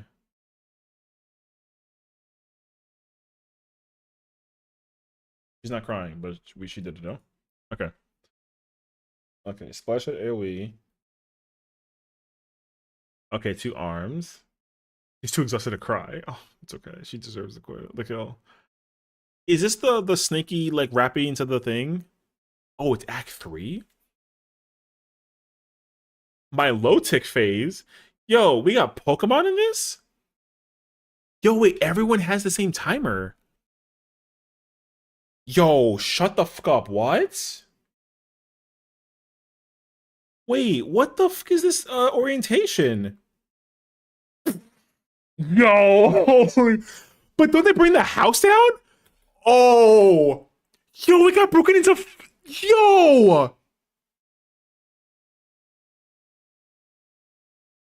are we full, by the way? Okay, no. Yo, what? Oh, wait, is the boss just not targetable during this mechanic at all?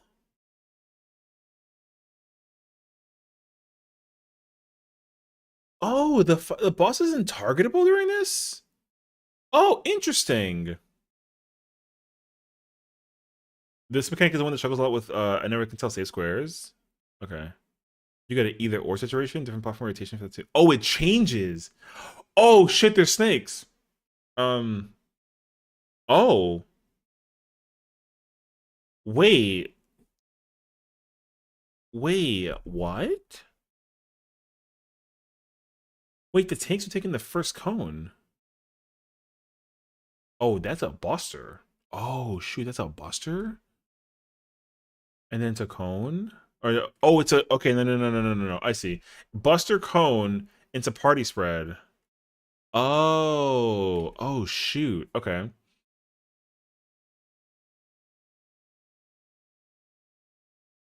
Yo, it's crazy how much mitigation is being used for the fixer. Oh my gosh. Yo, that looked like it was like Gigamit. Are we entering? There's a curtain call? Yo, if we got tether popping, that's gonna be so fucking sick, dude. Rotting Flesh, Bonds of Ace. Wait, they all have A. Wait, but then oh wait, does he have a oh, he has Rotting Flesh. Oh, he has to technically eat the hit. Oh, that's crazy. Oh, that's crazy. And it's role based.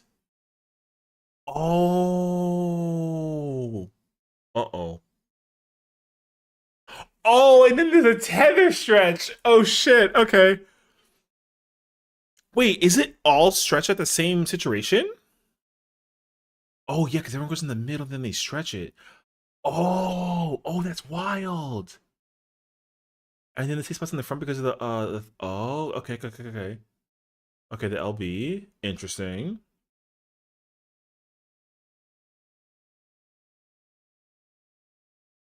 Okay. All stretch and should probably include wait, the stretch can kill each other if you're not careful. Wait, but don't they oh, you mean because there's an AoE around each person with a pop? Did it do that in the second one? I didn't even notice that. Oh, it does. Oh, so you can't have everyone go in the same place. Oh shit. Okay. I didn't even notice that. Okay. Okay, and the splatter shed, I say. Can't believe that there's okay, 3 acts and a curtain call. Oh, so you okay, I see. Oh, it's mortal again.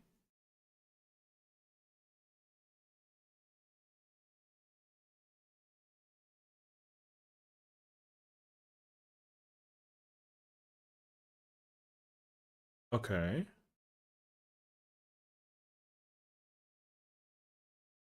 It's really cool. The second thing we hit and it said burns, that was really cool.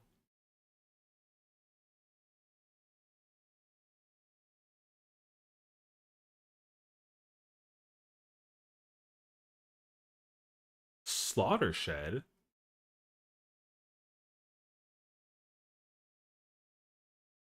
Oh, nah.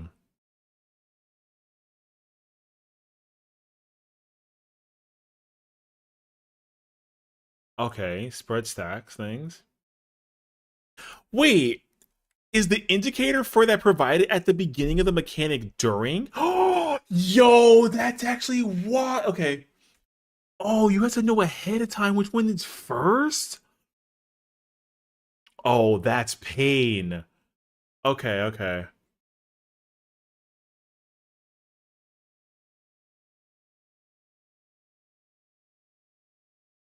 Wait, he's doing it again though. And then think and then the plot. Okay. And doing it again.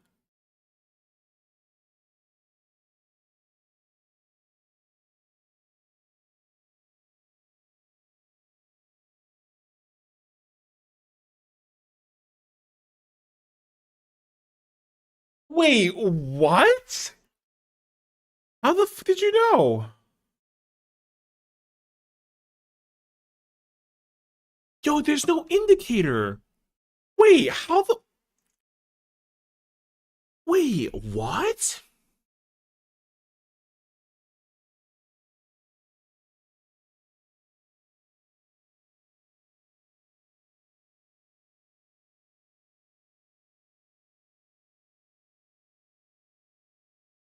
Oh, is he looking in that direction? Oh, he's looking. Oh. And then again? Oh. Oh, that's wild that he looks.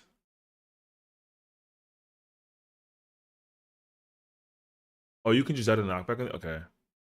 Okay, then it's a spread thing into a stack thing. Okay. Oh shit, dude.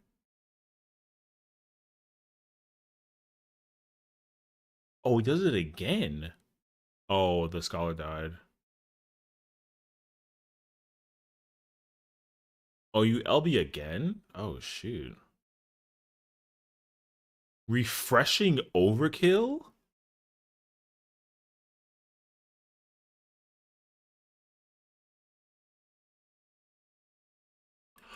Oh, he almost like they almost like died to it. Oh shoot. Okay. Okay.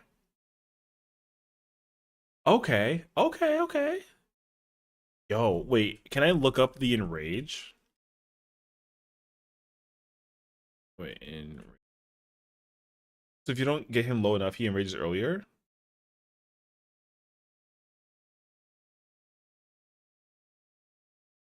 Wait, what do you mean he enrages earlier?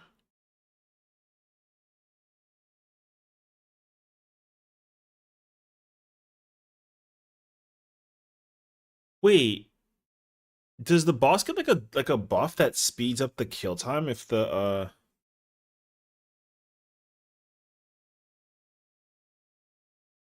DPS check from the sound of it? I mean, I I mean, like yes, but also I figured that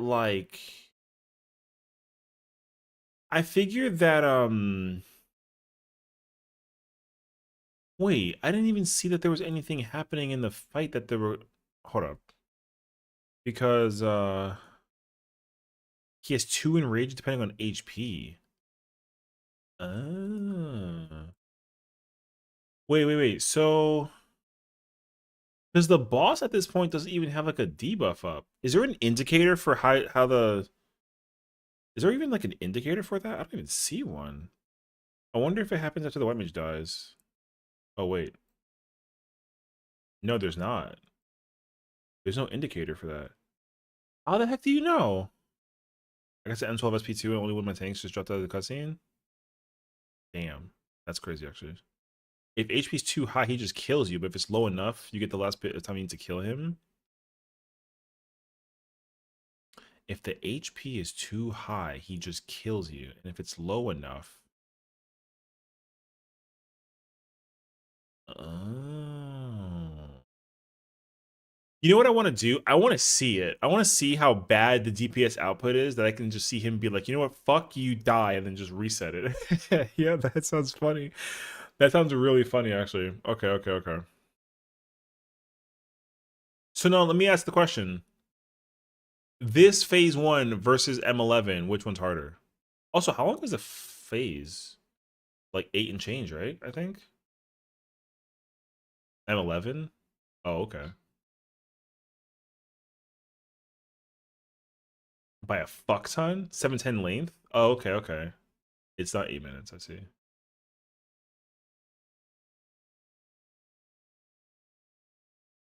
Damn, so you definitely only get 2 potions, huh?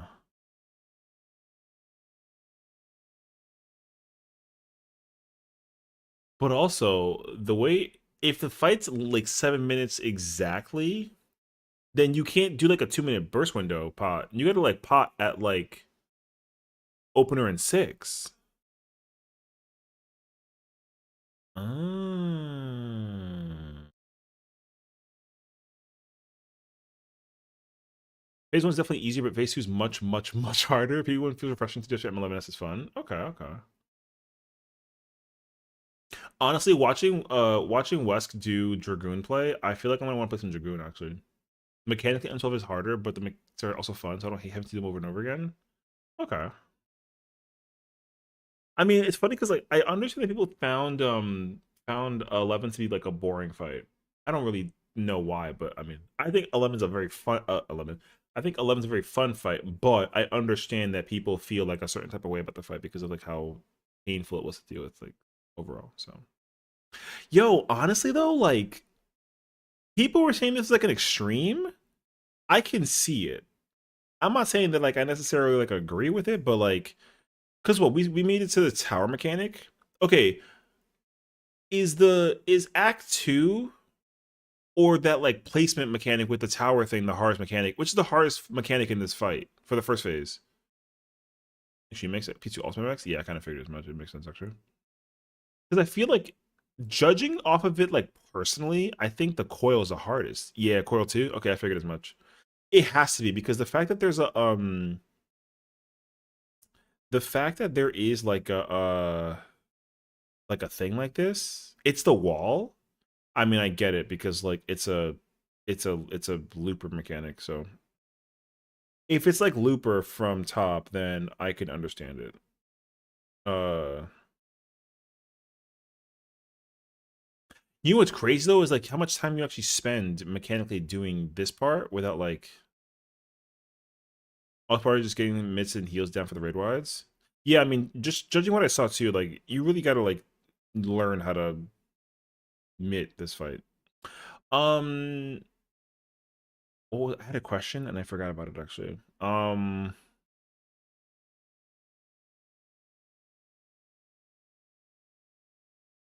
What was my question? Shoot, I forgot about it. I remember actually. It's okay. You strategy board she for MC2. Oh, okay, okay.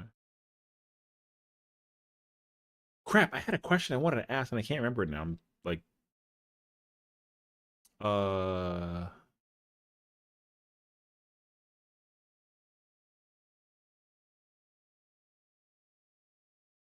yeah, this is cool. This is really cool.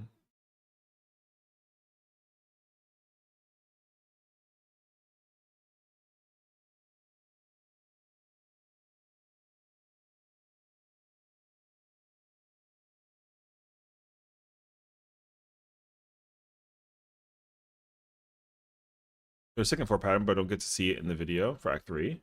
Oh yeah, I remember seeing or yeah, I remember that being mentioned, so okay, okay.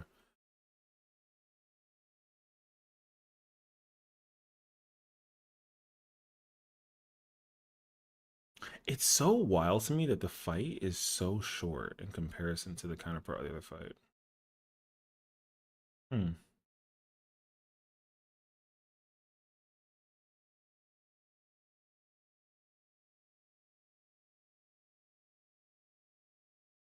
And more than calling it? Okay.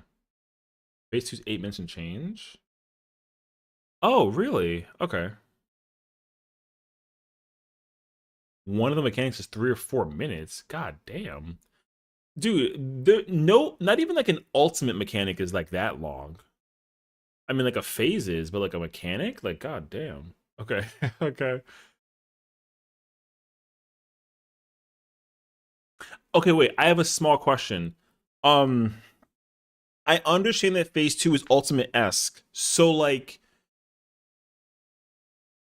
is it at all possible to clear phase 1 very easily and then go do phase 2 blind? The raid plan owns 40 slides? Wait, that sounds fire actually. Okay.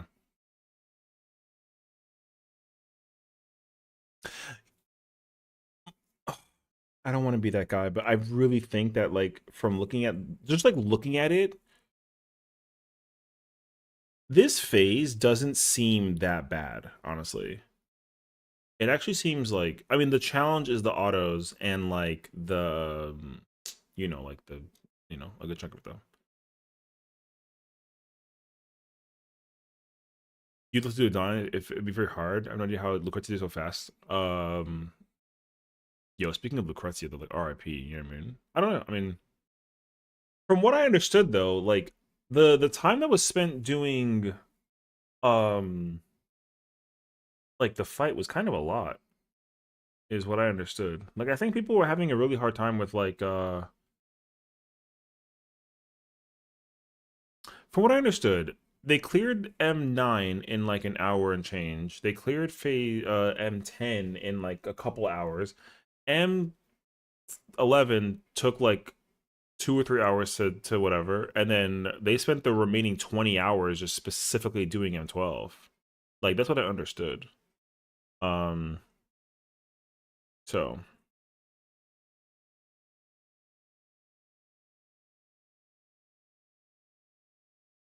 oh, Page. It's not too bad. I just think some mechanics. Yeah. Well, how? Well, because like Arthur, you're doing it with Kiwi, right? So like, how has it been with y'all doing the fight overall? Like, are you guys like getting through it uh like well or like like have you guys already seen phase 2 or no? Was something on Cheers into World Prague was we working up and not clearing it? I wasn't cleared. Well, the thing is like from what I understood from the first okay.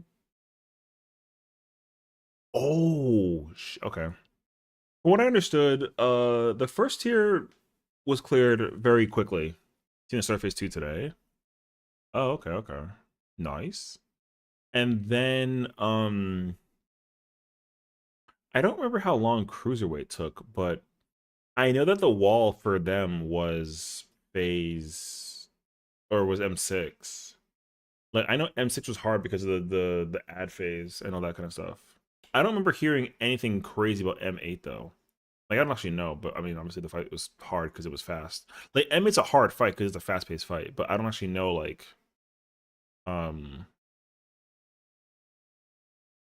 if they had like a hard time with it per se.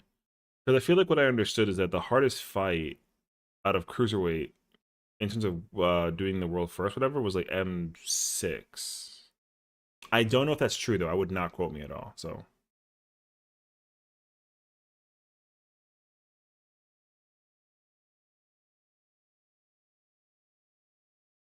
But this fight took like almost an entire day to clear, which is like kind of common actually. But I think this tier got cleared faster than I think 9 through 12 did with Anabasios. I think Anabasios was easier to clear or faster to clear in comparison. Promise definitely took longer than Anabasios and this. You're watching now? Yeah, we got our blind video, so we're gonna just like I'll do the editing tomorrow or something. I'm just letting it run while we kind of like yap, honestly. So yeah, this phase doesn't look that bad, honestly.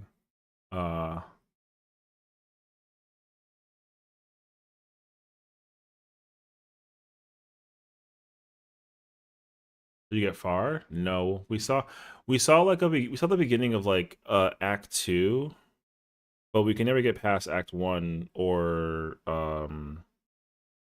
Mortal because we had like some dickhead. I crashed out over it, honestly. So we had some dickhead white mage, and then a melee like left in the beginning. So like we didn't get far because people were not patient, and it's like let us try and get far. But it works. The video is like 40 minutes, which is like fine. But editing that is gonna be like a huge pain in the ass. Hi Nina. We cleared. Congratulations. I know I saw. I have y'all in the background, so I'm proud of y'all. Y'all did it. And we can finally prog 12. What fight? They cleared 11 just now. First pull? Hell W, you know what I mean? Yeah, they just cleared 11. Pharaoh was stuck in M11 for like 3 days or some shit like that. It was crazy actually. So, but yeah, we already did our blind video, so yeah, we just chilling actually. I would not prog 12, I'll watch Friends and cheer. Why not? Well, you know what the crazy part is that like actually hold on, I want to go check. I'm actually like a little curious. Classes start Thursday. Oh, okay. At least it's not like a I don't want to do it because like I'm afraid that I'll like be bad or whatever, you know. At least it's not that. I thought that it was like a I don't want to do it because like I'm scared. Not like because I have classes. That's okay. That too? No, nonsense. You're not afraid. Not at the hands of this guy.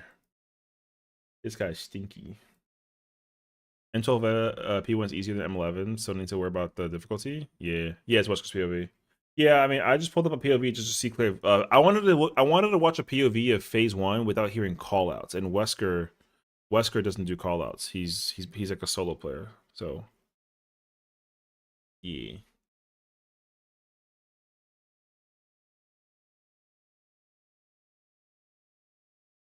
We failed. Okay.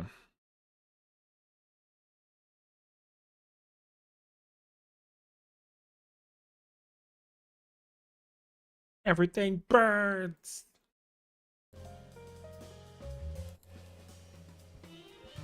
Do I even have samurai gear equipped? I'm not gonna find out. It's fine actually. Take a break. Want to tell you is even helping? Oh yeah, of course. I'm really happy to P1 is just top. Yeah, apparently. That's what I also understood. So I mean, it doesn't seem that bad, honestly. So if I want T, thank you. I'm chilling though. Like T will be like chill for me. I'm not gonna be braining too much, so I get to kick back and relax. Oh wait, did Farah ended her stream? Oh, okay. 1 or 2. I'm a Reg. Oh, okay, okay, okay. Cute. I was just making sure that, you know, I understood the assignment. All right. Sure. Okay.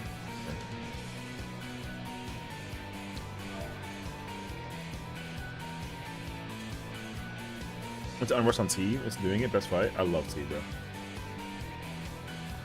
Thanks my blind 12 a little later, though.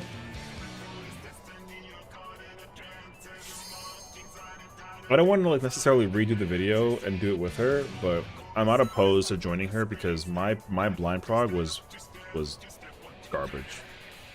We did not even get that far. But also, I just looked at the whole fight, so like, I guess it doesn't really do me any kind of justice to actually like look it up. That's true. No, I mean let her. We'll figure that out afterwards. Yeah, it's okay. How do I Reaper?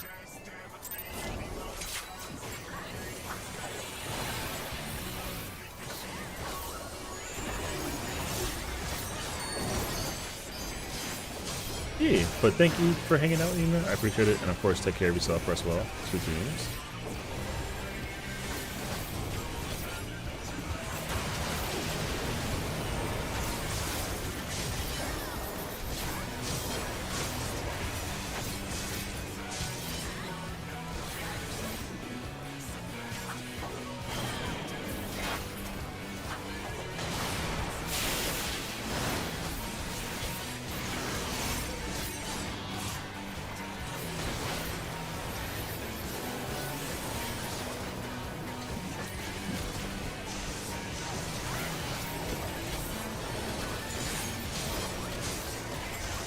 I can join the voice call in a minute.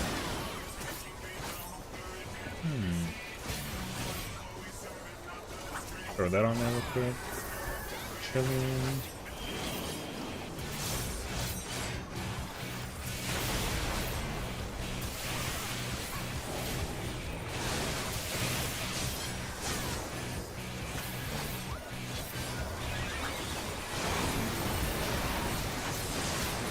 I feel like holding gauge is so bad for Reaper, but I want to do double and shroud in phase 2.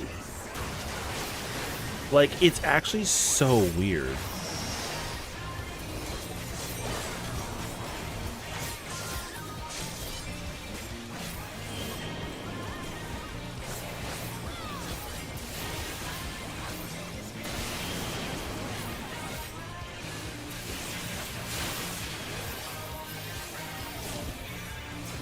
It's definitely a DPS gain, yeah. I just like, it's just so weird that I spend like 7 GCDs like not, you know what I mean? It's definitely a gain. I just think it's so weird how much I gotta hold. Like I hold like, I have to like do 4 extra GCDs I think to like rip it. Oh, RP to that guy. At least his job is done.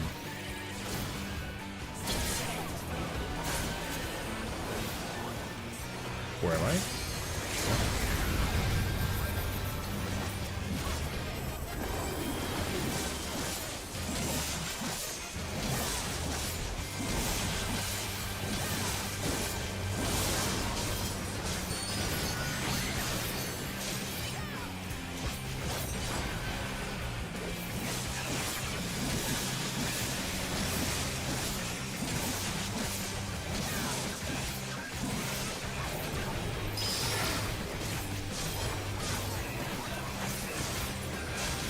Oh, my timer ran off. That was unfortunate.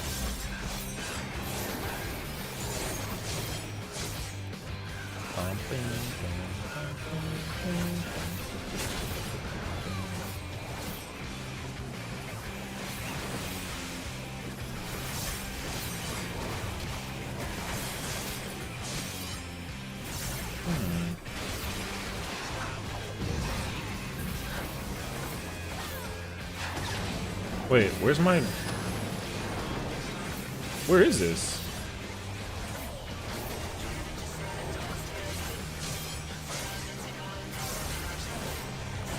Where did Nisi go? He didn't pass?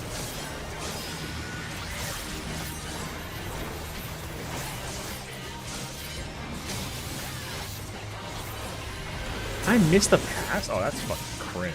Alright.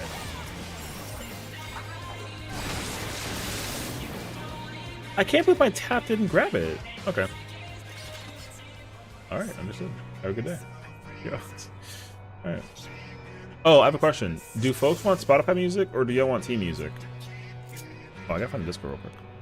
I didn't realize I didn't pass it. That's too bad. I was like brain off. I was like, okay, cool, we're freaking chilling, but I guess not. Yeah.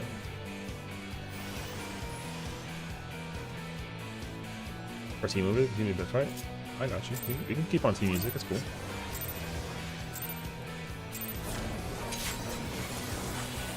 Oh my gosh, that's annoying as hell.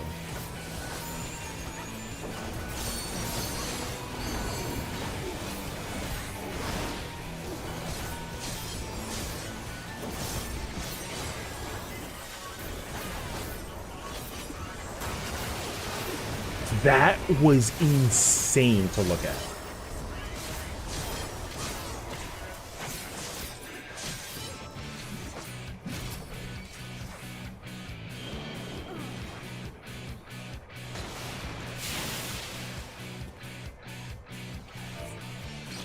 Yo, okay.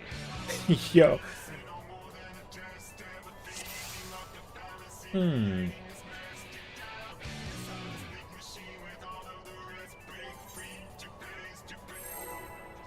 You know what's also kind of crazy? I'm running 2.5 Reaper. I don't need to run 2.5 or 4.9, but like, I don't actually know if I really need to like.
Dude, my damage is like so sad as a Reaper. It's okay though, but yeah.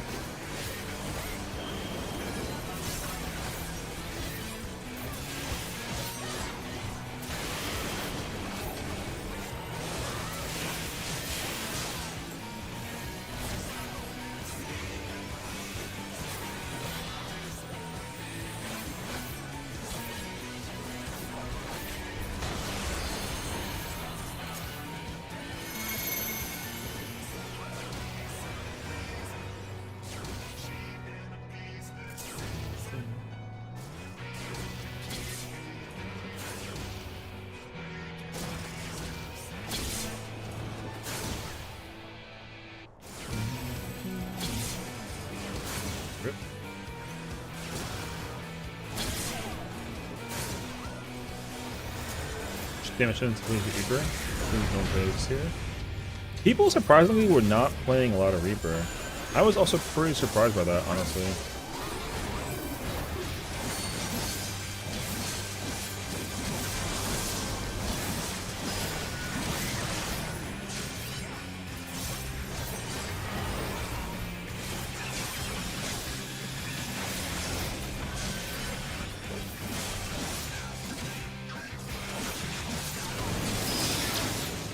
I don't know what I was trying to do, but yeah. Summoner River and close to the beast department from what I understood. Well, so how I've understood it, I mean, Summoner makes sense because like it has a res and like the DPS is low because like the job is like whatever. Reaper is difficult in this tier in 9 and 10 because the amount of ways you have to dot during the fight is like really tough actually. Like in 9 you have to use Whirl of Death like in a weird sense. So there's that. And then also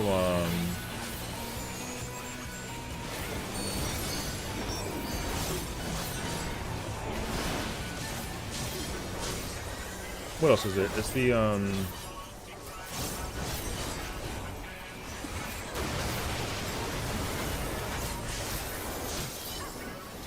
like you just have to fight so many ads in sorry, that's one thing of that. Yeah.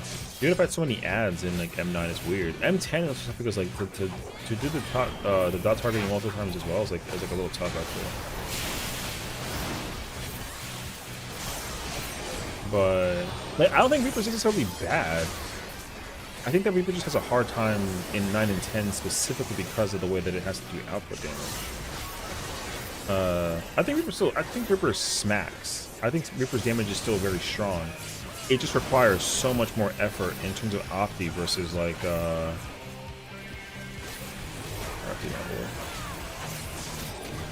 don't know how true that is though. So I've played Reaper like a little bit, but I haven't actually tried to actively figure out like out time.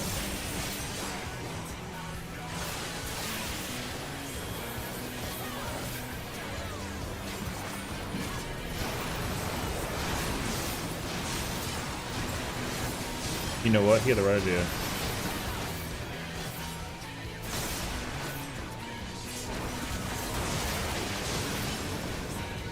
He had the right idea. Okay.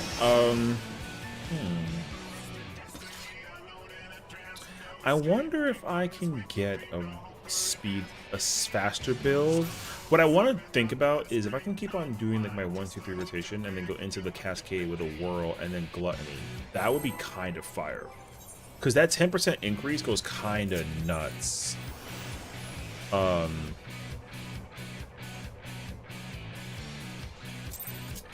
if I have 2.5, I don't get to actually like shoot.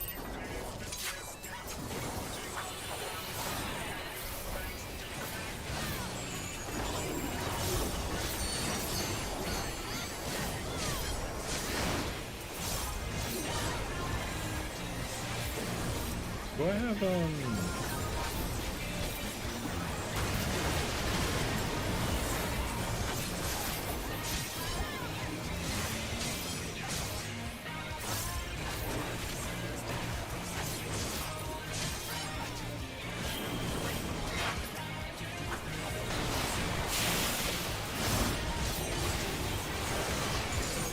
God damn, excuse me.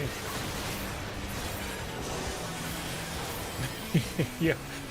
Reaper, brother.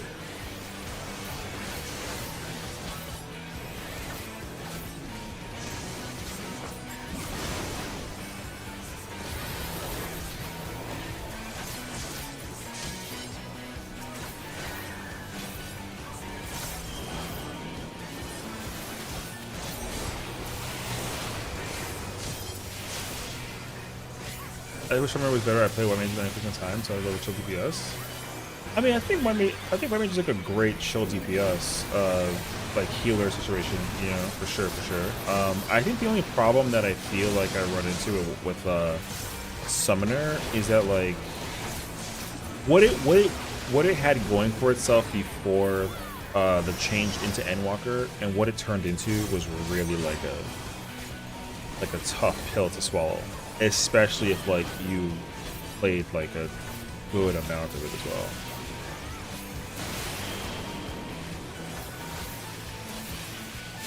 Because I played like a healthy amount of Summoner in like Shadowbringers and I freaking missed it. I actually missed the way that it used to play, so it'd be kind of nice if they figure out like a solution to that. I don't expect it, but it would be nice for them to have some kind of solution to it. That person is hella lost.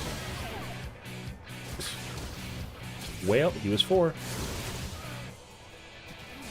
I want to play Reaper in the future, but I have to do job quests. I mean, yeah, you gotta just do it. I mean, you only gotta do like 5, you know? Just get to like level 80 and then like you can unlock Enshroud and like you're chilling. Honestly though, I would be okay. Oh, do I have speed food per chance?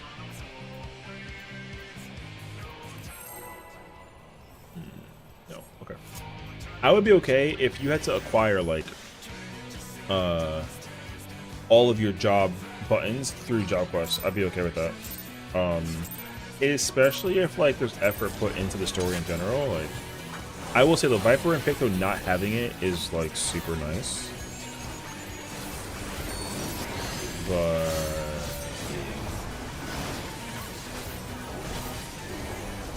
I don't know.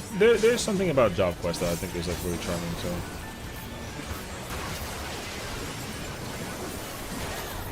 But I understand people are like, nah, F that, don't ever bring that again. Like, I get it. But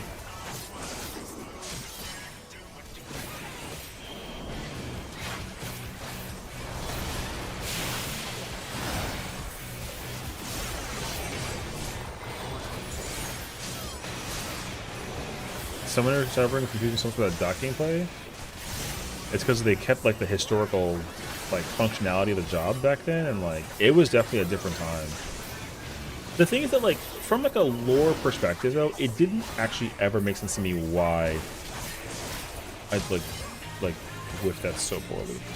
It never made sense to me either why like Summoner was the job that it was, until you realize that like what Summoner had back in the day for like itself was like the pet was super small and like you know, I kind of had like that going for it. So I like forget that that's also what it was. See, but also I think that like with the what all of the job quests should actually do is give you like a full blown like the tutorial shouldn't give you a tutorial on like how to play the game, but the job quest should give you a tutorial on how to play the job.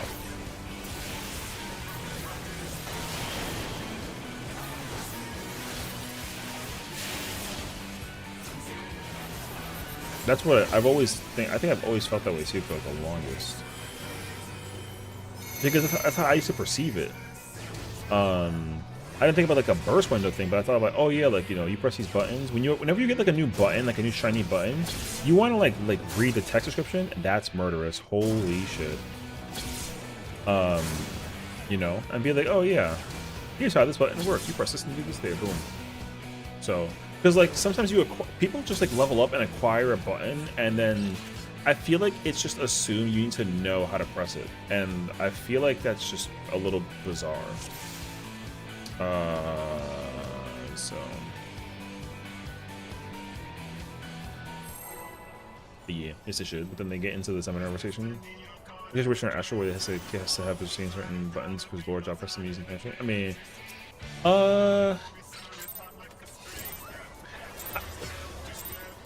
see, the thing is that like job design discussion in this game, I feel like is so complicated. That person is ripping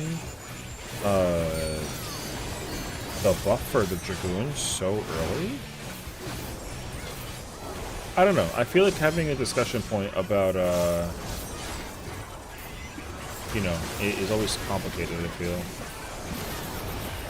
Because like I'm totally on board with like the leveling of procedure and like job design being indicative specifically of like how job design should work and like function and like content, like for sure.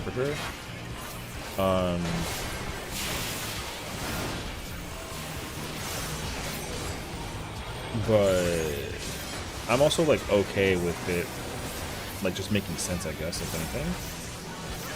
I don't know. Again, I think it's like super tough to figure it out because like there's a lot of jobs that I would fix because of like their gameplay mechanical functionality versus like how the job works versus how the job should work. Like the first job that I would immediately change in that regard is freaking Dark Knight. I don't care what anybody says. If Dark Knight's in this game, it has to be able to have like an HP thing. for like its ability to like do damage and whatnot. The fact that it doesn't have that is like really annoying actually. But people are like, oh, well, it never worked, and I'm like, it's not true. They have to just design it in a way that it could work. It absolutely can work. So, on the contrary, Reaper's Job Quest is supposed to be all about Enshroud, but you don't actually manifest it in the Lock Quest, and you can change if they want to. Well, I mean, yes. I'm an advocate for the idea that Reaper should be you should unlock Enshroud at level 70, because you should totally use it at like level 70. The fact that you don't is like really unfortunate.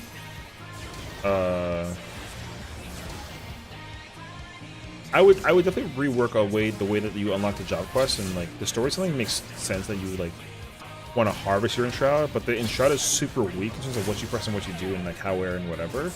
And then as you level up, then you can like learn the more powerful like buttons to manifest the thing. So I completely understand that actually.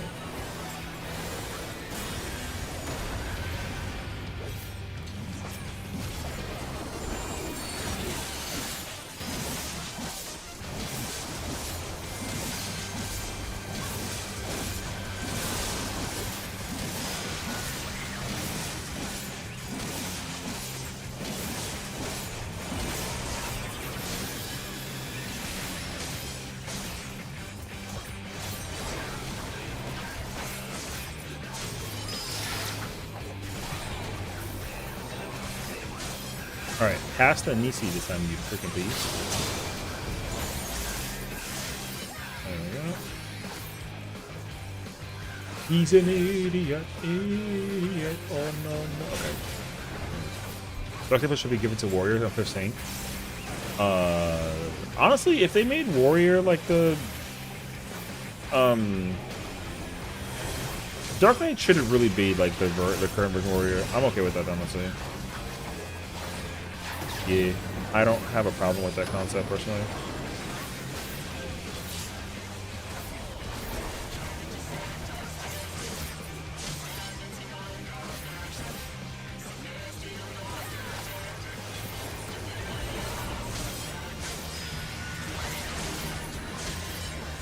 Nice. Easy pass.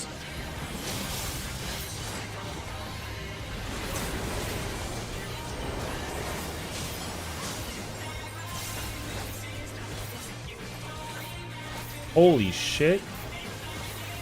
Alright. That was concerning.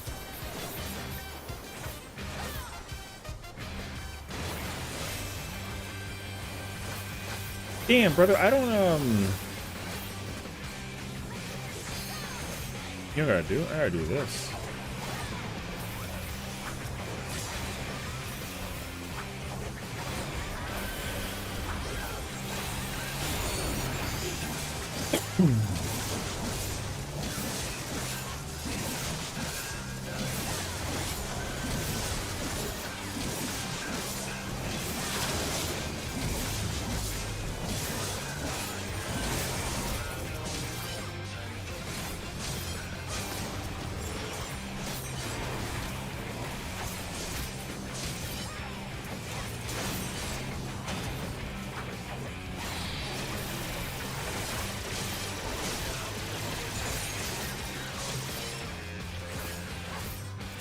Nice.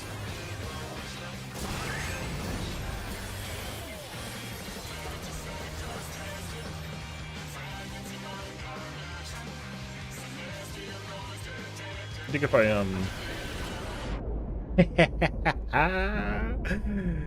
hell yeah, brother, the power of the darkness invested in me. Alright, anyways. I just ripped the reaping with no reason. Okay, that's not smart.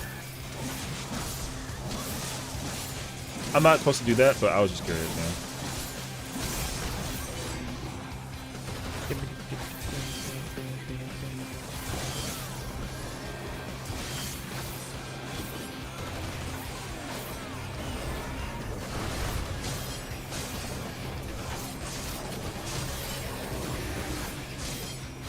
Nigga, that would've been an 80. Okay.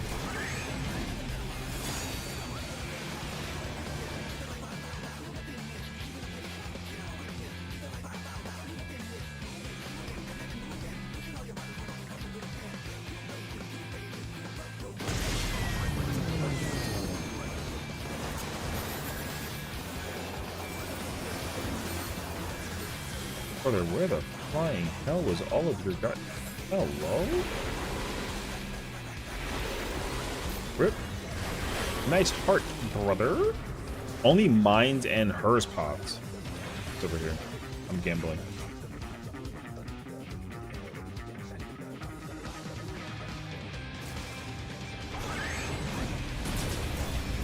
Yo, you know what's crazy? I was right. Yeah, I was right. That's crazy. I was actually correct. Damn. Yo, am I cheating? Yo, imagine that shit. Sorry, I completely forgot that this step existed.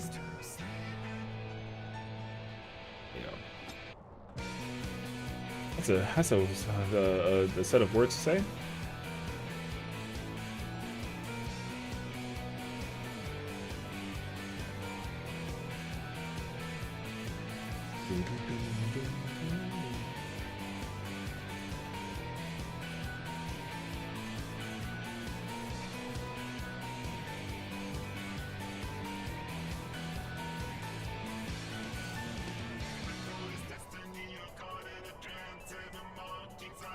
Okay.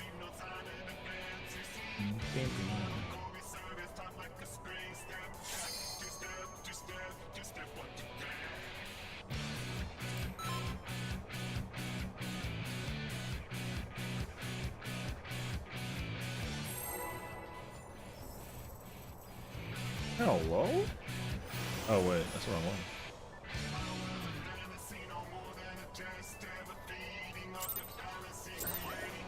Okay, wait. That's wrong. That's wrong link.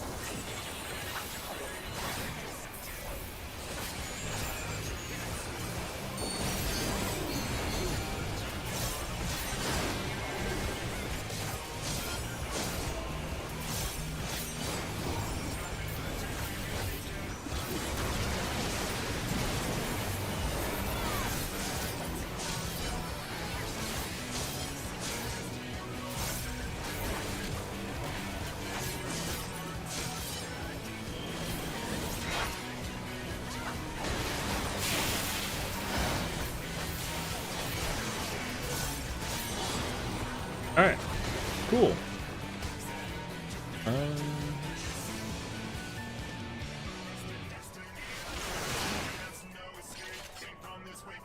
There she is. All right, so the next person on the list is Moonbreeder. I love Moonbreeder. I'm gonna just make that very, very clear to you. All right. In the middle of T. Hell yeah.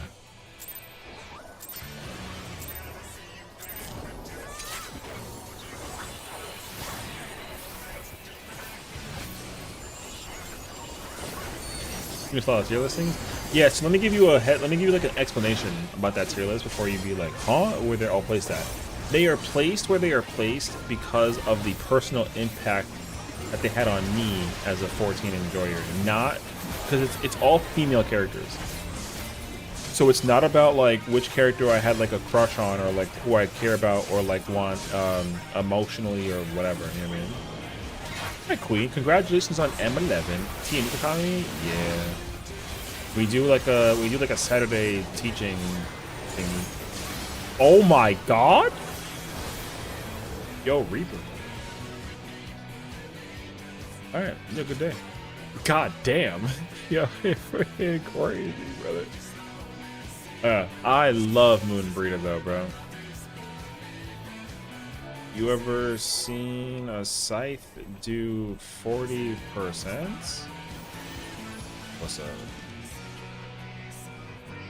Moonbreeder first made me cry? Yo, listen, I freaking love Moonbreeder. Right? She's like the GOAT. Stop letting this man cook. What the f you mean?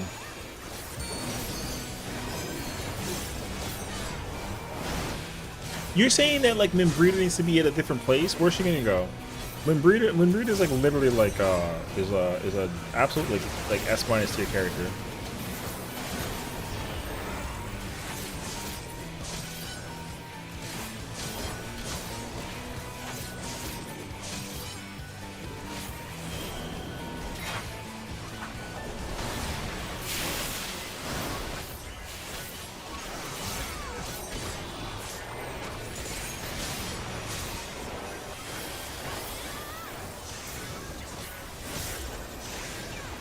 I don't get the regen as a Reaper at this level? Shut the...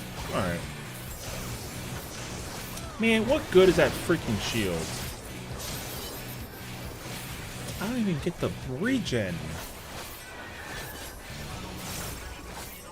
Reaper in a nutshell? Brother, replace this job at all costs. Holy moly.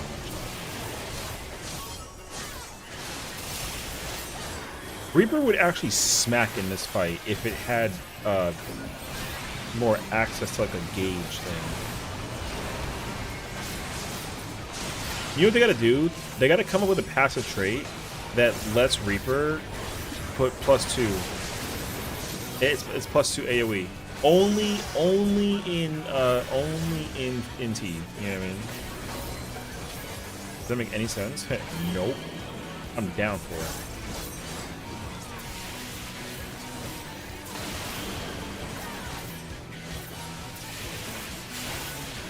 Alright, GG's. We had a good run.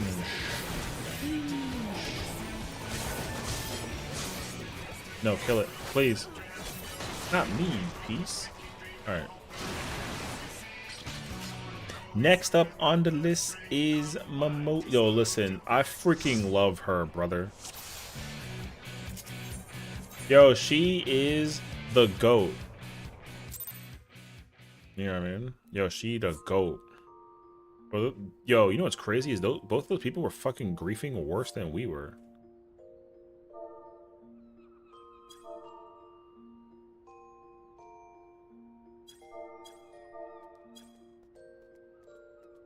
Momodi is the homie. I love Momodi, bro. Yeah, she's like the homie. All right, next up is actually wait.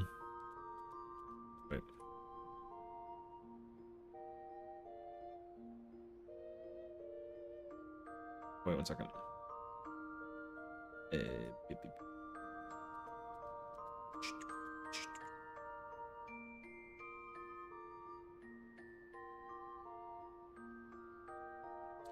Wait.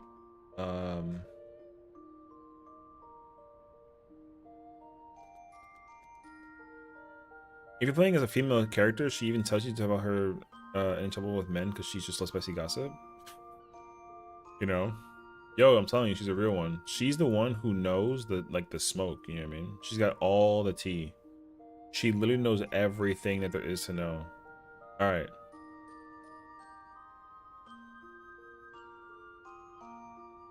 Next character is Myla. Myla, listen, I freaking love Myla, alright? She's the guild leader of the Paladin Guild, or the Gladiator Guild. She took it after her father. Yo, she's gifted. Next is Nanamo. Ooh, yo. I mean, like...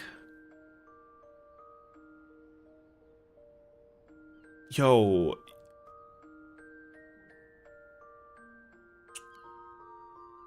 Let me hit you all with like a thought, okay? I know that she's the Sultana. Like, I know. But like, yo, you know how everyone kind of memes on Minfilia for being like the character that people are kind of like what does she do?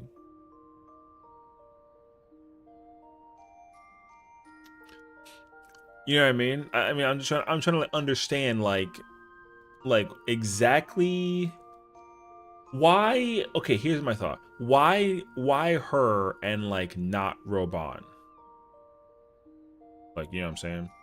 Like, why? Like, yo, she's alright. I don't mind her.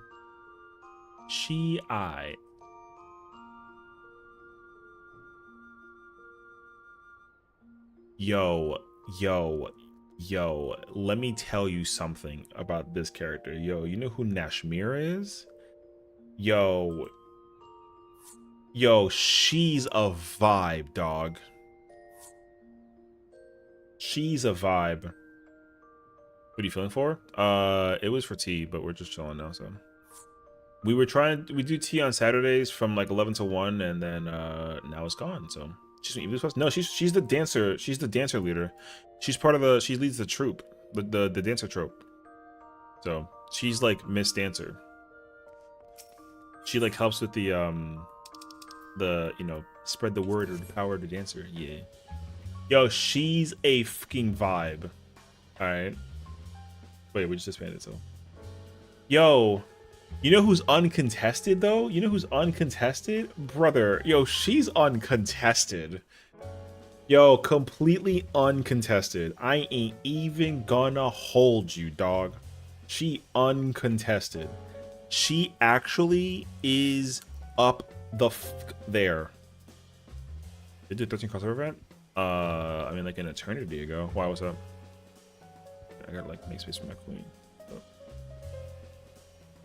There we go. Now she easily blows the composition out of the water. Oh, okay. I was like, what? Okay, that's what you're saying. That's what you're saying. Yo, oh man, I feel like if I put her anywhere else, this is mad disrespectful. I feel like this is mad disrespectful, so I can't. Yo, she's uncontested. She's actually so uncontested. Which is crazy because I put Azuma under is wild, actually. I can't believe. I can't believe. I can't believe. Yo, I love Nofika. That's kind of wild, but I'll allow it. What the fuck does that mean? She's got huge. All right. Yo, I love Nofika, bro. Yo, the matron? You know what I mean? The 6th astral moon? The daughter of... Yo, it's crazy how, like, daughter, mother. I put the daughter higher. Hey, yo. You know what I'm saying? Yo, that seems kind of wild. All right. Yo, speaking of...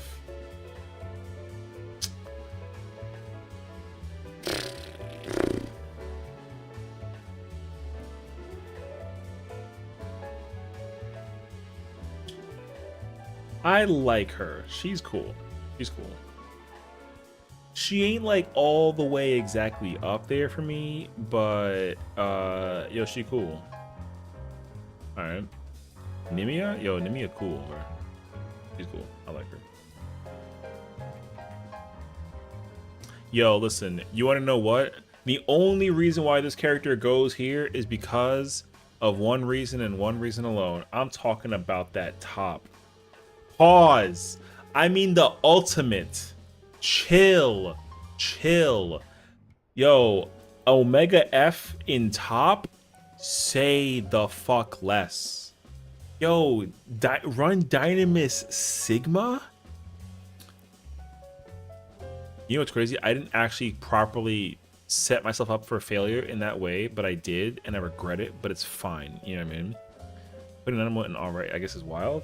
Yo, let me ask you a question, Spooky. What does she do? We literally just talked about it. Roban leads the army, and he's like the guardian force of the land. What's she do? Because I have a take, and I ain't gonna hold you. Don't get me wrong, though. Do I like her as a character? I think she's great, but she's alright overall, though. Not impossible for just your first Harper for real. I don't give a fuck about that shit. What the fuck do you mean? No? You're not for shit. All she does is, like, get attacked by, like, a gargoyle and Ul'dah, gets saved by Thancred, and then I gotta pretend that she's the big one. But she 2'4". Demon pulling the scene alone? Okay, but then what else? Yo, what else? Yo, Roban clears in comparison. They can't be one without the other facts. Something that's terrain?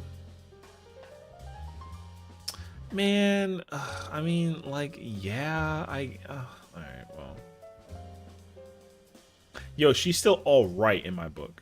I ain't gonna hold you. Yeah, I mean, I remember the armor quest. Yo, I don't remember. It's fine, actually. Look at the top of my goddess. Exactly. We're a bunch of shit ain't clearing without a reason to protect. Yeah, but like, I ain't changing that, bro. Yo, I ain't changing that though. The Sultana ain't doing. Yo, the Sultana is sleeping. All right, Sultana and Sleep share the same letter. They both start with an S. So yo, she could stay. She could stay there, brother. All right.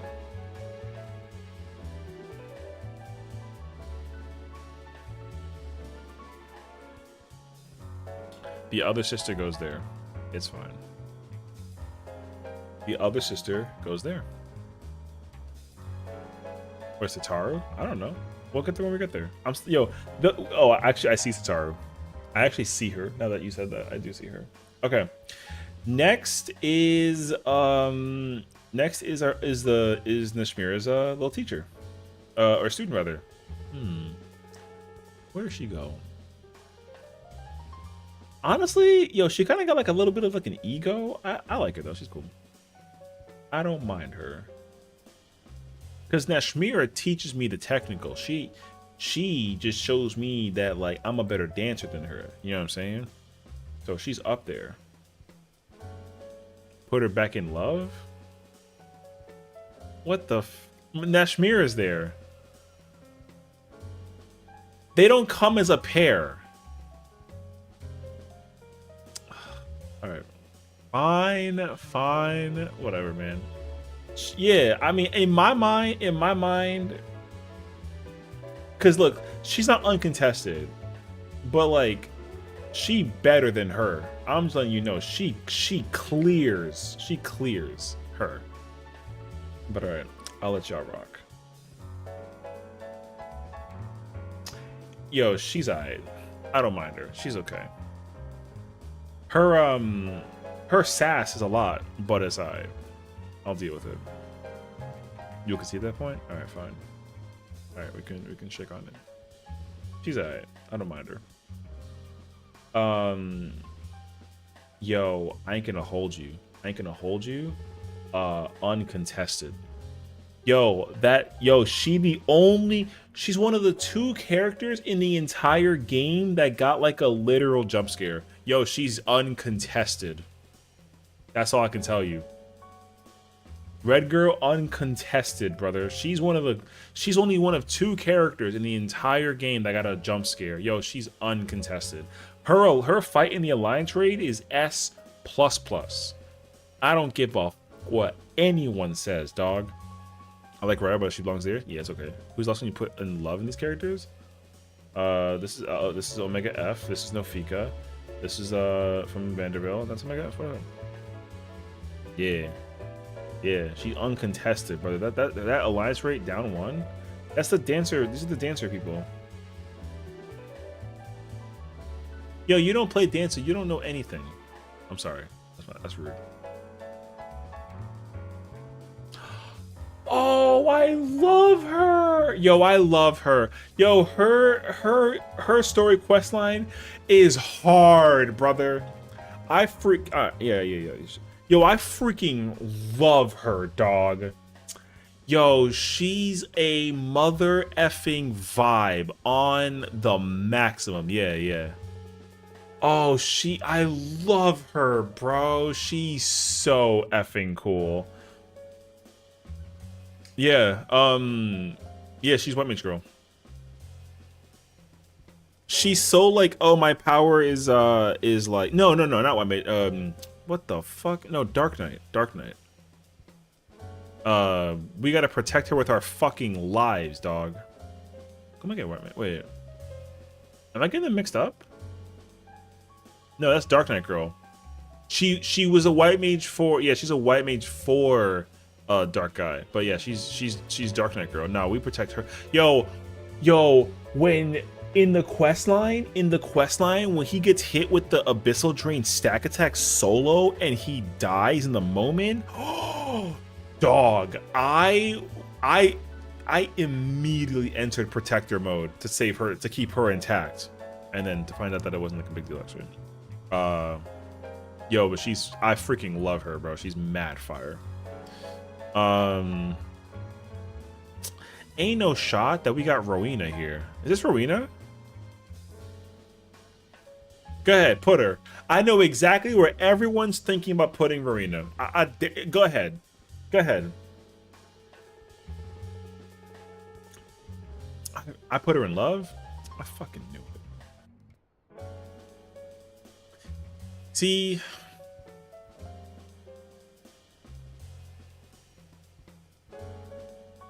I gotta think about this, actually. Hold on. I gotta think. Oh, she give me the shinies? I'm trying to think. Yeah, she's a hustler, bro. That's what I thought. That's what I'm thinking about. I feel like she does me some solid justice in the power of my relics, but god damn do I gotta work hard for it. I keep pressing right click. I think my hand is either like drunk or I just have like hand coordination like all right. Yo, I'm just letting you know that like there's a reason why Geralt and her be going through it. All right. Where the hell do I want to put her for me personally? Oh, she gotta go in love. I can't. Yo, hot take. I don't care what no one. Yo, hot take. Yo, she ain't it. yo, Sabu ain't it. I don't let you know right now. Yo, she ain't it. I'm sorry. She's not it for me. Yo, she's. Yo, she's not it. She is not. What do you mean undo? Nah, she's not it, dog. Yo, she the first character in this entire list. She's the first in this entire list. She's the first one in this entire list that's literally crazy. Yo, she's literally crazy. I don't even mean like metaphorical. Yo, you would even think that Athena up there? Nah, dog. Yo, she up there. All right. Yo, I'm not about it with her. She worse than a Sin Eater combined. You swinging for her? Hell no. Brother, yo, she is a pain. She is a pain. She got mad ego sass. I am not about it. So. Ew, who the fuck is that? Yo, I don't like this face. If you took his face, hold up. Can I like enlarge it? Yo, I don't know what that is. I hate that face though. Is that Scatty? Yo, that's Scathic, right? Yo, hell nah. Yo, she's fucking scary, dog. She's not even the other jump scare character. She just scary. I am not about it at all.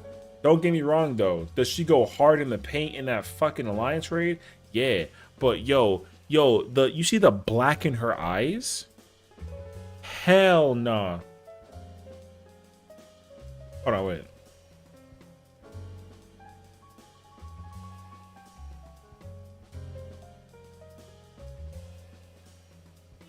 Hell nah, bro. Yo, she's scary as hell, brother. Yo, she literally got the fear eyes. I hate those eyes. The Sin Eater got it also, but she got it worse. Low key. Nah, I'm not about that actually. Oh, I love her. She's cute. Oh, I love her. She's super cute. Okay. I love her. Her vibe is just like a vibe. I love her vibe. She's like super cute. Okay.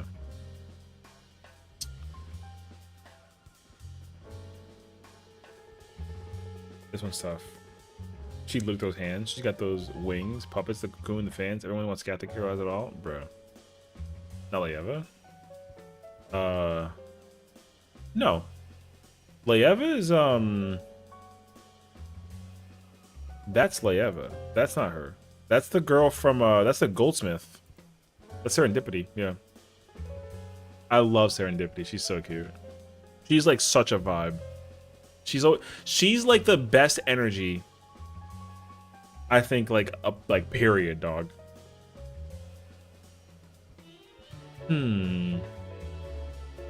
All right, I have a hard. This is a tough one, actually. This one is tough. I ain't gonna hold you.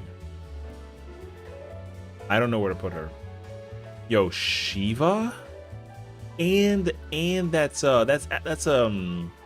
Yazel Shiva, dog. That's not even like Rain Shiva.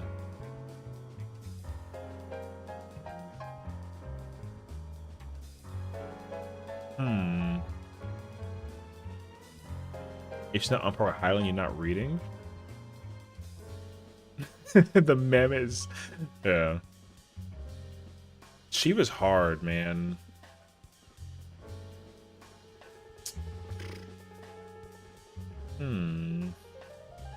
Where the hell do I put Shiva? Giselle is separate, I think so.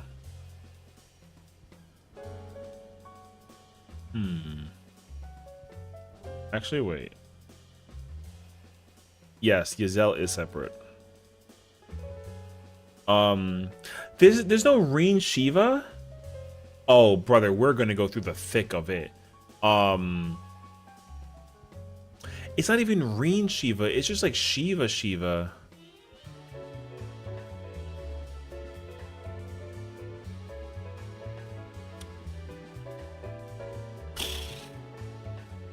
I got like brainstorm. Hold on. Okay, so like ARR Shiva is sick.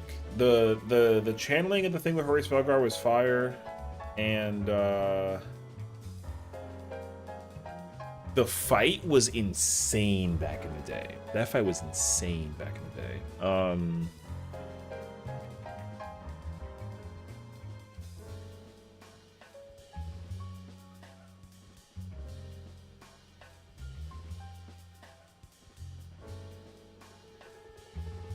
Yeah, the Tank Buster was wild. Her fight is sick. It was crazy to do the Unreal version 2. I just can't decide. I can't decide if I love her or if she's uncontested. If it was Reen Shiva, then she'd go in Minfilia tier, but she's not Reen Shiva. It's Giselle Shiva. Also, I feel like wherever I put Shiva, I gotta put Giselle. So let's just get that one into place as well. I ain't gonna hold you.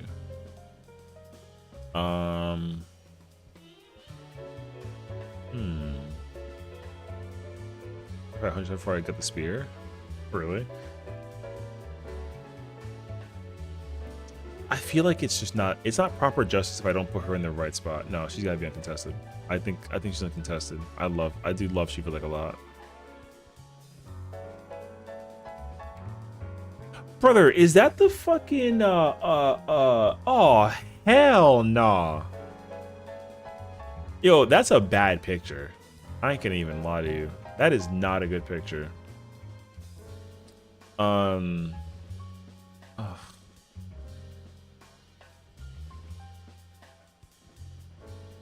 Man, that's tough. That's Siren.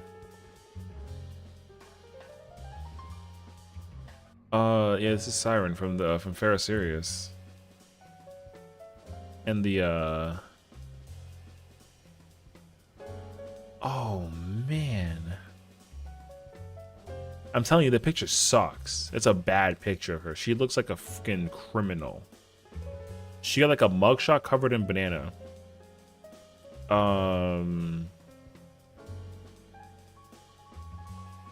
Just how much first before the dungeon? Hey, that'd be kind of sick actually. The Park dungeon with none the blue quest. She's alright. I mean, I can't really do much for her, honestly. Siren would have. Okay, I will actually. You know what? No, because we're not talking about dungeons. Pharaoh Sirius is a S tier dungeon when it was on content, but like Siren herself is kind of like it's kind of like whatever, honestly.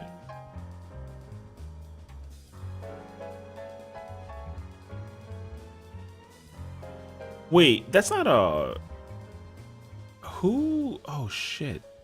That's not forgotten. That's not forgotten. Yeah, we talked about Fire Series. Yeah, Fire Series on content was god, like top tier fight, like top tier dungeon, like no questions asked. Yeah, Sophia. Okay. I was thinking about the quantum raid for a minute. They very clearly intended to be put, but it wasn't done in time. So people blocked it off and got changed to export for it. Yes, okay. I will bear the weight of your soul. Yo, Sophia goes crazy.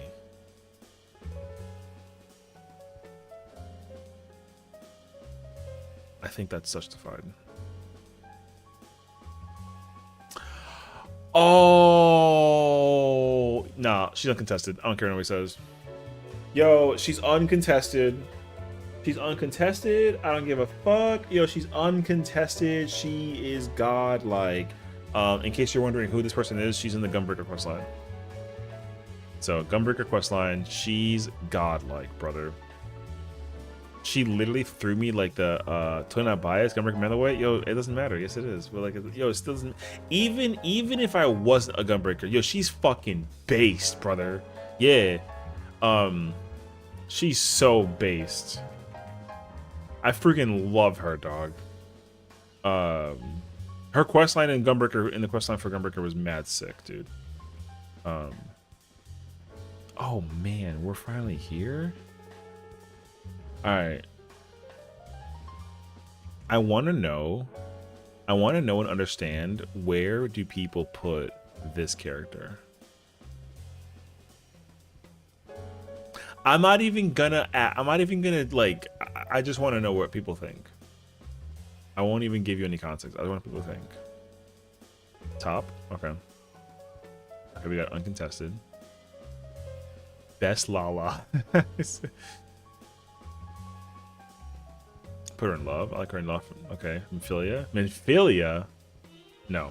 Top mention. No one takes Minfilia's tier unless it's Minfilia. So all the characters arc, so I guess around the same moody or like top. Okay, okay.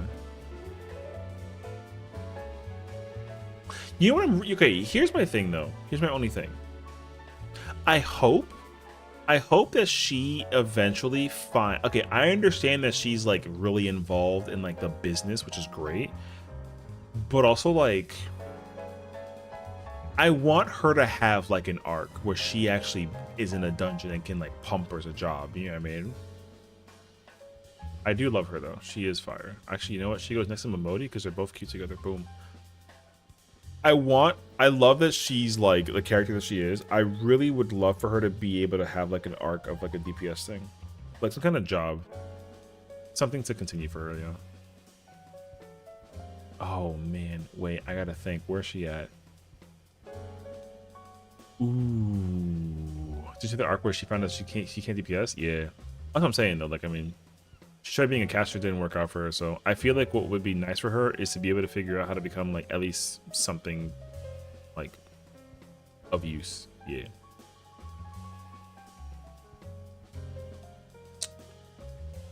This one's tough. Make Carla pick the Tark and eventually learn to fight. Yeah, she just has the chaos, you know. She's a crafter and a market porter. That's fucked up. You're right though. She did give me Island Sanctuary, so actually, you know what? That's valid. She gave me Island Sanctuary. She did give me Island Sanctuary. She's uncontested, actually. You're right. You're actually so right. She's uncontested for giving me Island Sanctuary. I took like 7 characters through Island Sanctuary. That's how much it was fucking lit. Hi Death. Thanks for playing Arena. Yeah, W. Congratulations. Okay. I want to understand.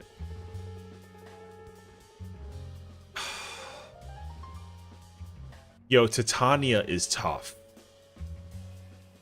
Where Magic Trailer 8.0 drops to the fanfest, shows up in a cool outfit and mercs shit up some monster with a new job weapon. That'd be sick, dude. I'd be so down for that, actually. I would love to see it.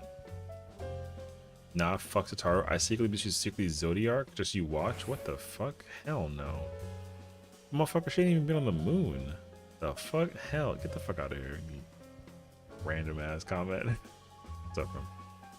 Yo, Titania is like such a good trial, man. That trial was fun as hell in Shadowbringers. But like, it's crazy because like Fail Ul's down here. You know what? Respectably, I like Titania. Want to change your opinion after the Pilgrim? I didn't change it. I mean, actually, you know what? Fuck, you make a great point.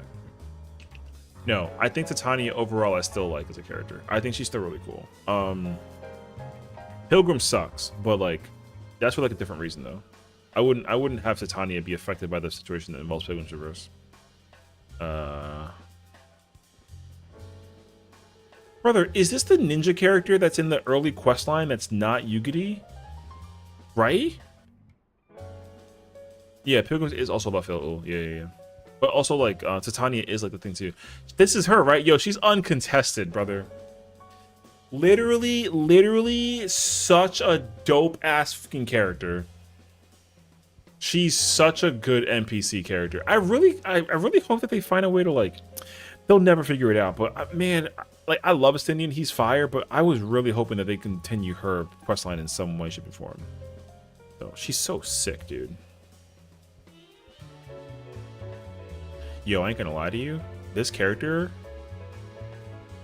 if I could make like another tier, I would, but I'm not going to. So I have no choice. Yo, Tsukuyomi is unfucking contested. She's actually like higher than most of the people. That's not, well, most of the people on this list. She's probably somewhere like around here.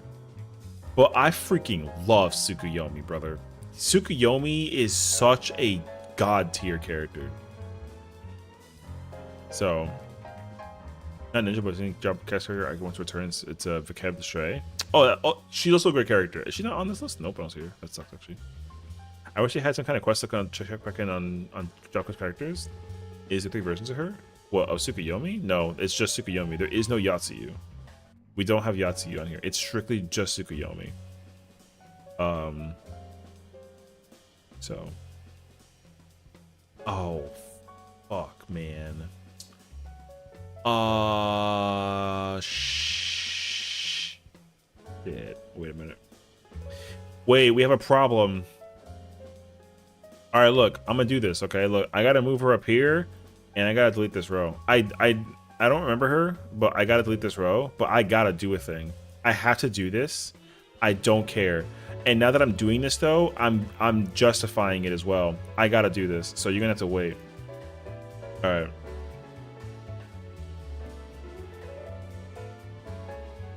Yo, she the one. And we making an adjustment. We're making an adjustment, okay? We're making an adjustment. So,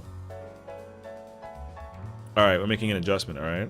Because I cannot have one without the other. I don't give a fuck what anyone says.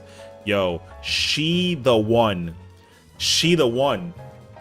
Yo, she the one. She's the one. Yo, she's the one. The one. She's the only one. Yo, she's the one. That's all I can tell you. No comment, no question, nothing. Yo, she's one of the ones. So, because here's how I see it, okay? Like the uncontested is like 99.9, right? Love is like 98 to like 90. Like is like 89 to like 75. All right is like 75 to like 25, and then not for me is like 25 to 0. All right. She's 100%, and Minfilia is 100%.1. That's it. That's it. Nah. They are in leagues of their own. They are above everybody. I don't care. Now listen, I'm being a little biased because like Minfilia is life. Oh, wait a minute. I bullshit you? It doesn't matter. They're both going in the same place. But like I was already not in the right by putting Venat and Heidelin in the same tier as uncontested. So she absolutely deserves her own list. So there you go. All right. The other person, wait, not technically, but Yatsuyu's right there. So they both in the building together. Hot take. I love Reem, but I can't say Minfilia. Maybe it's voice actor. I don't care. She's number 1. This character is number 1. She would go above Reen if it was really about that life, but I'm not going to do that. So I get it. Everyone was asking me earlier today why is Minfilia so high up, and I explained it, and like it's whatever. So it's all right. We're chilling though. Oh, she's so cute. I freaking love her. Yo, she's a vibe. Look at the sister. Yo, she's such a W. I love, yo, she's such a W, bro. Yeah, I love Mithra. She's such a W. I really hope that they do the thing with the character questline with her in Variant Dungeon, and then they turn it into like a whole ass spiel. Is she the one? She's the one in the Variant upcoming, right? Yo, I can't wait. That Variant Dungeon is gonna go hard, actually. I can't wait. We're gonna have so much fun with it. Yeah, so it's her, right? Yeah, yeah. So she's no lie, she could become uncontested depending on how that questline goes. But for now, we put her in love. We love her. She's a freaking W. All right, respectably, right? I put Shiva in uncontested. Yo, Yazel right there, brother. Yeah, she's in the Variant Criterion Dungeon. Yep. So I can't put her there without putting. I can't. These two are intertwined. They are together. Same way how these two are. They gotta go together. Facts. Facts. All right. I think this is a tough one, and it's gonna depend on how you personally feel. So where's she going? Where's Yugiri going? Because I have a place that I think that she should be in, but I gotta also think and backtrack.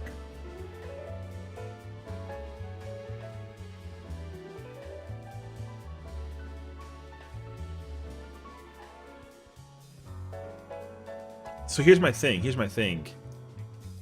I'm trying to think about every character in Love. She's not uncontested. She's not at the league of these people. She's not up here. She can't be. But there's some characters that are in Love that like surpass her by like a mile. And there's even some characters down here. Like, here's the thing. If I put her up here, there's other characters I gotta put here, and I can't do that. So I feel like I gotta put her in like. So, don't get me wrong, though. Her questline at the moment, at the end of 2.5 was fire. Like, it being her was super sick. Her reveal in Stormblood was peak. And then her entire scenario throughout the entirety of Stormblood was also really, really cool. But we never see her again. And even in Endwalker, her presence was kind of like it was there. It was good, but like it was kind of like, you know what I mean?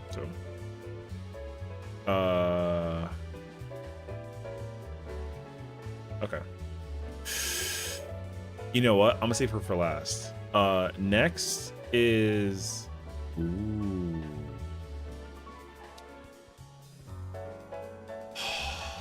Oh man.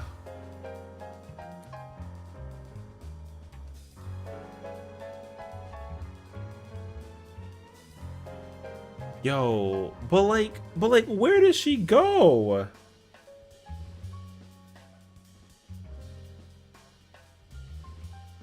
The thing is that like,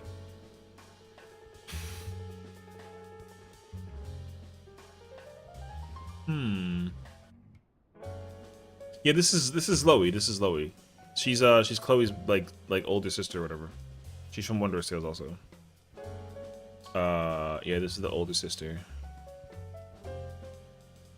I'll admit though, character model wise, she's very cute. But like, I mean, yeah, she's a custom delivery character. If you go to Idleshire and you go through the doors on the left side past the vendors, she's up there. I mean, she's alright. Wait. I can't.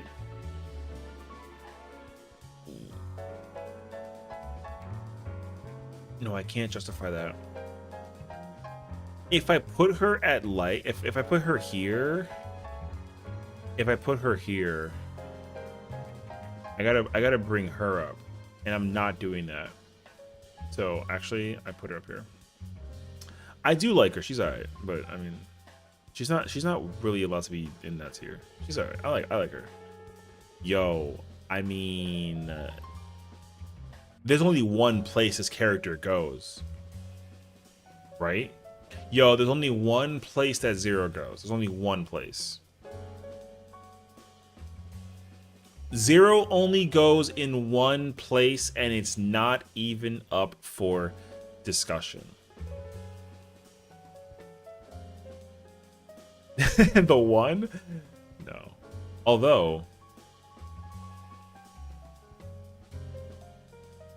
you know what's crazy though? Now that I'm looking at the uncontested characters, I'm becoming more biased actually. Because like, realistically, I have to move. Oh man. Yo, this is tough actually. Wait.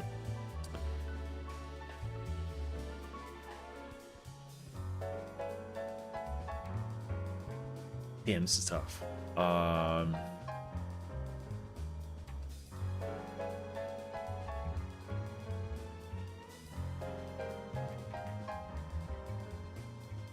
Lightning uncontested? Hell yeah, that's lightning uncontested.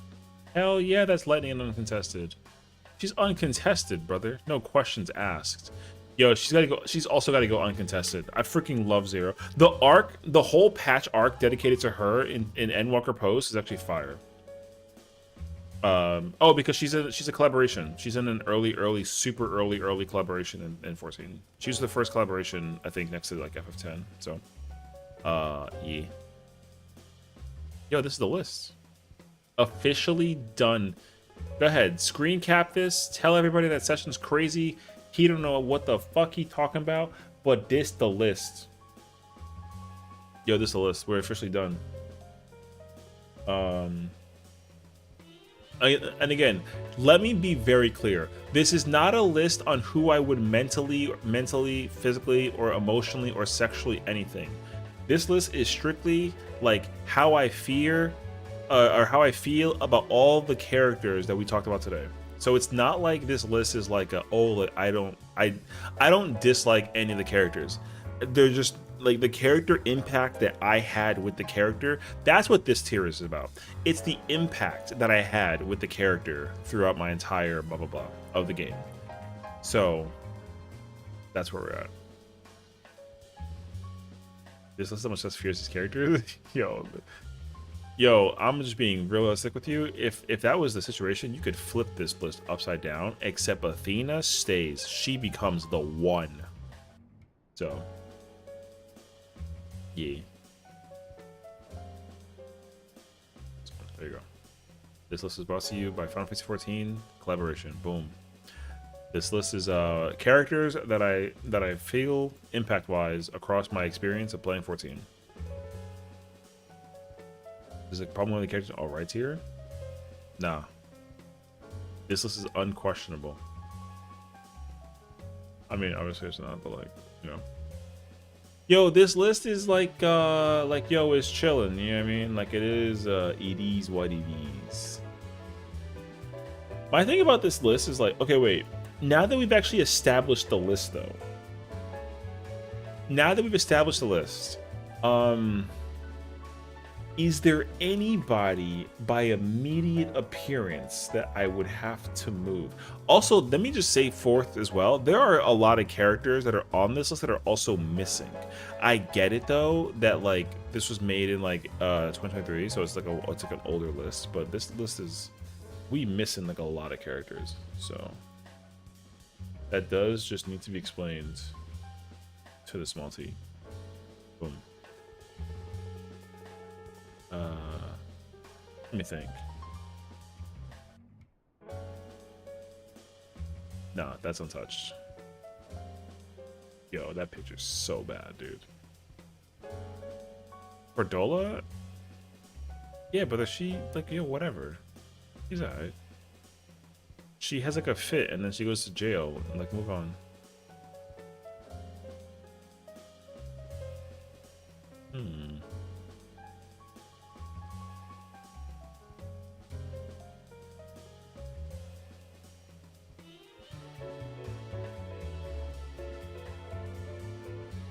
Yo, if Livia was up here, she'd be uncontested. I'm letting you know. She'd be up. She'd be uncontested. Facts. Where will come out in Sphene V? Wook Lamont would actually go in love. I put Wook Lamont in love. Sphene, I would also put in love. Pre like Dawn Trail 7.0 Sphene would go in like, but post Dawn Trail Sphene would go in love. Yeah. So that's where that goes. Are there any female characters? Oh yeah, there's, of course. Black Cat is uncontested. Honeybee Lovely is uncontested. Wicked Thunder is uncontested. Sugar Riot is a love. Vamp Fatale, no bullshit, is a like. She's down. Like Vamp Fatale's a like. Who's M10? The Extremes? No. Alright, no. No. Okay. What about Trials? Oh, I mean, if we're talking about like the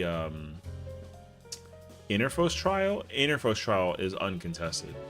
Zelenia's uncontested.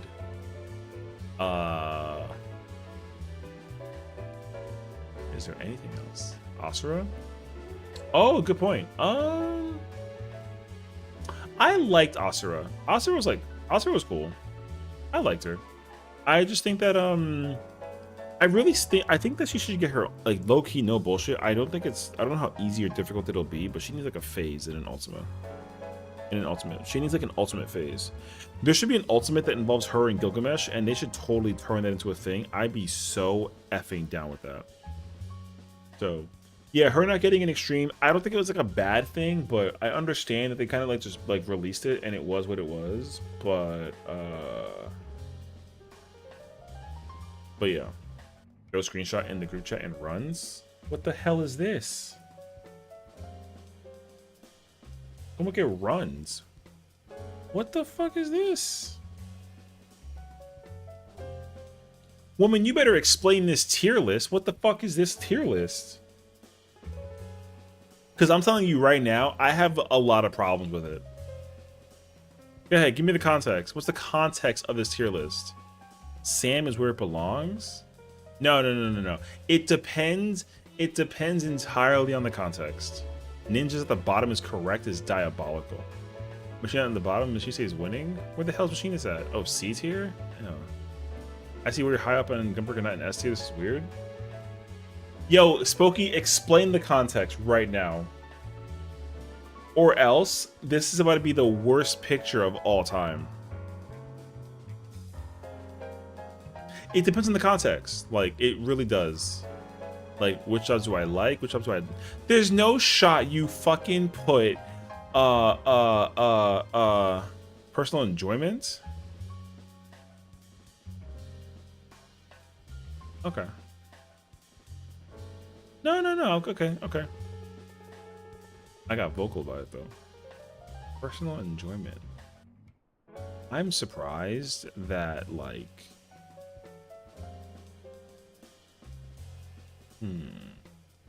No, I'm not mad at it anymore. I'm not actually mad. I just didn't understand the context. No, if this is personal enjoyment, this is fine. I don't disagree with this, honestly, for you personally. You were? Well, no, because I didn't understand the... Okay, let me first make it very clear. I wasn't mad because of where Gunbreaker was placed. I was mad because you threw me a fucking tier list thingy and told me nothing. Like, literally hit nada. Like, I had no idea the context of this tier list. So I was like, this better be a tier list on, like, which jobs are, like, cool or visually stunning or some shit. Or, like, which ones got cool LBs or something. But, like, personal enjoyment is fine. If you want to grab me a list for personal enjoyment, I can do that one. Because my list's about to be crazy for personal enjoyment. Oh man, we about to go through. This is my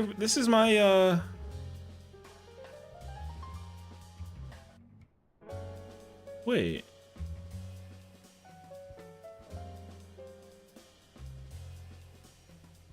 Wait, first of all, yo, this tier list, this is mine.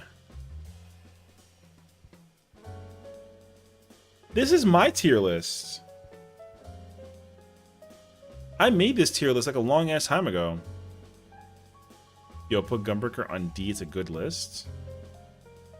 No. This tier list is, I made a YouTube video out of this. This tier list is specifically based off of the premise on which jobs either need to be reworked or need like a big overhaul change, a couple changes, one thing, or like it's chilling. This is a tier list that I made a long time, well, not a long time ago, but I literally made a YouTube video out of it. This is my tier list. Yeah, this is based off of like whether the job needs like a rework or not. The higher it goes, the more likely it needs a rework. So, like that was the whole thing about it. Where the hell did that video just go? What the?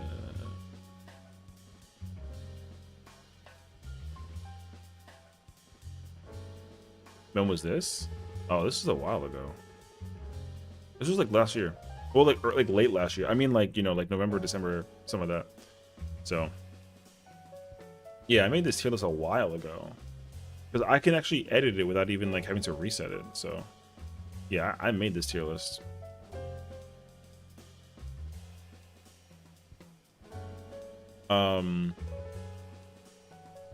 Because a lot of jobs just have a lot of yeah, because that's why Blue Mage is up here. Blue Mage is up here because like it doesn't actually need like a rework or anything like that. It just needs content. Blue Mage is actually immense amounts of fun if it had content to do. That's all that there is to it. Otherwise, like that's it. There's nothing really to like talk about job wise. So yeah. I still think that this list is the same. Ever since okay, I will say this though, with the current changes that they incorporated in 7.4, this needs to be up here, and this got to come up here, and then this got to go down there. Is what I would change. But otherwise, like, yeah. That's really it, honestly.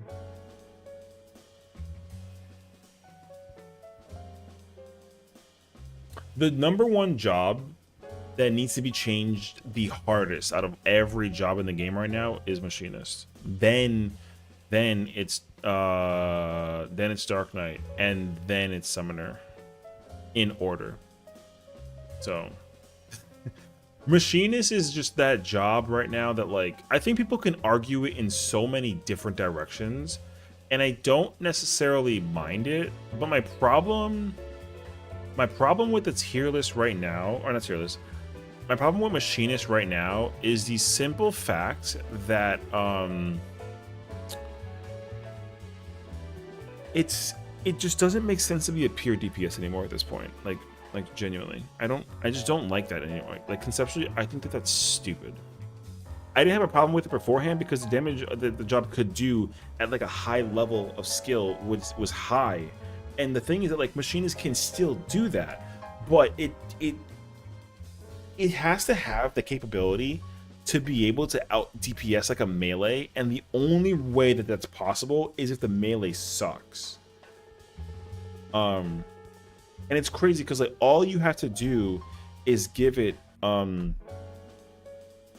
it just needs like a damage down thing similar to like Mug or Trick Attack. It just needs to be able to like decrease the defense of the target, and then that's literally it, and it's fine. It actually doesn't need to be done anything else. Like what's crazy though is that it used to have that, and then they took it out and turned it into a pure because like the way that the job was used back in the day was just not correctly used.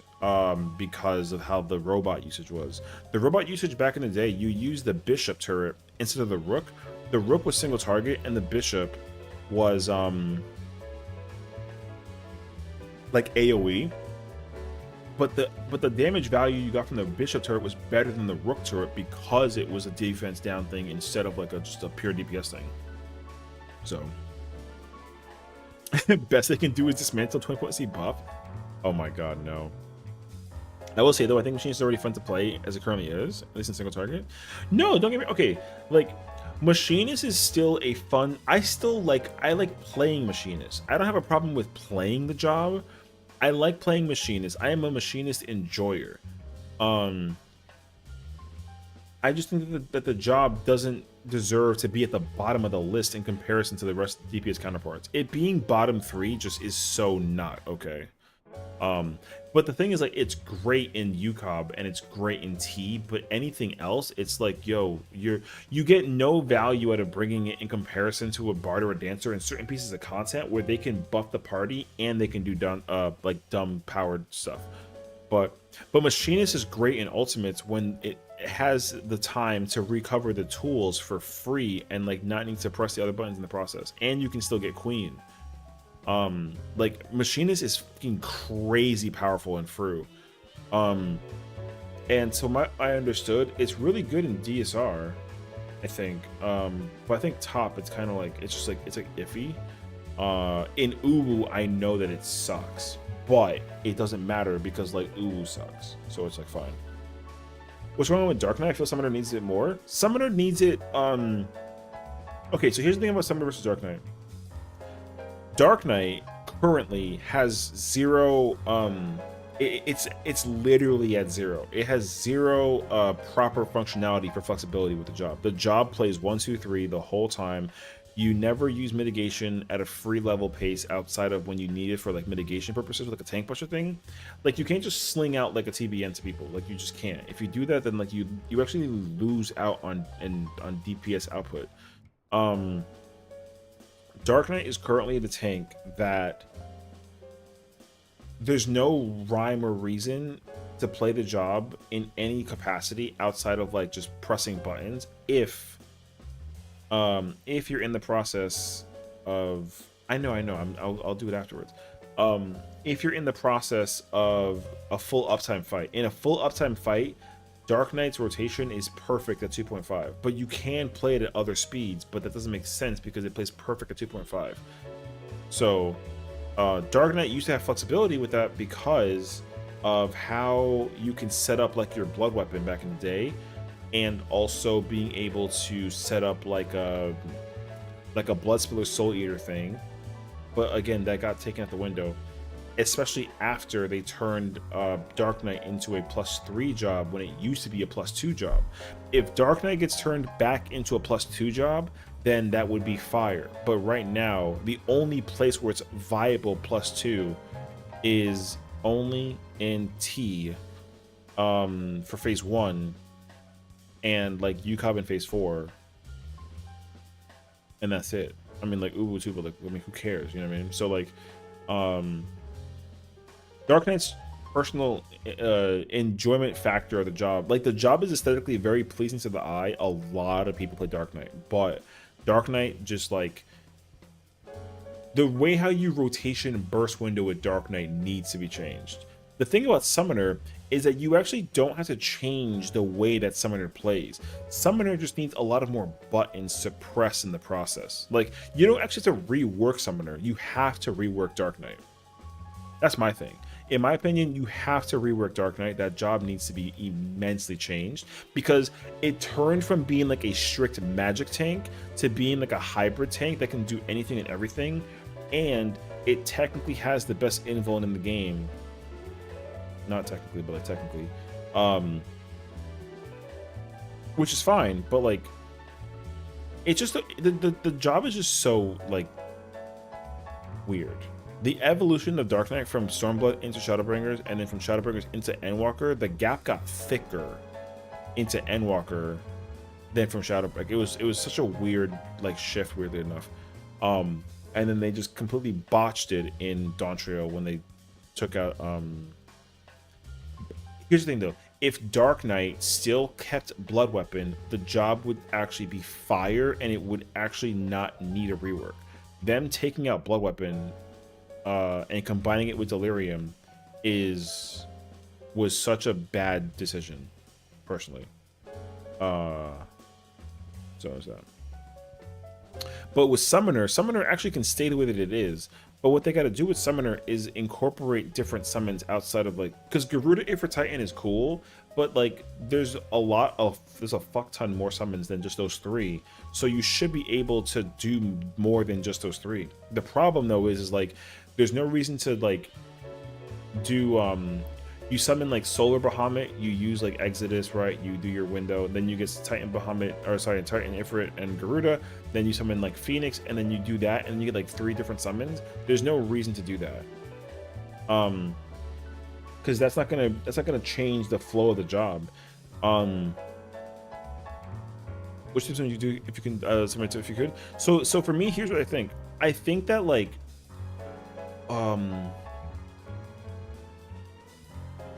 okay, I'm gonna steer course a little bit just to kind of explain it and make it make sense. And when I do, I hope you understand. So I'm gonna give you some context. Astrologian, back in Endwalker, used to have a card system and a buff system called Astrodyne. Depending on what card you used, you get a seal, and then if you get a certain number of seals, depending on how different they were, it changes the buff you get with Astrodyne. So if you get 1 seal Astrodyne, then you get MP regen. If you get 2 seal Astrodyne, you get speed buff. If you get 3 seal Astrodyne, which is the best one but the hardest one to do, then you get damage buff, right? So depending on how many seals you get pressing Astrodyne, you can, it changes how your burst window occurs. It's a small change, but it's a requirement that you got to figure out nonetheless. So the gambling with that was like obnoxious, because like they could have actually kept Astrodyne in rotation if they just switched the MP with the damage buff. The MP buff should have been the 3 seal, and the damage up should have been the 1 seal. But they didn't do that, so it's whatever. So anyways, when you use a card, you get like a seal, and the seal activates the buff. Summoner should just do exactly that. But the difference is that depending on which summons you use will basically transform your carbuncle into a certain type of Bahamut when it comes to the buttons that it presses. So I'll give you an example. Let's say like you activate what's that button called?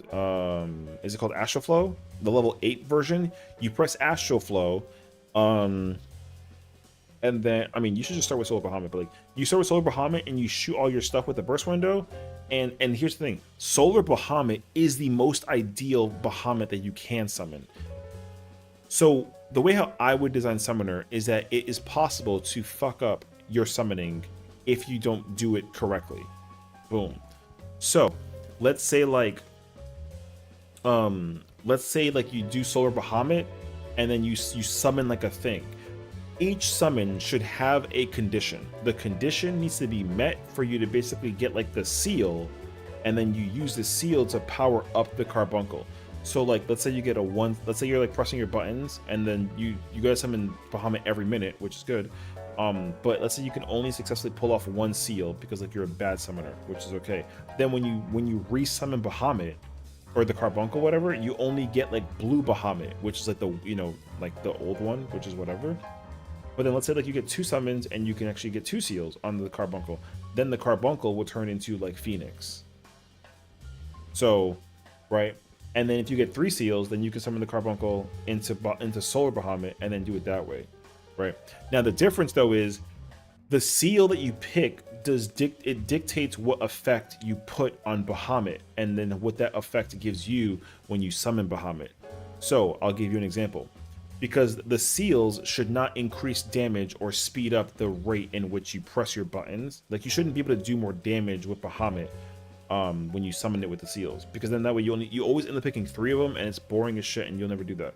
So you can pick between 6 summons. You get Ifrit, you get Garuda, you get Titan. You also can get Ramu, Shiva, and Leviathan. And you can pick any of the 6. The DPS output between all 6 of them is technically easy, or it's equal. Because right now they're not equal. Like you don't actually want to press Ifrit to some degree, because like Ifrit kind of like Monka. Like at level 70, like you can't actually press Ifrit. Ifrit sucks at level 70. So the idea is that each summon, you press a summon, there's a condition. Like let's say for example with Titan, you gotta like simply put like activate the spell attack 4 buttons in a row, and then that's it. Like you can't press anything else. You gotta press the gem shine 4 times in a row. Then you acquire the Titan seal and you put it on Carbuncle, and it increases the damage output that Carbuncle will do when it turns into Bahamut. Then you get the second seal, and then let's say with like Ifrit, you gotta spend 10 seconds without moving. Like again, it's a weird condition, but like just hear me out. So with 10 seconds, when you summon Ifrit and he lands, you're bound and you can't move. If you break the seal by like not actually fulfilling the criteria of standing still, then the seal gets broken, but you can't use that seal to power up the Carbuncle because then it won't work. But if you stand still, then you get 2 seals. Then the Carbuncle will get another damage buff up, and then it goes into Phoenix mode, which is cool. Right? But the other thing is that like the condition of the seal would also have an effect that the Bahamut has. So remember how I said that Titan, you press the move 4 times in a row, whatever, then it does the thing. Basically, when you summon Bahamut with the Titan seal, then it gives you instant cast as like an example, right? You get like an instant cast, okay? If you get Ifrit seal, then you just get like a permanent sprint while you have Bahamut out. It's an effect that it will buff the player's usage of the spell, but it doesn't necessarily put like a damage up thing, right?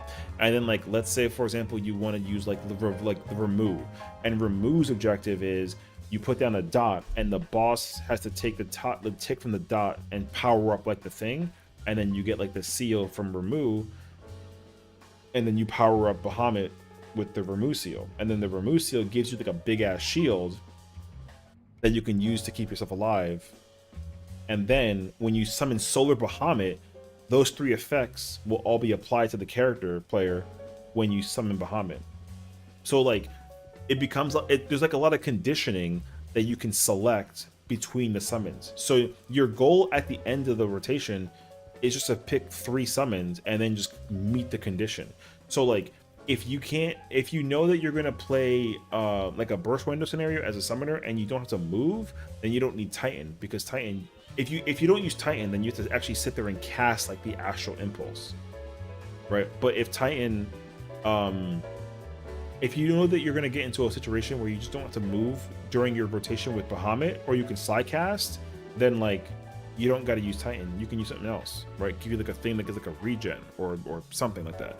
So that's how I would rework. Sorry, I went on a whole ass tangent, but that's how I would rework Summoner. So because the other thing is that like here, wait, my screen is still covering it from the tier list, and then I'll do the tier list afterwards. So the thing about Summoner right now is the number one problem with Summoner is yeah, I thought about this a lot. I want to rework Summoner personally because I hate how the job works. The pet summon doesn't do anything except for summon big ass Bahamut, because the buff used to come from the Carbuncle and they took that out because people didn't realize that you couldn't do this buff without actually summoning the freaking pet, which is stupid. So all of the buttons that the job does still only comes from the summoner. But when you summon the thing, it enhances the element that's imbued to the player for them to press the button. But this button is the same thing across all the boards of the summon that you use, and I don't like that. The other button that does this though is Radiant Aegis. This button should change actively while you're on a certain element. So like you get like a shield when you're on like, you know, Carbuncle right now, but like if you're using Garuda, if you summon Garuda and press Radiant Aegis, it should give you like a regen. If you use Titan, it gives you like a bigger shield. If you use Ifrit, it lets you it gives you like sprint, right? Like things like that. So I've had this rework concept in my mind for the longest time, but because I don't edit or like know how to, I want to make like a video thing where I actually like make icons, but like that's a whole ass effort. So yeah, don't worry. I've had this idea in my mind for Summoner for ages because I hate the way how Summoner currently plays, and also like because my personal goal, if I could ask for it, is to basically like recomplex the game, Like, the game should be complicated for people to be able to figure out how to maximize their efficiency, but you have to figure it out for yourself, or like the guide that the balance offers if like you feel like going down that route. But the problem that I have with the game currently, okay, is that like all of the characters that, okay, not the characters, all the players that exist in 14, everybody plays every single job the exact same way if you're trying to play it in a way for optimization or for comfort. But the problem though is that the comfort thing doesn't work because it's not the #1 way to do output. So to give a very easy example, if you're gonna play Black Mage, you got to play whatever the #1 player build uses, and you have to copy and paste. And I think that's super effing whack. So hi Sazu. Like, if you're gonna play a certain job, you're only taking notes from how the balance overlords tell you how to gear up or like play the job. You can't be flexible with how you want to play the job. You're gonna play whatever is most optimized by design for the fight in mind with the job that you play. And now, can you play like a you know, can you play like fast monk and put on a lot of skill speed, like a max skill speed monk? Like, sure. Can you play like a max skill speed Dark Knight? Sure. Is it going to be good though? No. But like, you can't, so you don't have that option, right? But you can, but like, so yeah, like I think that being able to have that flexibility should be applied not only to like the equipment that you use, but also like the job stuff too. So yeah, you know, skill speed Dragoon would be cool. Paladin spell speed could be interesting, you know. Like, I think that any of that stuff can be, it'd be cool if like it was viable enough to be like, hey, you can do this if you feel like it, and it just offers you the opportunity to play it that way, and people don't sit there and raise their eyebrow at you when you're playing like a 1.87 samurai, you know what I mean? Or like a 1.94 like Viper. Because 2.5 GCD timing is like fine, but like if you have the option in content to play it fast, then that'd be fine. It'd be cool if you could. I mean, but the thing is, like, again, if you're gonna try and play the content in a certain kind of light, if they took out like direct hit, the amount of spell speed and skill speed that would be used would be disgusting. But direct hit is unfortunately the deterrent stat that like prevents that from being like a thing, right? What else is there? Also the burst window set up for 2 minutes for everybody is like also like a thing too. So yeah. But here's the thing though, in ultimate content or really difficult content, I think that playing whatever is meta is like logical. I think that's fine. But the problem is that there's a lot of content that the game has that just needs to allow players to free-form play however they want without being judged for how they play. Because the problem is that if you do extreme trials, which is crazy, if you do extreme trials or you do savage raids or ultimates, if you're not running whatever is considered best in slot in the balance, then like you're griefing. But what I would love is like, I would love to be able to play like okay, so like, and again, this is a conversation for like another day, but in preparation for 8.0, they are supposed to be adding more overworld content, as in like not like fates. I mean, like the easiest example I can think of is like Guild Wars 2. Guild Wars 2 has like world events that happen where like everybody kind of like gathers in an area and you like do a thing and you like set up for like a boss fight that appears and everyone benefits from it. That's the one piece of content that should exist where it doesn't matter what you play or how you play, but you just enjoy it and you can still get the job done and there's no freaking pursing involved. Because the goal is to just be able to like kill the giant boss, you know what I mean? Hunts don't count because the hunt is not an event. Unfortunately, the hunt is not like a thing that you can benefit from except for the achievement on a technicality. I would actually make their content, I would make it that there's content that everyone has to be involved in that provides like a thing to the party. And like before you say like no, because you can get tomes or like materia, it doesn't matter because you can get that from anywhere else also. So like these the event thing needs to be content that can cater to all player types, because like casuals only do the hunts because they want to work on the materia and also they want to work on making gil and the achievement. hardcore players or raiders do the hunts because it's a very quick and easy way to like get tomes, which is fine. But I think that like the immersion or the expression of content that's in the game, hunts is like no one. You put like a TV show on the side and you just like like follow the party and go like a tank, and then you just throw the range attack until it dies. Like that's mad whack.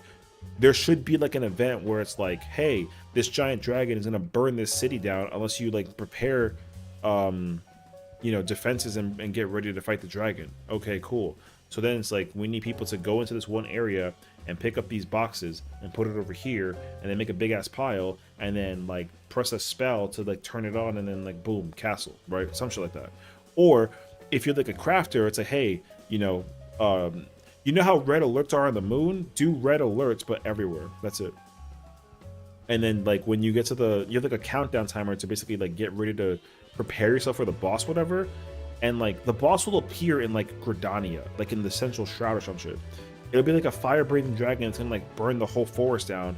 And it needs the community's help in order to like prevent that from happening. But like you can be level 1 or 100 and you can equally contribute into doing the content. So it's kind of sort of like a fate, but the difference is that like fates, you don't get anything from doing fates outside of like leveling up. There should be like a grind thing that goes towards like that kind of event that raiders can utilize in content, or that players can utilize if they ever decide to do content that could be like related to a raid, sorta, like I guess. But like I said, that's what I want, and I didn't want that until I played Guild Wars 2. Like I couldn't hold you. I didn't care about that idea at all content wise until I started playing like Guild Wars 2, and then after playing Guild Wars 2, I was like, brother, the fact that that's not a thing in 14 is like crazy actually, because the world is like immense. But like the biggest problem that I have with 14 is there's no reason to travel between older worlds. Like once you're at Dawntrail, no one ever goes back to Endwalker area, Shadowbringers, Stormblood, Heavensward, and that's it. Like you can go to Urban Reborn, but like otherwise you don't go anywhere else. All the other cities and all the other open world areas are completely dead empty. I think that shit is so trash. So like it'd be cool that like if you do the event, then there's like a benefit you get, you know, like hey, like the whole like everyone that was involved in the event gets like a 10% bonus towards like their XP gain, or like you have like a food buff that increases your stats when you're outside in like open world combat. Like this should, or like you can get like a chance of increasing like your spirit bond increases like permanently for like 24 hours. Yo, some shit. There's a whole bunch of stuff that they could do for that, and I would love to incorporate that somehow. So yeah, it'd be cool for craft to get buff MTCs or other places. Well, I mean, I think that like it'd be cool if like even like if you were it should be like a server thing. So like another example that I had in my head just now was like, let's say like a like an ogre is gonna go like to the to Ul'dah and like destroy the city, and like let's say that he doesn't succeed. Let's say that you stop the ogre from like breaking like the Ul'dah wall, then anybody who's on that server would get like a 25% discount for traveling or teleporting to any city in Ul'dah. Boom, like you got like a whole server wide effect. Now let's say like I'm on Genova, right? So if we stop the boss in Genova from killing or from destroying the town in Ul'dah, then like anybody who's in Genova gets a discount for traveling in Genova. But let's say like in Ferry, let's say that the ogre succeeds in destroying like the wall or something, right? Then that should actually have like a reverse effect, as in like it actually costs more gil to travel around, like a lot more gil to travel around via Aetheryte in Ul'dah and Ferry. Like I think events like that would be really cool, because like it's all about like being able to create like that participation for the community to come together and like and do a thing. Because like raiding is like is such a limited piece of content, and I understand that too. So content should not like be the most appealing to non-raider players. If it's raids, like raids should not appeal to non-raiders. It should appeal to raiders. I mean, if you want to try and get into it, like by all means, like sure, but like I don't think that people who do raids only do raids because like it's the piece of content that's out and available for people to do. I I don't necessarily think that it's something that people actually want to do, but there's nothing else to do, so they go do raids, for example, or they go back and like do like an ultimate, or they go like doom train farming, or they go do map hunting, like stuff like that. You know what I mean? So it's a whole ass deal. So I want 360, 90, 120, and the odd ones. I mean, I don't even care about that anymore. The timing on when buffs come out or whatever needs to just all become like a personal situation. So I don't know. I don't really like the idea of I think 2-minute is healthy for the game, but I think 2-minute overall for the player base is like really whack, because certain jobs just do not work properly at hi Enlightened, how's it going? Welcome. Certain jobs don't work properly at 2 minutes, and I think that's really lame. So also, like, a lot of jobs have a lot of problems, so there's that. That's all I can tell you. Okay. I got very carried away. We're gonna do a tier list. Can I reset? Wait.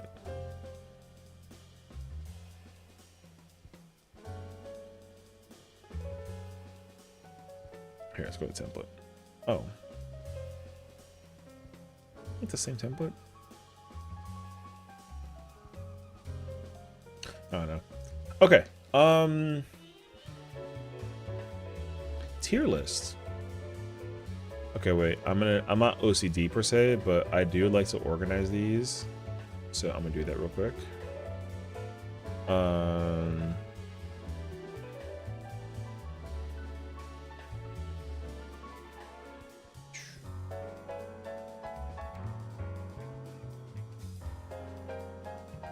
Okay, so this is a tier list, as I was requested to do. And this tier list is going to be specifically focusing on my personal enjoyment for the jobs in the game. So how do I feel about the jobs when I play them? Either I'm gonna put like I hate it, it's all right, I like it, I'm having fun, this is lit. All right, here you go. So personal enjoyment tier list. This is gonna be tough. Also, like, again, it's not like a tier list or a situation where it's like I like or dislike a certain job. This is how I personally feel playing the jobs that we're playing. Okay, so oh man, this is like a challenge actually, now that I think about it. Okay, starting off with warrior.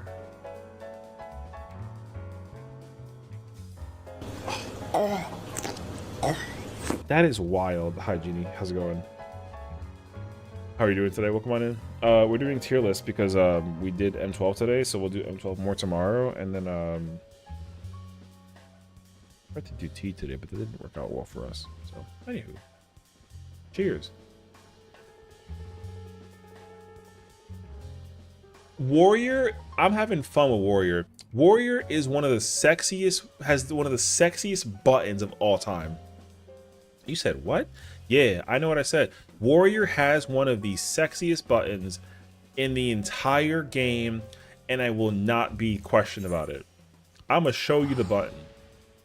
It's the sexiest button ever. Yo, whenever I pressed that button early Dawn Trail, yo, I felt something in my bones. Oh my god. It'd be even worse if you chose. Oh, if it was by expansion, we would have a problem.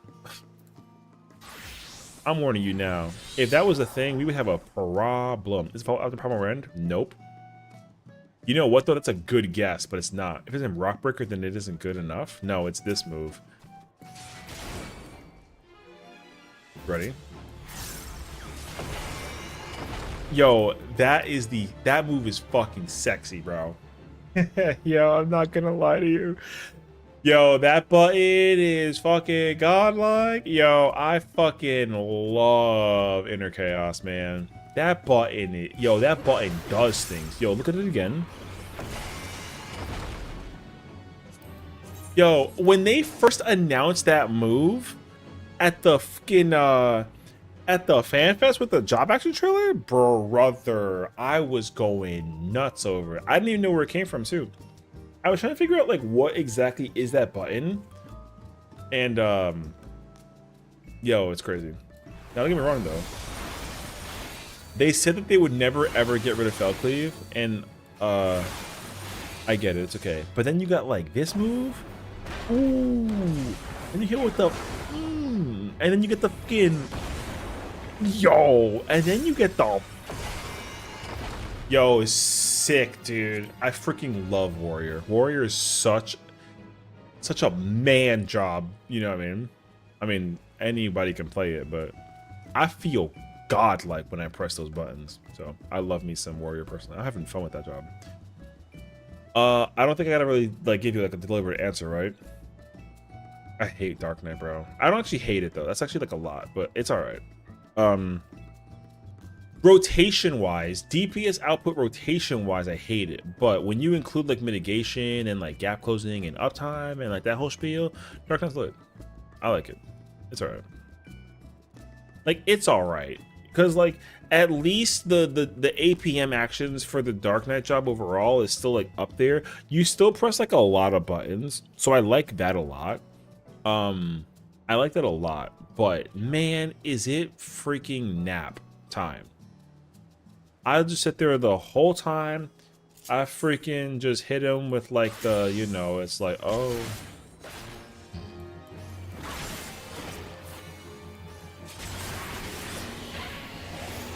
You know what I mean? But then when you start incorporating all this extra stuff, yo, guess what? The job over here pressing some buttons. You know what I mean? Now here's the thing though.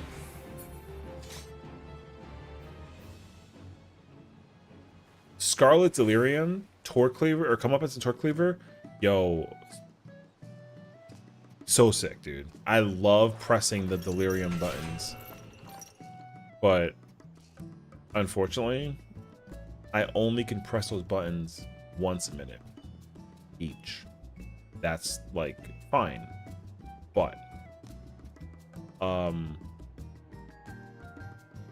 I kind of just want them to like. Here's the thing though, Dark Knight plays very similar to like Warrior, and I don't necessarily like dislike that, but I kind of sort of want them to change it. You're the focus of leading PF? No, I don't think so. Why? Nope. So like pressing Delirium is like Scarlet Delirium is sick. This button's fire.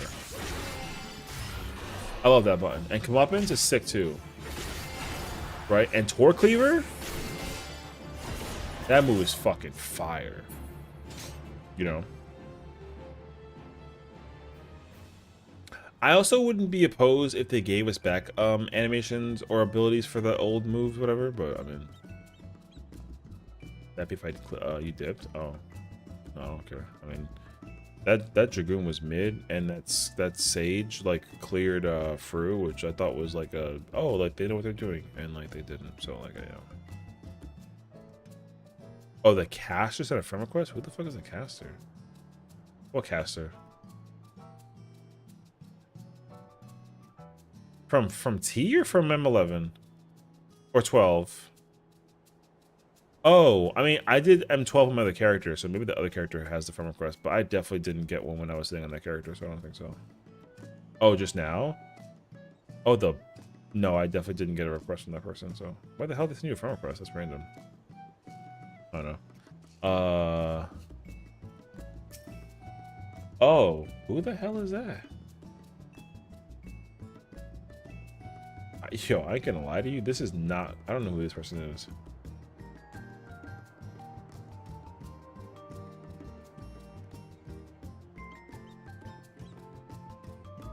I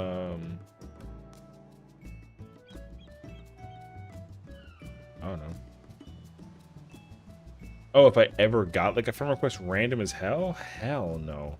Well, not unless like there's like a context. There's always context. So like I remember okay, so like the most recent friends list situation that I got was from the Bard, because the Bard and I were like clear ready for the longest time, and we were losing our shit over clearing M11.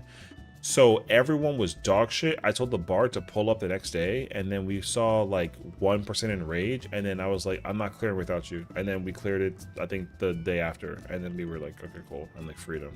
And they were like, yo, everyone sucks. And I was like, yeah. Exactly. So it was crazy, but yeah.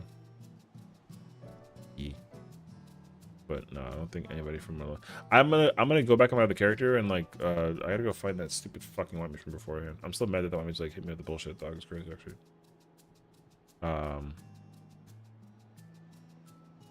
You go to my spot, so I just kept on letting her know our own spot. Pull 4 times and win the first day. Yo, listen. Oh, I see. That person's weird, so I don't know. Chef's kiss? Alright, G. I'll keep that in mind, Ewan. Paladin. I think Paladin's actually pretty decent, honestly. I like it a lot. I like playing Paladin. It's a good time, but I feel like I think Paladin is overlooking every other tank right now, sorta. But maybe like a hot take, but I think that Paladin's damage should be like 3rd. I think it's currently like number 1. Sorta. Actually, I'm lying. I don't know how true that is actually. You got a gray? At what? Congratulations or something, you suck. I don't know. But I think that like Paladin is one of those jobs that like ever since they reworked it in Endwalker, like the rework made sense and I totally understand it and like it was fine. However, again, it's a situation where like I remember old Paladin and I miss old Paladin, but I understand that that would not work, so it's not like a big ordeal. But like Paladin's good. I think Paladin's a great job. I mean, the change that I would incorporate for Paladin is to change the I think Paladin's gap closers are already, I think this tank is next on the list to lose the gap closer. Also, the atonement combo is whack as freak, dog. This button is great. This button, not so much. And this button, even worse. So, those 2 buttons have got to be changed. The visual effects on Supplication and Sepulcher is really, really whack by comparison to Atonement. I don't know if, like, okay, here's my thing, though, because I'm not, like, a modder, so I have no idea, but I've already seen people, like, whipping out the bullshit, so it's cool. But, essentially, because I do this now because everyone gets mad at me for it, so I get it. But most people play with just their personal characters' effects on when they do buttons. A lot of other people just turn off the effects that other people are using. So when you have 8 people all pressing like crazy fancy buttons, it's definitely a lot of visual clutter, and I can understand that. Although I kind of like that though. But since I raid and stream, and I don't want to blind people to death, I only have my effects on. So I think what I'm trying to say is they could go a little crazy about using battle effects. I think that's actually fine. So like even using like the Confiteor is huge, you know what I mean? But I would even change like that intervene button. I would change this button too. Make it like a, I mean, I think they just all just have big effects basically. And what you should actually have the option to do, low-key, is just change the size of the effects. You know how, like, Bahamut, you can change the size of the pet? You should be able to change the size of the effects. I think that'd be so sick, actually. Because I would actually turn all the effects on if I can change the size of how the effect appears on, like, my, my computer. Or, like, in my game. Because, like, I actually like being able to see when people get given certain things. Like if a button is pressed at a certain point in time, I like actually seeing it. I actually don't like that I can't see it sometimes. And the only time I can't see it is when like it's kind of like iffy though. So Astro opens the entire screen with effects. Yeah, but I mean I would just like lessen the visual blue that it has out, you know? Like even if you just have to put this whole thing down, like seeing this is annoying to look at, I would make this more opaque. But then when you put this down, like you can, there's no effect, you know what I mean? Like you don't really see anything crazy because it's all there. But then when you press a button though, like that, I would change that. I would just like lessen the effect that it could potentially have basically. So Paladin, like I would actually do it the opposite. I would increase the effects that the buttons can press.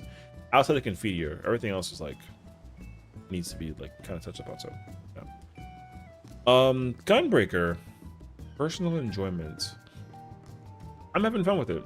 I'm actually really having fun with it. I think that Gunbreaker is so much fun to play. I don't necessarily think that it's like, it's not like lit for me personally. But I think it's also just because it really depends on the fight though. In Fru, I love playing Gunbreaker in Fru. I like playing it in Cobb, I like playing it in T, and I like playing it in like M10, but like I hate it in M11, but I think it's because I'm stupid. So there's that. M9, it's a good time. Like I like it in M9. I like the Cross the entire expansion too, although like, I played a lot of Warrior at the beginning, but like when I did play Gunbreaker, I had a really fun time with it though. So I'm also still like in loving Gunbreaker.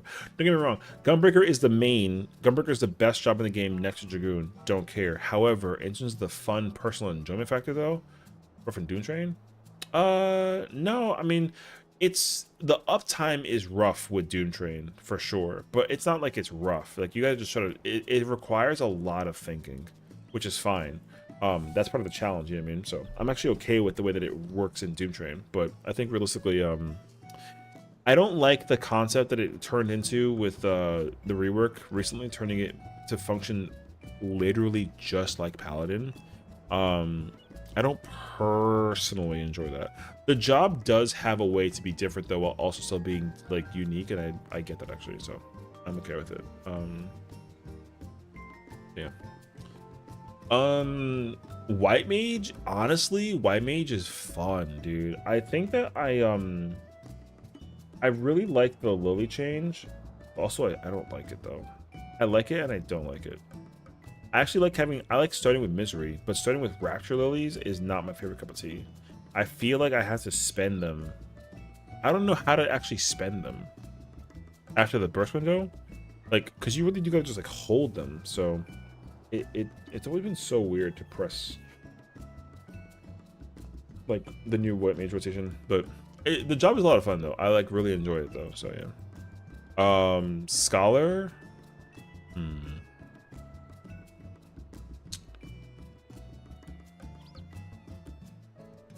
I like it. I mean, I enjoy playing Scholar when I can play Scholar, but the problem with healing in this game is that I have the obnoxious constant pet peeve of like,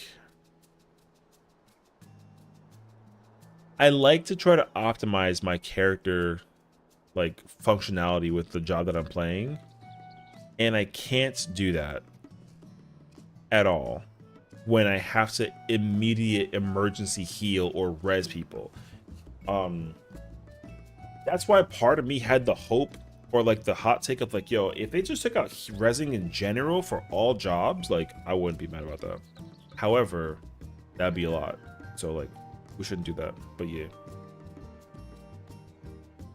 I haven't played a lot of Astro, but it's lit. I freaking love playing Astro. Astro is honestly one of the most fun jobs that I spend time playing. I love playing Astro. I just don't play it often because if I just go into content and not practice my playability of Astro, then it's not fun at all. But when I have it really well understood for the fight that I'm doing, I love Astro. I think Astro might actually be I should think about what jobs actually I feel that way about. I think Astro's like one of, I think there's 5 jobs that I have like the most, like it's lit for me to play. I think there's only 5. But like we'll see when we get there. So, but Astro's absolutely up there. Astro's absolutely lit as well. I love it. I mean, like I said, I love Astro. I'm always disappointed because the job I've been through every single rework for Astro, and it sucks so much that it gets changed so often because they could easily like take the older versions of Astro and just turn it into a new job, sorta. I mean, the visual will change and blah blah blah whatever, but like they could do it though. So yeah. Another fun job that I love playing that's up there as well as Sage. I think Sage is also super lit. I love playing Sage. It's a lot of fun. That job just looks. That job just looks super cool. So I'm a huge fan of playing Sage. Monk. I like playing Monk. I don't play it often, but I like it. I think Monk is a lot of fun to play. Pressing buttons is such a vibe. And I think at the same time, like,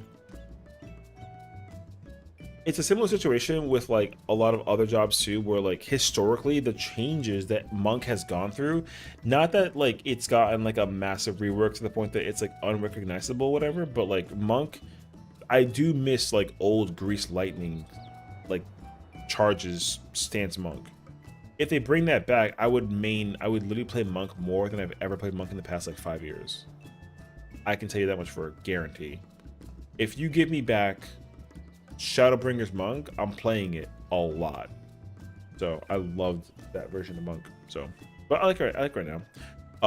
Dragoon, I don't think there's like any discussion. Yo, Dragoon is the favorite, bro. I mean, that job is forever lit. I love playing Dragoon. The only possible way that they botch Dragoon is if like they just destroy how the rotation works, which they'll never do that actually. Am I Dragoon better than Dawntrail? I don't disagree with that. I like playing Starcross, but like I like playing Starcross and Rise of the Dragon, but I actually don't like that it's like a Spine Shatter. I don't mind it though, but like I get it. And then the one Nistron is like really also like a lot, unfortunately. I would have like kept 2 charges of Nistron, but like I mean, Dragoon's rotation still has not changed that much. Although I like the old version of Dragoon where I had to actually activate Life of the Dragon, and like maintain the gauge that way. And then also like Dragon Sight was really cool. So, I love Dragoon though, so it's okay. It's 11 for you. Congratulations, Color. Should have missed Grease Lightning, but also made my dungeons kind of miserable. All the fights have downtime and long as ultimate attacks. Yeah. Fucking suck though. It's okay. The clears are clear. Everyone's clearing this week, so it's kind of great actually. So. I do think the eye off Dragoon, considering the whole point of the story was Nidhogg's eye and shit, is kind of dumb. I don't disagree with that. Trust. The whole objective is to gain the power of the eye, to use the eye against him, and now you don't even have the eye. Yeah. Trust me, I know. That's why I'm hoping that whenever they go back into the 8.0 situation, when they explain like the job changes, that they actually like go back to how they want to make the jobs. Them making jobs for the sake of the player base because of their facilitation is like such a bad idea. I said this all the time, and I'm not changing that statement. A lot of players should not ever be put in like a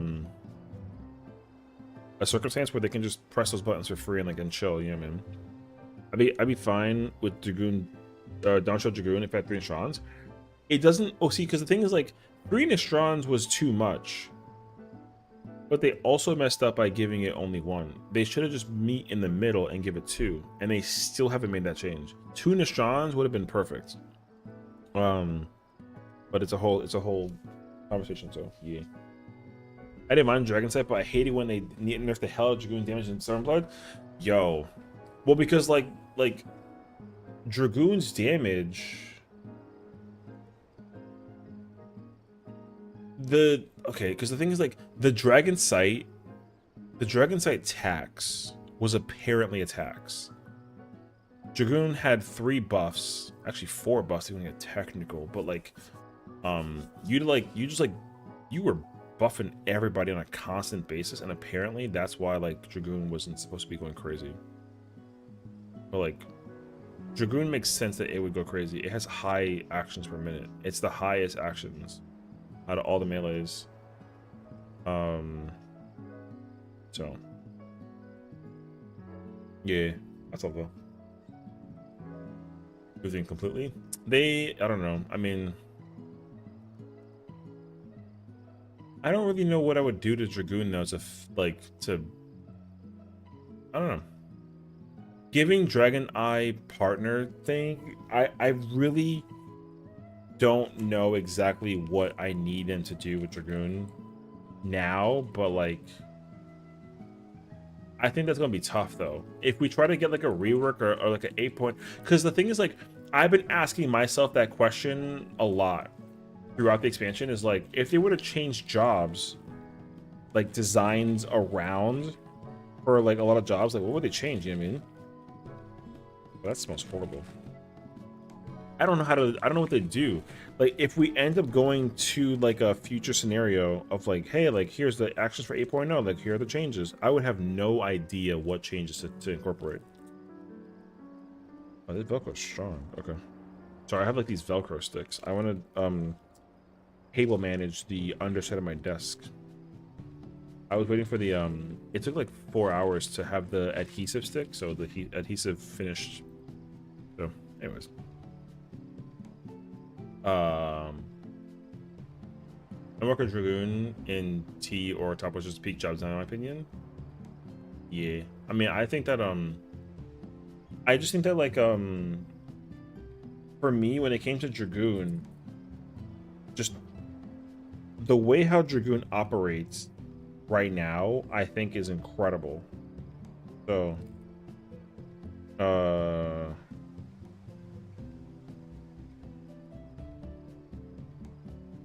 trying to think. So I don't know, but yeah, that's my problem though right now, is that I don't really know how what they'll do to the jobs. That's my biggest challenge. So,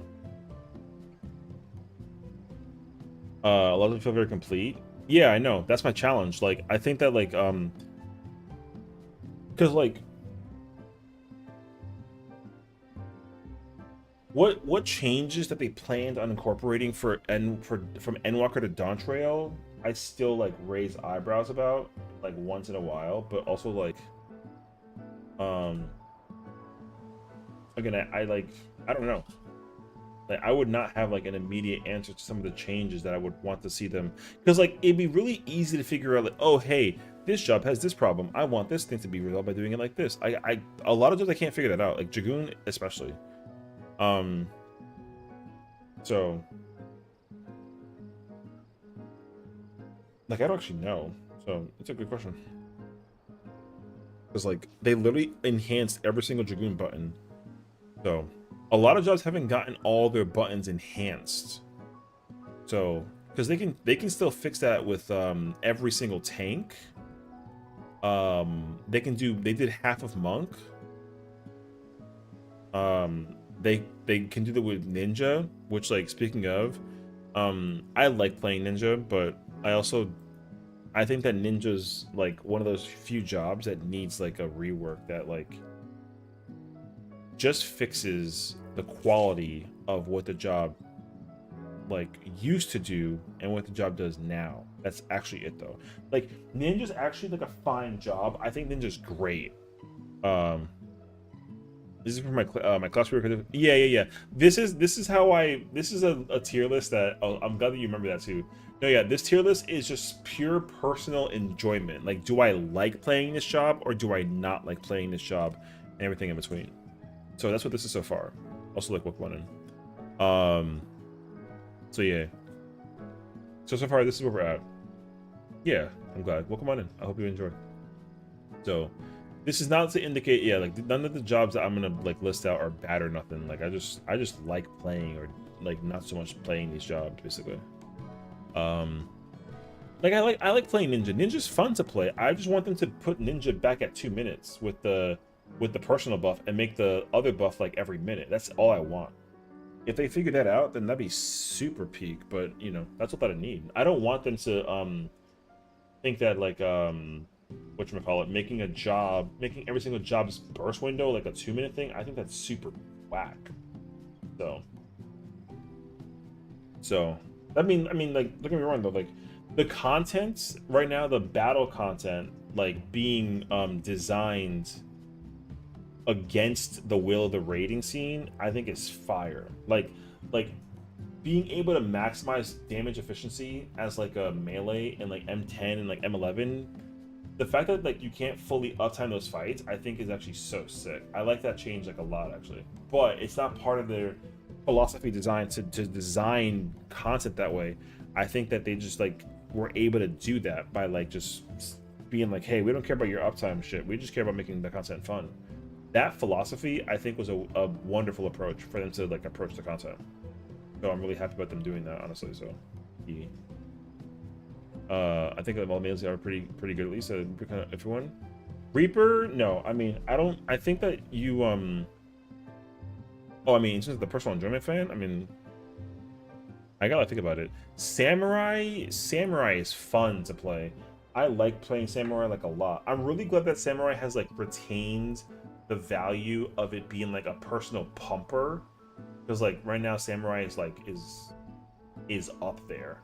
It's been rough around the edges in certain situations with like its output, which is like fine for the most part, but like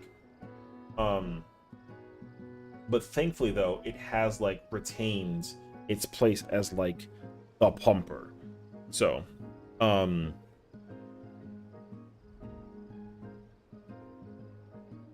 I'm looking for these adhesive pieces. So like I said, I like the way that the jobs play. Like Samurai is fun to play. Like it's mad fun to play. Pressing Tendo is super sick. I love pressing Tendo, Setsugeka. And even without Kaiten, like I think that just what I want them to bring back specifically for Samurai is its ability to counterattack. Using Tengetsu, I think Tengetsu sucks, personally. I don't like Tengetsu at all because there's no reason for that button to just be like a little regen tick shield thing, because like that's just what Arcane Crest is now. Like Arcane Crest and Tengetsu should be different by functionality, and they're not. So personally, if I can make a choice, I would like for Tengetsu to have like a unique effect and go back to how it used to be, where its attack was a counter attack. I thought that shit was fire. But that's me though. Agreed, the less that we're doing a single target demarcation, the better. Even with running out, yeah, for sure.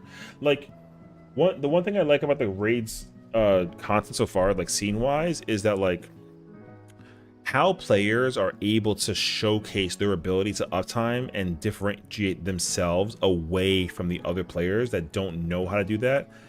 I think that's actually super good. I like that a lot actually, because like it shows that, because the number one thing that I always harp about is people's willingness to practice how to play their jobs into content, because unfortunately a lot of people just do not do that, which is fine up until a certain point, because you cannot you literally cannot go into certain pieces of content not knowing how to play your job and then want to clear content that's supposed to be challenging. So being able to differentiate yourself in that way, by knowing how your job works on like a rotation basis, I think it's great. And figuring out how to optimize it with uptime and downtime in mind is really cool. The only differentiation that comes into play with that though is when melees to figure out how to use their gap closers, or when they have like unique gap closers that differentiate from other gap closers. So Dragoon is an easy example because Dragoon has a backflip, Ninja has a teleport, right? Reaper has a teleport that goes like front and backwards, but like ninjas you can like pick and choose your places, which I think is also really sick. But like you're limited because then only Samurai can like get forward or backwards, and it's also like a damage loss if you don't do it properly, right? So, and like Viper doesn't have to press it, but they could. But they got like their own options of what they can do. So again, like, every job has like a thing that they can do, which is really cool. So Reaper. Okay, I think right now with Reaper, I'm having fun with Reaper. I like playing Reaper, but my problem is that I think right now it's a phase. I think the phase will go away after a certain point, but at the same time though, there is a level or moment where Reaper, there is a level and moment where Reaper sucks to play at a certain level, and that I hate immensely. But I think that's all because of like the jobs like redesign, something of that nature.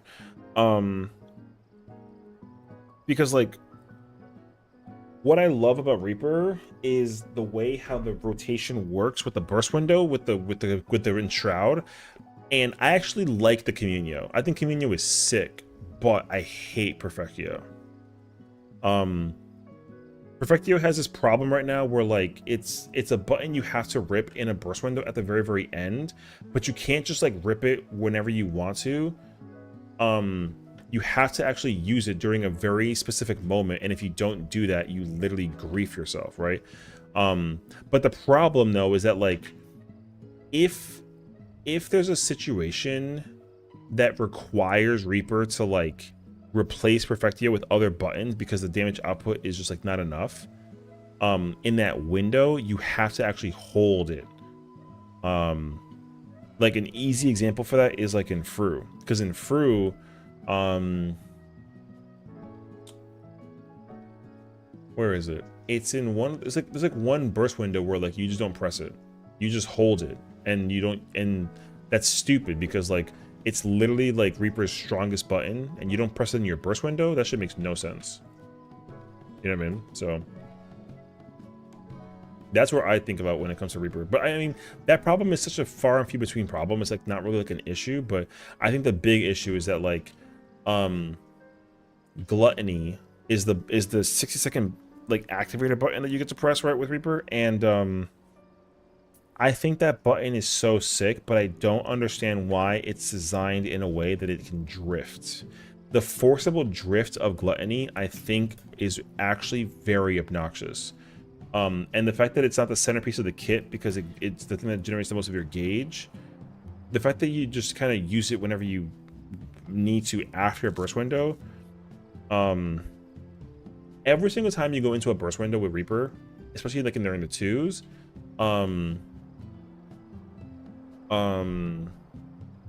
Gluttony's never like on a perfect cooldown. Like it's never on a perfect timer cooldown rotation. It never is. So I think, yeah, I think if you can fix it if Gluttony gets 2 charges, absolutely. But I think that it'd be tough though, because like if you can press like a button and then Gluttony have 4 charges and then just rip it the whole time. I don't know if I would prefer that. I think that would fix the problem though. Because there is a opener burst window option where like you can use Gluttony like in a way that doesn't like it doesn't get held during like the thing. That's an option, but it's not that goes back to my problem from before though, like where you can you can, like, I'm drunk, dude.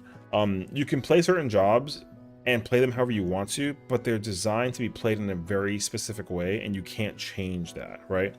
I think that's where Reaper comes into play. Like if Reaper like skill speed was able to be played around with, people could figure out a way to like, you know, have the rotation like work in a way that like it offers like flexibility, but there's like no flexibility right now. So the Gluttony change would be great though. 2 charges would be cool because then you just use it, you know, you use it whenever you want to, and then you just kind of expend both of them, go into your burst window 2s, and then you have 1 charge, and then you use both charges whenever you need gauge, not when you need to set up for the 2-minute. Because that's the thing, you don't actually use Gluttony anymore for the 2-minute setup. You just use it to just use it. The Gluttony should be used to set up like your 2s, like gauge wise. So but it doesn't do that, which is like partially fine. But yeah, I think you fix rotation for Reaper by getting rid of Perfectio or just turning it into an OGCD. But it being a GCD, I think is what's hurting the job currently. Job is still mad fun to play though, so I don't mind it. Viper's also fun to play. I like it. Like I like it, but I feel like whenever I use the Reawaken combo, I run into like this weird latency thing that I cannot figure out or understand. I think it's just my brain, like my brain's just like not processing it though. I don't actually know, but Viper's not in like a bad state to play though. Like Viper's mad fun to play. Like I like playing it, but I think it's like a phase though. I think like when Viper is, because you know what it is too. Last patch, Viper was pumpers with the AoE kit with the reawaken combo, and I love that. And then you actually can feel the difference of how how Viper plays when it's cleaving targets, which is ironic because like Viper still is like the strongest melee in terms of like, what is it, oh no, I mean that's a samurai, but like right now, like the differentiation of like total like personal damage as a Viper versus like the extremes is really good, but it loses to samurai. But they're supposed to be like close to each other DPS output wise, but like they're not. So it's weird. So I don't actually know. My only issue with Viper is that it has way too little friction in regards to fighting for melee uptime, and I don't like that it has 3 different GCDs for speeds, because slower the buttons feel so slow to me. Which is ironic because like the job is the fastest one next to like Ninja. Like normally Ninja and welcome back. Oh, I didn't remember. Ninja and Viper both can run 2.12. Like they're the fastest jobs, and for some reason people have a hard time like yeah, the speed thing seems weird, you know what I mean? I get that actually, but Ninjas and Vipers are both 2.12. Like not even Samurai is that fast unless you play 2.04. But like you can play that option, but most people play 2.4. People play 2.14, but 2.08 is like another option. You know what I mean? I don't know. Like it is a weird and like tough situation to like understand, honestly. So personally, I'm not too sure. Well, can I joke to you? No, because Monk's 1.98 is base kit. Like you can't play Monk slower than 1.98. It's just not possible. So. Oh, I mean, no, they're just comparing like well, the current tier list is how fun the job is. So how fun am I having playing the job is the idea. No, trust me, I didn't forget about Monk. But like just Monk doesn't play. Old Monk had that flexibility because you could play like you actually changed like the way that your attack speeds were, like being able to flex the speed up was really cool. I like that, but it just doesn't have that anymore. And you go to lit. I'm not. I like playing Ninja, but I'm not like immediately going crazy over it though. So no, I can't do that. I mean Ninja's fun. I like it. I like it. I don't like. I'm not going nuts. I'm not like immediately like yo, I'm playing Ninja. You know what I mean? No. So I'll allow it. Okay, thank you. For me personally, Bard is lit. I love playing Bard. I love seeing a Bard player. Bard is so insanely fun. So, I love Bard, dude. I just wish that Bard was a job that like I could capitalize. Fair enough, actually. Bard, I wish, was a job that I can capitalize off of it the way that I used to in Shadowbringers. I need, that's the other job though too. Bard for me, like personally, Bard is the #1 job that like has changed that I need them to revert. I like need them to go back and fix the Bard change. The Bard change is basically like the repertoire or like the proc that Bard can get when you dot the target. Basically, the dot target thing used to be applied when you dot multiple targets. No, I don't want bow mage. Although bow mage would be cool, but I think that bow mage could become its own job. I don't need Bard to become bow mage. I need Bard to gain a lot when there's multiple targets, and not nothing when there's multiple targets. So, that's what I want. Like if Bard was able to fight in like in the extremes, like yo, Bard right now smacks in the extremes. Like it's, if you can figure out how to super optimize like your output damage with Bard, like Bard is mad powerful. It's like almost the same damage like a Viper, and I think it actually out DPS's like Reaper. Reaper sucks in 10, by the way. So like Reaper sucks in 10. There's so much, it's so much complication optimization that you gotta like try and figure out. So it's kind of weird actually. But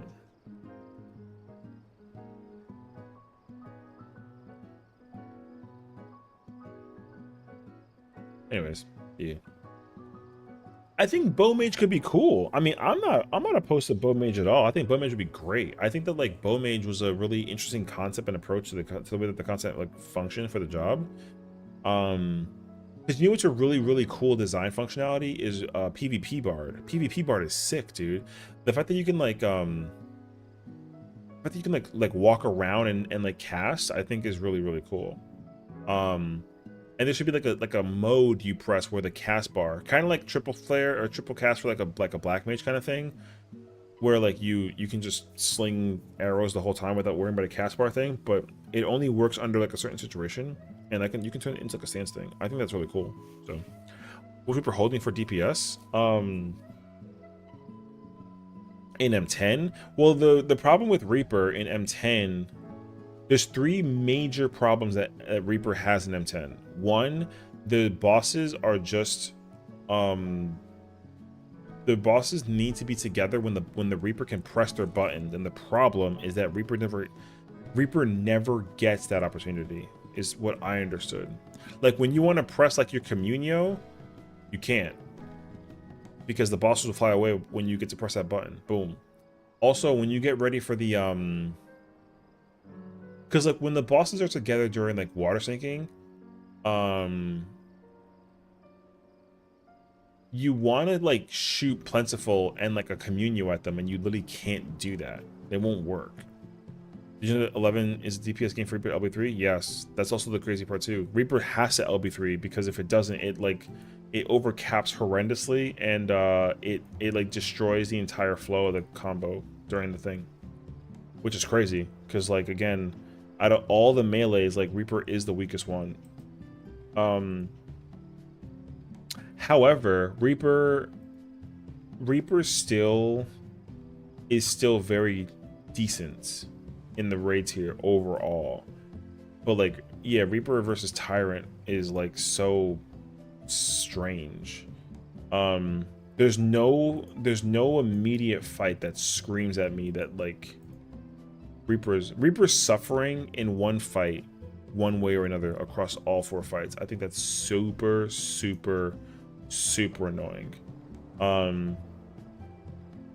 The only other fight that I could possibly think of, I mean, if it works, I don't actually know because I haven't even done it yet, is like M12 phase 2, but I highly doubt it though. And the only reason why is because like if you can hold gauge going into transition, Reaper will go great, because then you have 2 extra, you can set yourself up and have 2 extra enshrouds if you can do that. So there's that too. I kind of kind of wish that they would break the 2-minute meta, which is buffed every 2 minutes, by the way. Yeah, for sure. Very specifically, what's up, Pony? How's it going? Thank you for the raid. I was watching you. Congratulations on clearing O12S and getting your weapons for the monk weapons. You know what I mean? Congratulations. Hope you're enjoying yourself. Very specifically, so that classes could have more varied damage profiles. Some classes could be better at multi-dotting, range cleave, some better at 2-minute bursts per 30 seconds, some bursting every minute. Some classes better at cleaving without losing damage. Some classes better at mass AoE than others. Then they think that's see, so I do like the idea of them just breaking apart the 2-minute meta and like all that stuff, for sure. I'll raise you one better. I don't even think that they should like design fights with the jobs in mind at all. I think that like everyone should understand, with how much time is spent in the fight, how much you should apply the buff and like have people work around it. Because the flexibility thing right now for jobs, when you look at like the DPS that we have in mind, the only DPS that are able to like to flex their output potential is Viper Is Viper, Samurai, Machinist, Black Mage, Red Mage. Sorta. Not Red Mage so much, but Red Mage's on the list too. So also Yadazi's mad at me. What did he do? A good raider is able to adapt to what is given to them. Yeah, that's why a lot of me. Yep, exactly. Man is having a hard time in 11 because they don't think about adaptations. So, yeah. I mean, I get that entirely. That's why it's hard. Like, you put Ninja at B. Oh, whatever. I mean, his Ninja's like a C, so it's fine. Anyways, no, I'm joking. A lot of jobs just have a hard time. A lot of people have a hard time. Like, that's why for me personally, I like the idea that Ninja goes back to being a 1-minute burst job instead of a 2-minute burst job, because then like the value of Ninja goes up immensely when you have the opportunity to use a 1-minute thing. I think the 1-minute thing would be great. A lot of jobs could capitalize dramatically from a 1-minute job. But the problem is that like, because every job is meant to be played on like a phase burst window situation, like that setup require, like the problem is that the setup for that should be super effing easy, and it's not, because people can't do the setup despite how easy it is. Like, it's crazy actually. I said I can't do P12 R2. I think where Black Mage goes. I have brain for that. Oh, just FYI, this is a tier list solely based off of my personal enjoyment of the job. So the tier list is not like an indicator of whether or not the job sucks or not. It's whether I like playing the job, just to be very clear. And by the way, my main job is Gunbreaker, and I don't even have it S tier. So that's how you know that I'm not being biased. So, Machinist. Yo, Machinist is a lot of fun to press, dude. How good jobs are? I haven't done one for this patch. I did one like a while ago, but yeah, I haven't done a tier list about how good the jobs are. But that was also during 7.3. That was like a while ago, so we could do like an updated version. But I would also like to figure out like how the raids feel. Like once I complete M12, I'll probably get like a better indicator for it for sure. So yeah. Because I already have seen some jobs, and I feel like that there's a lot of change that I have to be like incorporated. I already see job changes that I'm like, brother, this is crazy actually. So I'll make that tier list eventually, so we can talk about it in the future. But yeah, I love playing Machinist. Machinist is a lot of fun. That's why it sucks that Machinist damage is like so bad, because like Machinist actually is such a fun job to press buttons with, and like optimizing Machinist is really difficult. But the problem is that like Machinist, unfortunately, is a fizz range that I unironically relies on having another fizz range. Like, it's weird. If you were playing Machinist and you can be paired up with like a Bard, the ability of output that a Bard can give to a Machinist goes up a lot. But because it doesn't, Machinist can't see. So this is why Machinist needs like a rework, because like if Machinist was paired with like a Scholar and a Dragoon, Machinist goes nuts. But if Machinist is paired with anything else, no. Which is ironic, because like Machinist is a pure DPS that benefits like every other pure DPS by having other jobs that buff. If you run a comp that has Samurai, Viper, Machinist, Black Mage, Machinist is trash. But if you get like Scholar, Dragoon, Monk, Red Mage, Machinist, yo, Machinist is smackers. What's the glaring issue with Machinist? Machinist is the worst DPS. Technically, it's the worst DPS in the entire game, and it's a pure DPS. It's a pure DPS job. Its job is to be pumpers, and it's the weakest pumper. Not only is it the weakest pumper. So here's the thing about Machinist, because like when you talk about your personal damage output, when you compare your damage that you can squeeze out as a Machinist, you absolutely do more damage than a Dancer and a Bard. But when you actually figure out how much damage you can apply into a raid, then Machinist always loses. So like a Machinist is able to put like maybe like 9 million, let's say for like hypothetical, Machinist can put out like 9 million damage, by itself with buffers and people and whatever, but Bard can do like 10 million and Dancer can do like 10.4 million.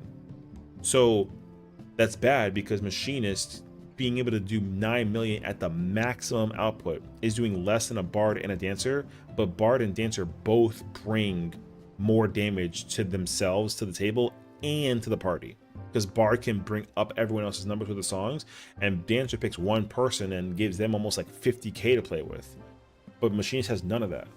So the design job wise, Machinist is great, but damage numbers wise, Machinist is horrible.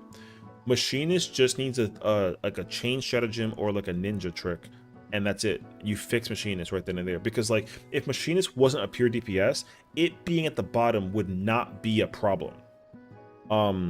Machinist is at the bottom because when it comes to maximum output damage across an entire fight from start to finish, Machinist is always lower than Bard and Dancer. That does not mean though that Bard and Dancer are much more useful than Machinist, because Machinist, if you have a good Machinist, they will out DPS like at least one melee. So it can totally happen, like it's totally possible. So it just depends. But yeah, but the other thing the thing that matters with Machinist that's even more important too is like when you're because like it's gonna here's the thing that'll come into play as well with the rates here, and this is why Machinist is in a position that's kind of hard to determine, because Machinist benefits from damaging jobs or doing DPS against targets that are multiplicative, especially because it has that range power. So in M9, it's actually possible to hit 4 targets in M9 with Machinist. Not a lot of jobs have that capability, but Machinist is one of the very few jobs. You can hit 4 targets with Machinist. So if you chainsaw Excavator, your damage goes immensely up, and you can actually like outperform like a Bard or a Dancer. But then like in M10, that goes out the window because Machinist has like 3 uses of 2 OGCDs and the chainsaw Excavator and full middle field, and you can't even use all those against both targets in M10 except for certain windows. But Dancer and Bard can always hit both of their targets with the most important buttons that they have the entire time. So like that's what's tough about the job overall. So now that changes though, right? Because like in M11, like M11, Machinist is still doing less than a Bard and a Dancer, but it has a lot of more wiggle room to play with.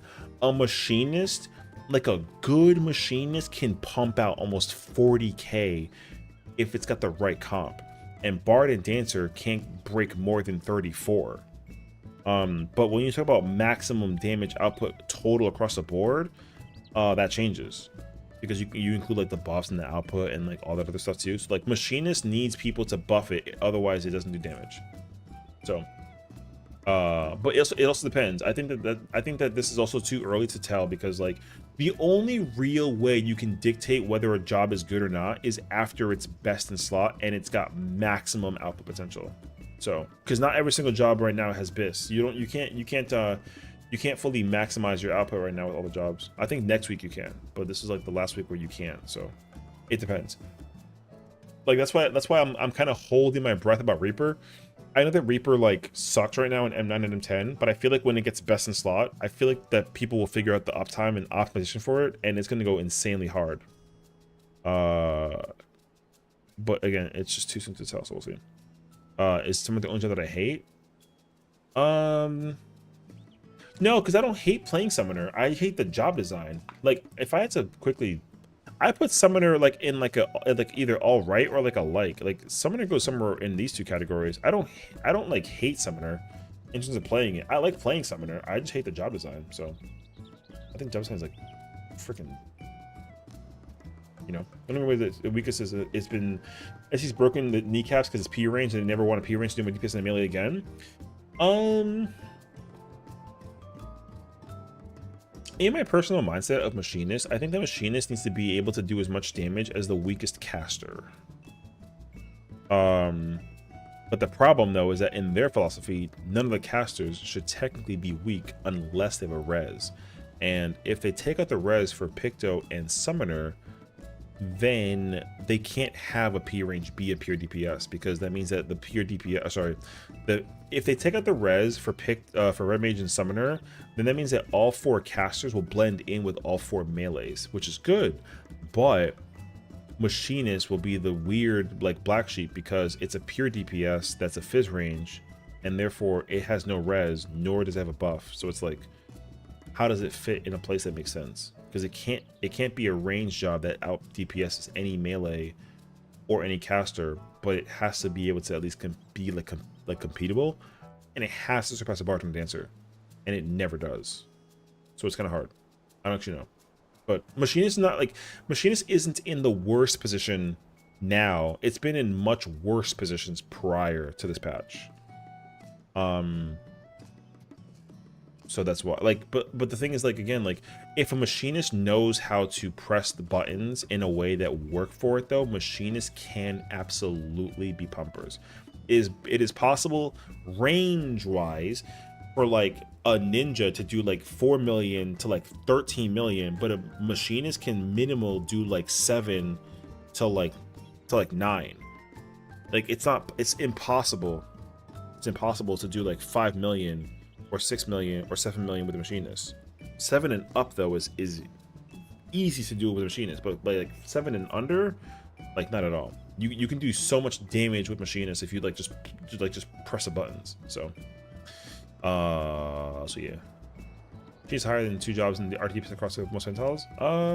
It's very fight dependent, because again, like, the one thing that they've been doing this entire expansion, which I do got to give credibility for, and this is why Machinist looks so good, is that melees that don't figure out uptime don't look good in comparison to a Machinist who doesn't have to figure out uptime. But when a DPS melee can figure out uptime, then like, it's a lot easier for them to just like do what they gotta do, you know what I mean? That's why, like, an easy example is like Viper and Dragoon. Viper and Dragoon both have buttons that let them maintain range, and like Viper's button is free because they have to use those buttons. Dragoon doesn't have to use it, but if it's like a no other choice situation, then they can press it, and like, it's wonderful, which is the Piercing Talon. But you have to press Uncoiled on a Viper. See, like, Samurai can't press NP. You have to replace NP with like Madare, and then Monk can't use any range attacks because they don't have any except for like the replies, but you only use this in burst windows. So Monk either has to use 6-sided star, or you have to play with the speed to be able to maximize like your output. And then Ninja has like the mudras, which makes sense. But also, like, same thing though, you don't want to really like hold like a Raiton. Like, you don't want to Raiton and then like get hit by a tower, and then, I mean, you could, but I don't think you want to. And then Reaper never ever wants to use Harvest Moon unless it has to, because of downtime, because it has to save Harvest Moon for the burst window, and therefore you can't Harpe either, because like Harpe is like, you know, it's a good spell, but like, it's not meant to be used during the rotation. So it really depends on the situation, actually. Have she use Bioblaster and Flamethrower over and over again? Well, Flamethrower is good, but the problem is like the amount of time you spend using Flamethrower. Well, I don't know. I would not immediately rely on my words, because like, I feel like Machinist is, DPS output wise, one of the jobs that I've lost like sight on, because like, for example, I don't know if you use Flamethrower in 2s like during a burst window. Like, in my mind, like, yeah, Flamethrower's a gain on 2, so like, versus the extremes, Flamethrower is good. So using Flamethrower on the extreme is actually a good thing, but you have to do the entire Flamethrower. But I'm pretty sure you can't Flamethrower during a burst window, or like under like a potion, like nothing. Like, I think it has to be used. Flamethrower has to be used when it can work, and you sit still the entire time, like literally the whole time, and you got to angle it. Because you can't even like press the button and like, you know how when you GCD like target somebody, I must have, I can't find it. Anyways, oh, I see it, but it's not working. There it goes. So the thing is, like, if you're gonna play Machinist, right? Like, Machinist will, you're allowed to like not like look at the target and press your button and it shoots, right? Flamethrower doesn't have that luxury. You can't do that. You have to deliberately face the target and actually press flamethrower. And the problem with that is the reliance on the tanks, because that's the other challenge too in M10 especially. If the tanks are not putting the bosses together, you can't press flamethrower. What gun is that? This is the blade weapon from the from Baja. This is the final step. Yeah, this is blade ingenuity. And gates effects. Yeah, exactly. So the thing is, like, the only way you can use flamethrower is you're not in control of pressing flamethrower. The bosses have to be put together by the tanks in order for you to even press flamethrower. Otherwise, you can't do that. That's the other challenge. So if you have two tanks that know how to effectively keep the bosses together as much as possible for you to maintain your uptime, then like absolutely, like machines can go pumpers. But that's so much effort when you instead can just play Bard, and then all you got to do is just like put one dot on the target and then put the other dot on target, and then you can just go to the other boss all the way over here in West Cancun and put the dots on this boss, and then the dot over there is still ticking. I have enough time to run back, look at it, put that shit back up, and then go back to the other boss. Like, you have the free luxury of doing that. You don't have to do anything with Bard in a fight like M10. Like, it's actually so it's so seamless, you know what I mean? Machinist has to be set up correctly for it to actually output. So like, it's crazy actually. Also, like, I don't think that Bioblast is +2, isn't it? Isn't it +3? Actually, I don't know. Wait, I had to, like, my monitor's covering the tier listing. Okay, real. Because Bioblaster is 50 plus. It's 300. Oh, it's actually neutral too. It's 2 neutral. Because oh no. They changed drill. No, it's +3. Drill used to be 600 and Bioblaster is 300. So Bioblaster turned into 300 per target, and drill is 660, so you have to get 2 targets. Bioblastering the boss is actually not good in M10. You could, but it's like definitely not ideal, unfortunately. And like, that's not to say that you can't do it, but like, you're not gonna. So that uptime is something that I need to get better at, because I meant to forget the second one. Of course, I mean, like, that's the challenge though, you know what I mean? Like, for sure. Like, a lot of jobs that have to figure out uptiming, the challenge is like, because even if you're playing like Samurai, if you're gonna play Samurai, all you gotta figure out is like, how do you spend less time crossing over to the boss and doing the mechanic. So like, for example, with Insane Air 1, whichever boss you're supposed to go to, just dot the other one first. So like, if you had to go chase blue, dot red, and then you don't ever gotta deal with him at all the whole time. And then like, you just dot you know, you dot blue, and then you sit there, hold on to Shoha, and then figure out like, hey, how many GCs can I like just delay Shoha until the boss gets put together, and then just rip it there, and like, you run it. You know what I mean? So also, I think if memory serves me correctly as well, I think Sene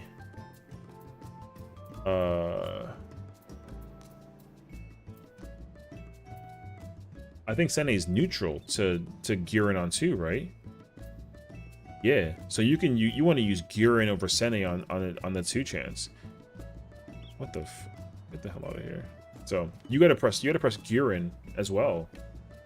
Like, it doesn't seem like it, but you have to, because it gets neutral on 2. So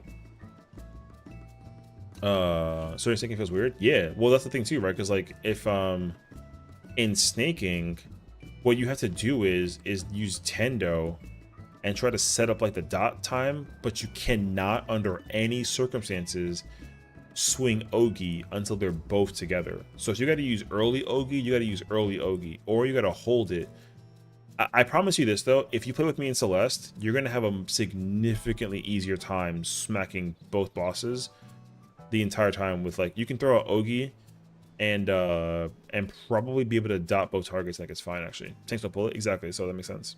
That's the other thing I'm telling you, like, M10 DPS output is insanely difficult because of how the bosses are pulled together. You absolutely need 2 tanks who know how to do that, especially after snaking, because tanks don't do that during snaking, and that shit feels horrendous.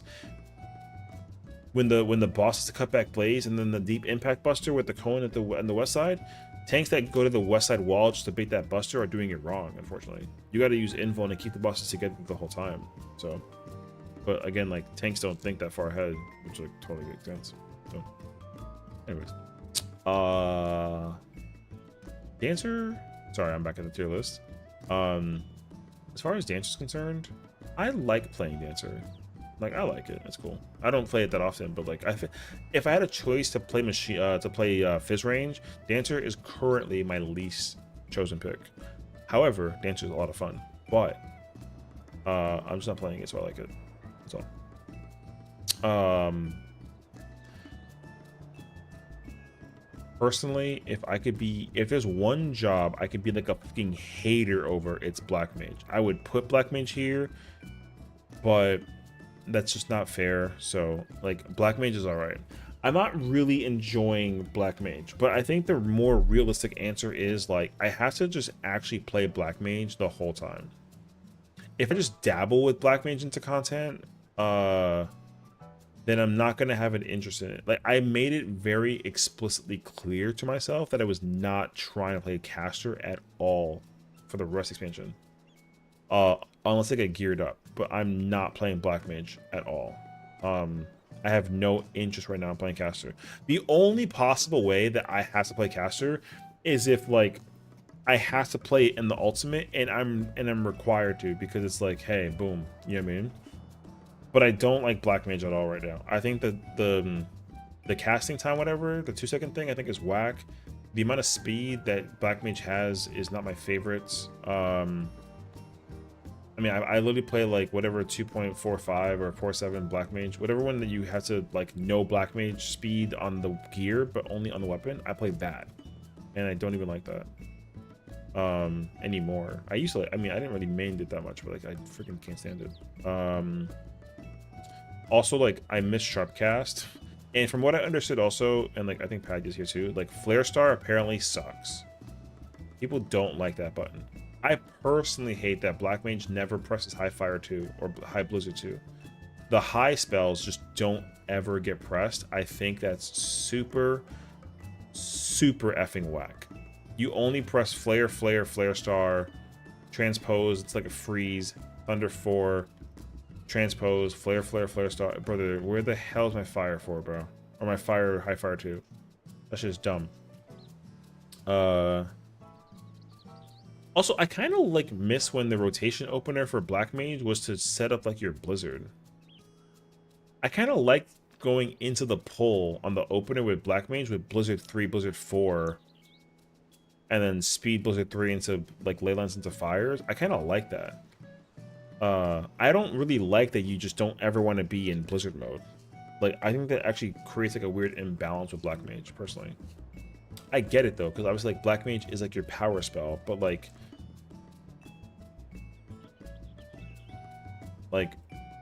the fact that, okay, like respectably transposing to get the AF1 Fire 3 into like the Fire 4 thing, I think is super like lame.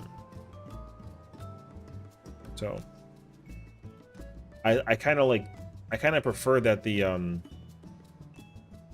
what was the optimized version? I'm trying to think about it actually though. What's up, Kai? How's it going? How did Blind Pocket M12S go? You missed it. It's okay. Honestly, it was horrible. So it wasn't actually horrible. I'm dramatic because I crashed out over it. Is all I can tell you. We did it. I was enjoying it in the moment, and then I crashed out over it at the end because some dickhead. I raged about it very immensely for like 15 minutes.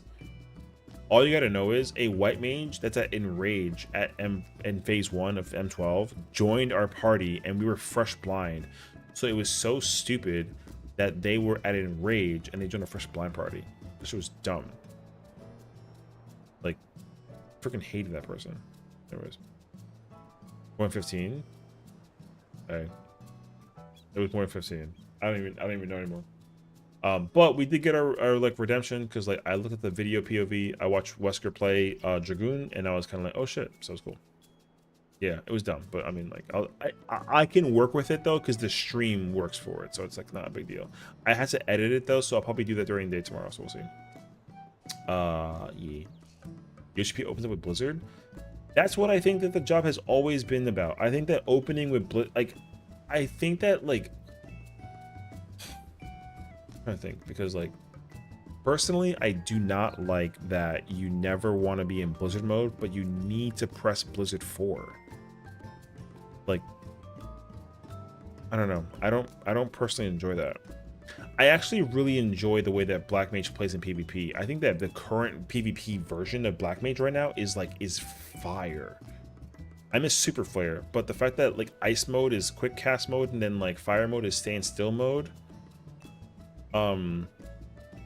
they can't do that though in PvE though. Like you still got to press Blizzard spells like slow without moving, but like it'd be cool if like Frost Star gave you like if Frost Star gave you like a guaranteed triple class or something like that. That'd be so cool actually. But you have to press it though. Like you have to press it. I don't know. I don't currently like Black Mage. Like it's alright. It's like really lame to play. I mean, not that, because like I'm happy that Black Mage is back at the top of DPS charts. It's #1, but the problem though is that like the gap of damage output, just job listing wise, between Black Mage and the next caster is literally every single melee. Like if you go look at like a fight like Tyrant where it's like a 1v1 scenario, like damage output, it's like Black Mage, every single melee, then Picto. And like I don't know if I don't think I like that at all. So I think it's just like super bizarre. So it is what it is. Black Mage is PvP to tank. I mean, that's fine. I don't really mind the tanking thing. I just think that Black Mage needs to be reworked. That's all. Black Mage, unfortunately, like needs a rework in my mind. I hate that I say that though, because like Black Mage is literally like the poster job of this game, and it's broken. It's never been broken until literally this patch or this expansion. Not even in Endwalker was it broken. It was fine in Endwalker. It's garbage in Dawntrail. They broke it after like so many years, which is insane. And the only reason why they broke it, to my understanding, is because of the feedback of the player base. So, but like, I mean, I can't give an opinion about that though, because like, I don't play it at all, so I don't care.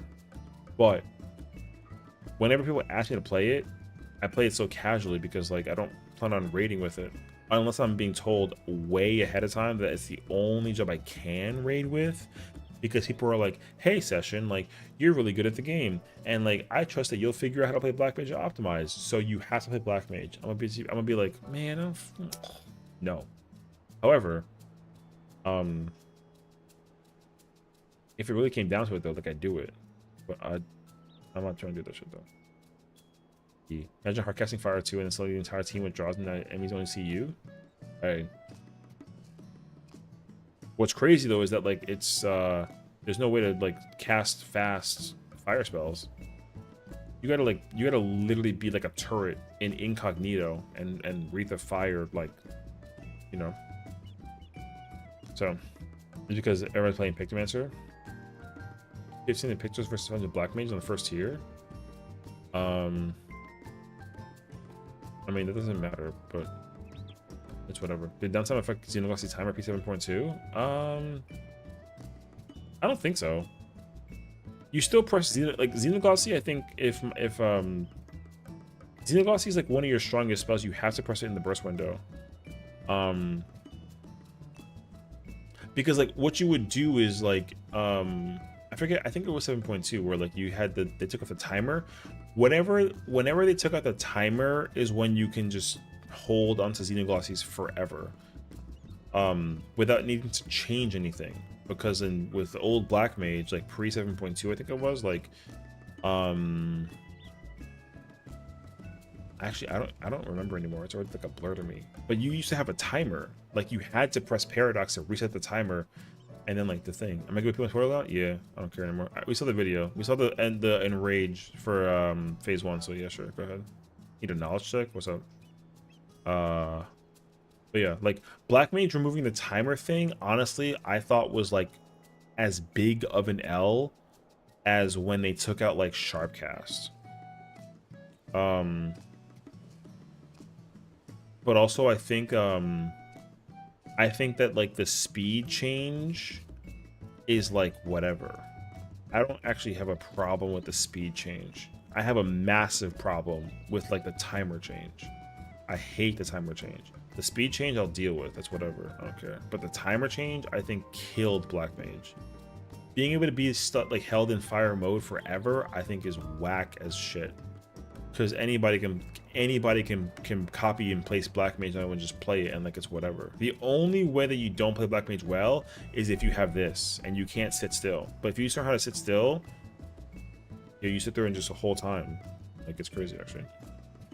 Sending you screen to Discord? Okay, sounds good. I do think Picto release fucked up most of the caches because of how good it was. Well, also the job had the job was broken also. Like Picto came into the game broken. You could right click the bullshit when it came to the casting spell, whatever that it was, right? There was that. Wait 1 second.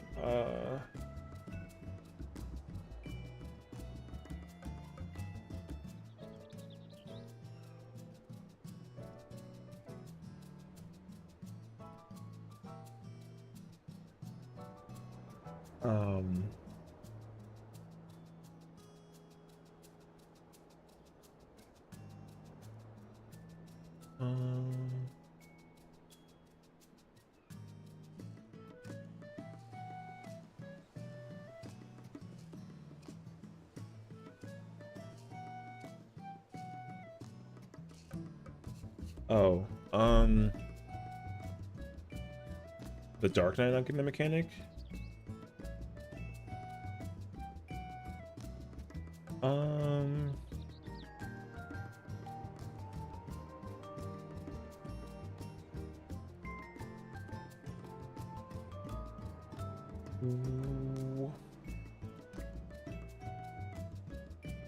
Wait, I gotta read the...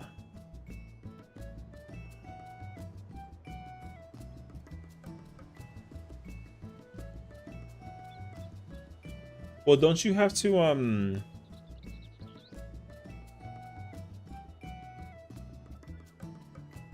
to the core coffin depending on the direction your bus is facing.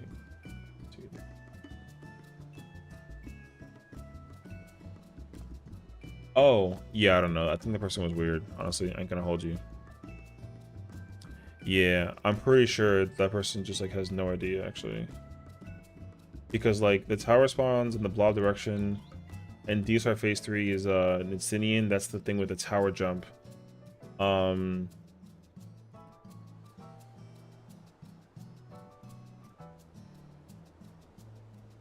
I don't know. That person just... I think the person was just, like, being weird. So I don't know. I wouldn't overthink it too much, honestly, so it's like fine.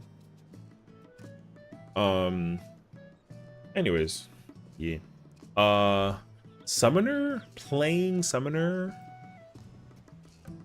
Personally, I like it. Share the class. Spokey's just trying to figure out during Act 3 of Grotesque if like she had the blob pointing east that she goes west. And then the Paladin was like called out for going to the wrong spot, or the Dark Knight was called out for going to the wrong spot, and they were like, "Bye, I'm leaving, deuces." So that's all you gotta understand.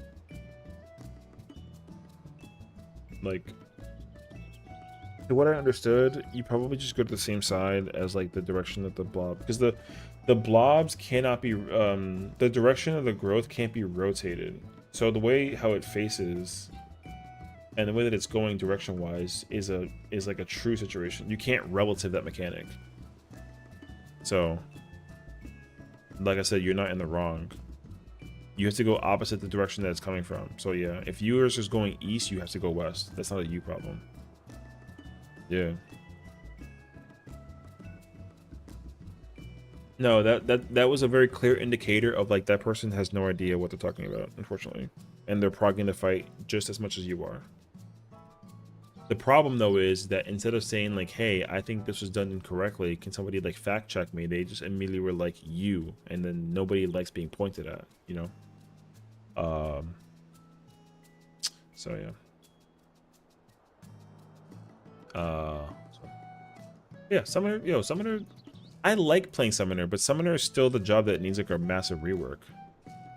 That's my thing. So, well, no, you should care, because the thing is, like, you don't want them to like misinform you. So if you go back and like fix the, if you correct yourself off of their mistake and they're wrong, then like you're gonna only be wrong worse. So, no, you're fine. I don't think you gotta worry about anything that happens though. You're chilling.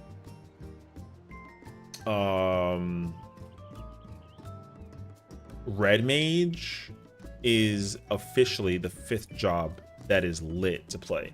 Red Mage is mad fun to play. Optimizing with Red Mage in terms of spell casting and placement and melee DPSing and all that fun stuff is like super sick, dude. I love how Red Mage plays. Red Mage is probably the only job in the entire game in my eyes, minus Magnification change, that's perfect. They don't have to change anything at all with Red Mage. If they can go into 8.0 with current Red Mage, I'm chilling. But I would remove the res and I would increase its damage output immensely. Because Red Mage should be in the middle between the DPS, because it's literally a melee DPS. Why am I going spikes? Yeah, don't ask any questions you want the answer to. I don't know. I'm not bothered by that. Also, they're different by like a tiny hair, so like, you know. But no, Red Mage is a lot of fun. I've always loved Red Mage since its conception set in Stormblood, and it's gonna forever always be my favorite caster. So, I will always have fun playing this job. This job is so much fun to play. Optimization for Red Mage is a lot, so it sucks that the value that Red Mages get is lesser by like a mile comparison to a Black Mage. You don't gotta fucking optimize shit with this job in comparison to this job, unfortunately. I'm not saying that you don't optimize Black Mage, like you totally do. However, the amount of effort that it requires is much less in comparison. So maybe it should be Black Mage and Red Mage mixed together. That's exactly what Red Mage is. So that's why Red Mage should be in the middle. It shouldn't be up. It shouldn't be top DPS, but it should absolutely do more damage than whichever utility melees exist. Red Mage should out DPS those melees. So like, what is that? Ninja and Monk. The fact that Monk is like the #1 melee right now is like insanely criminal, because it has the most utility. It should be like the worst melee. So why Sam a tower? Look at why Sam is a tower. What are you talking? Yo, I think Peggy is drunk, y'all. Anyways, I like Picto. Playing Picto is a lot of fun. But I also have not actually spent a lot of time playing Picto. I can tell you that much for sure. Don't go after Monk? What do you mean? How much have you drunk tonight? Yo, listen, great question actually. Picto's a lot of fun. I like playing it. I just like wish I played it a lot more often. I think that Picto is the one job in the entire expansion I've had the least amount of time playing, because casters are always effing full, and fake meleeing a Pictomancer sounds like a lot actually. What is it then? A triangle? Yo, Padya has been drinking. It's okay. Padya, yo, I hope you're enjoying your Aperol Spritz with like your ginger ale, whatever the hell you're drinking. You mean? It's not a triangle. What the?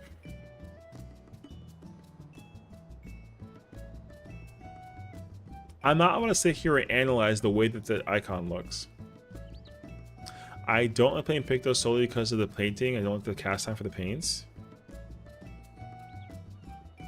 See, my problem is that Pictomancer woke up the demon in me about the downtime situation.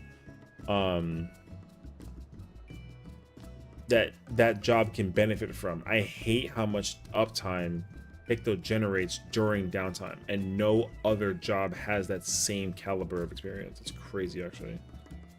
Reaper's a boat? Yo, Padya's shit-faced, bro. A boat is fucking criminal. But alright. Fun factor for a blue mage?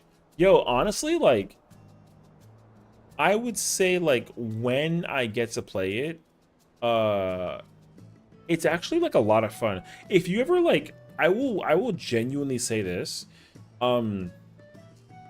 If you go do Masked Carnival by yourself with all the spells you have equipped, dude, every single Masked Carnival event that you do is basically like an ultimate puzzle, like a mini one, and like it's actually so much fun, dude. Blue Mage content is insanely fun. The only problem with it though is that, like, again, it's the kind of content style that it is. Could be much better, but I think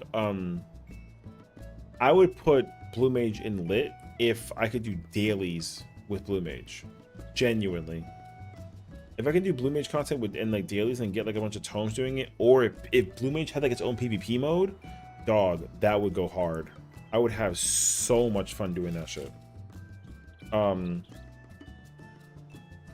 But you know, here we are. Wait 1 second. Okay. Job icons are next. Don't worry.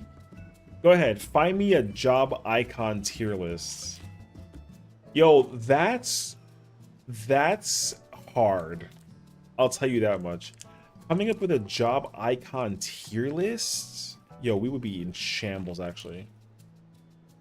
Huge list, way better. Hell no.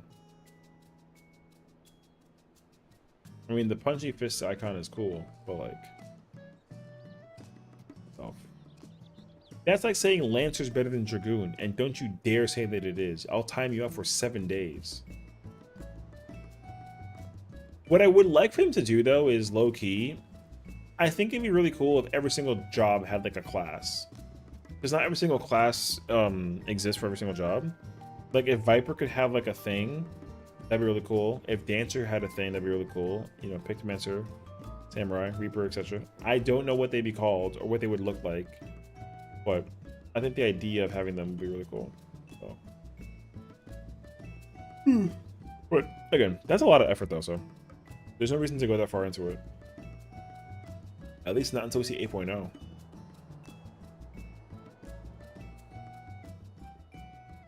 So.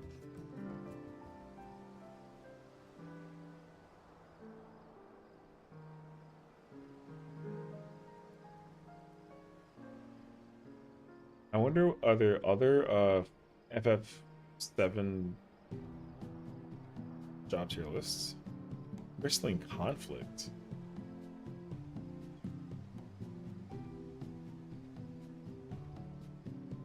I think I like the Thermostar's icon more than Black Mage.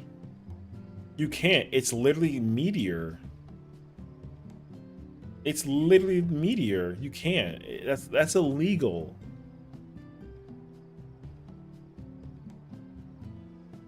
I had a thought process at some point in time where I thought that, like, if the class could play differently from the job but still be viable and constant, how would that go? And I thought about it, and honestly, this is exactly why I think that jobs need classes instead of always being like a job thing.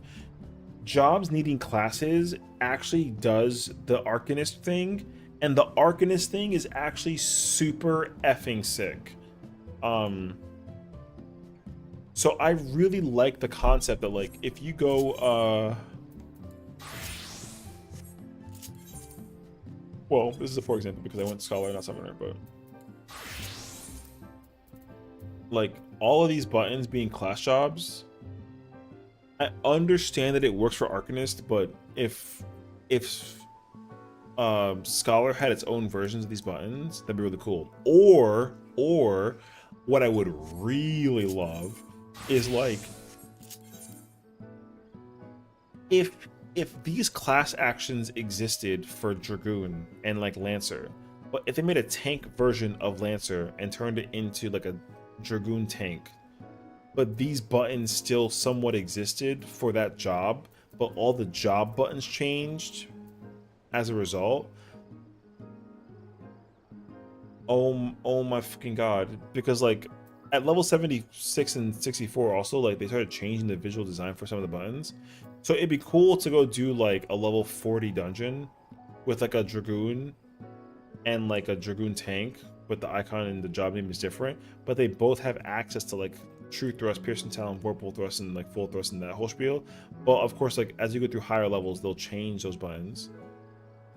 So I mean, but that, yo, I would love that a lot actually.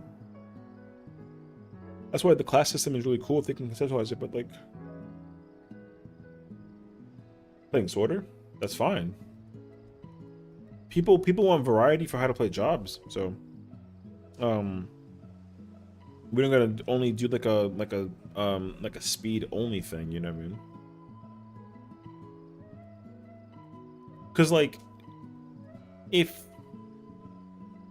samurai, I mean, because like what's the prediction right now? Because we got melee and a caster this tier, so we're gonna get and then we're gonna get Beastmaster next patch, which like I'm sorry, there's no information, but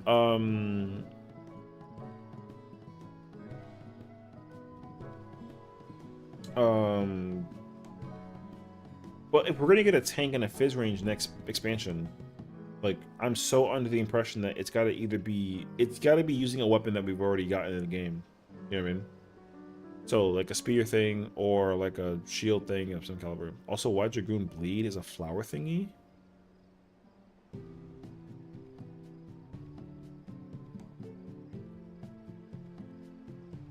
Yo, Padya, go to bed, girl. What the?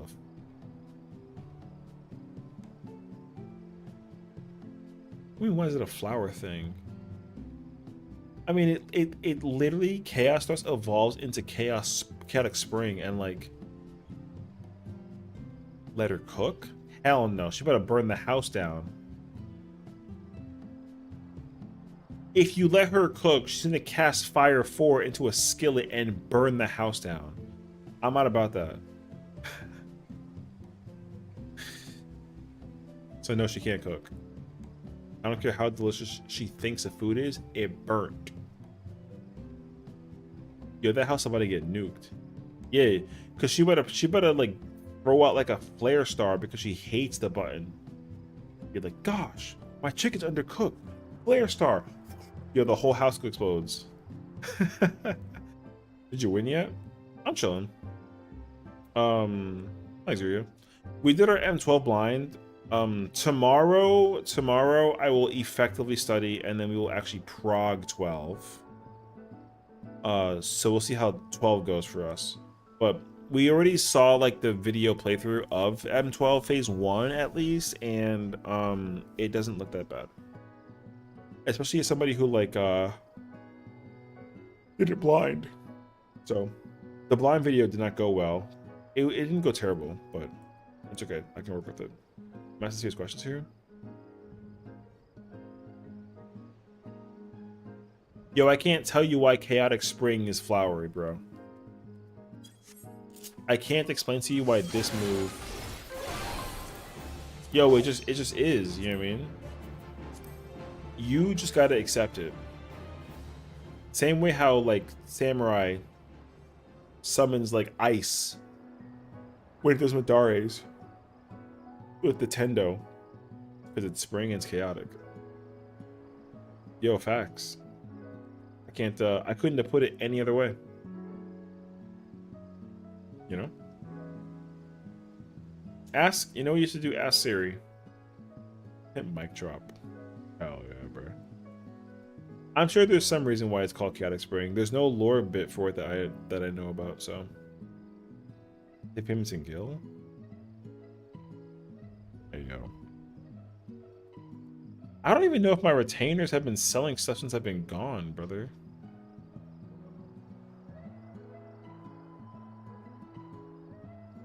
I forgot that my tier list with like the girls had Minfilia at number 1 and the 1 at number 2.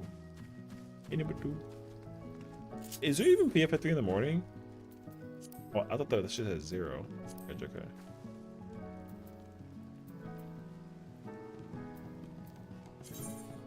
Yo, there's a fruit party. Damn.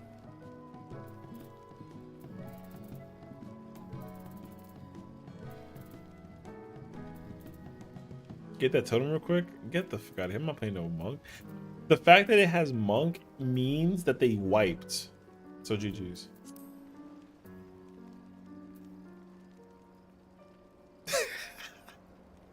Damn, somebody's mad. Toxic friends, more like garbage friends. RP that guy's face, you mean?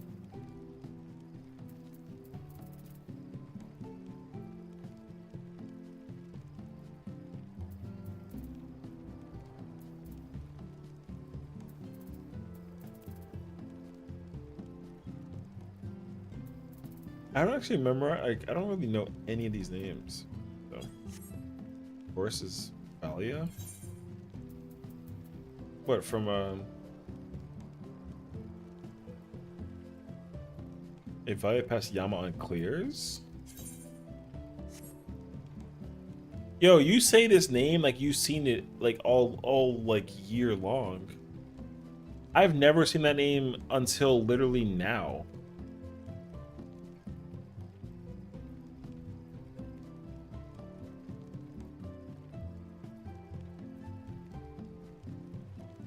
Yo, you know how much of a problematic situation it is to have 438 clears in this fight? That person has 438 clears? What's wrong with you? I mean, that's fine, but like... Yo! 400 clears in Fru is something, brother. I don't know.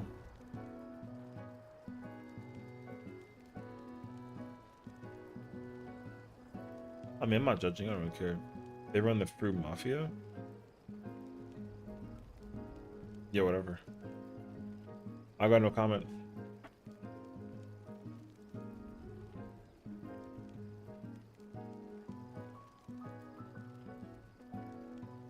I know for sure that like in the future I'm gonna have plenty of times to do ultimates and like help people clear content, so it's like whatever. I'm under the impression that like people are gonna need me to like clear the ultimate really quickly this time. Like, I don't know how long it'll take me to clear the ultimate, but I mean, like, yeah, we'll see. There's people who've cleared like ultimates like hundreds of times, and I'm like, God damn, brother. I know we gotta also get Smokey and look to the officer. For sure, for sure. Although I also don't know what job I'm playing, so I mean that would be. I know Spooky plays Dancer. I don't know. I think Lix wants to play Dark Knight, so I don't know if I'm playing like Code Sync with her or like a melee or something like that. But I don't have a clue. No lie though, if they need me to play Caster and Fru, I will play Black Mage just so you can have that preemptive heads up. So, was it Rookie Prince you could gens? Don't even remind me. I know. I've seen the freaking 1200 in an expansion. What's like a melee? I mean, whatever tickles your fancy, brother. I don't really care. Like when I was playing DSR at the time, like I only played I played Red Mage and Dancer. I progged it originally as Dancer, and then the only job that was available that I was able to join for was Caster. And I wanted to actually play Black Mage, but I was asked to play Red Mage because of the res and not because I can pumpers, which I thought was like. I thought that was like whatever. So trust me, there are some maniacs that's, you know, 5 clears, you know, 4 or 5 clears a day on an ultimate. It's kind of ridiculous. I'm already like shocked that I have over 20 clears on one character for like Uwu, you know what I mean? Like what the hell am I doing with Uwu now? Just chill. So I mean, it's whatever. Because, I mean, I don't really care. I'll still clear ultimates even after I get all the weapons out. Like, I'm chilling otherwise. But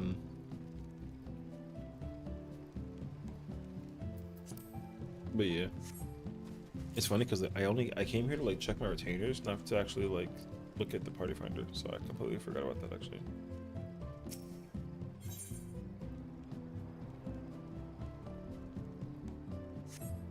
I didn't sell a lot of things today. Okay. I'm gonna check my retainers. I know, I was just about to say, it's 3:30. I'm gonna check my retainers and then I'm out of here. Oh, it's 12:30? What the oh, 12:30. That sounds wild, actually. What's up, Lil? Yeah. We have been yappers for like the past like 4 hours. So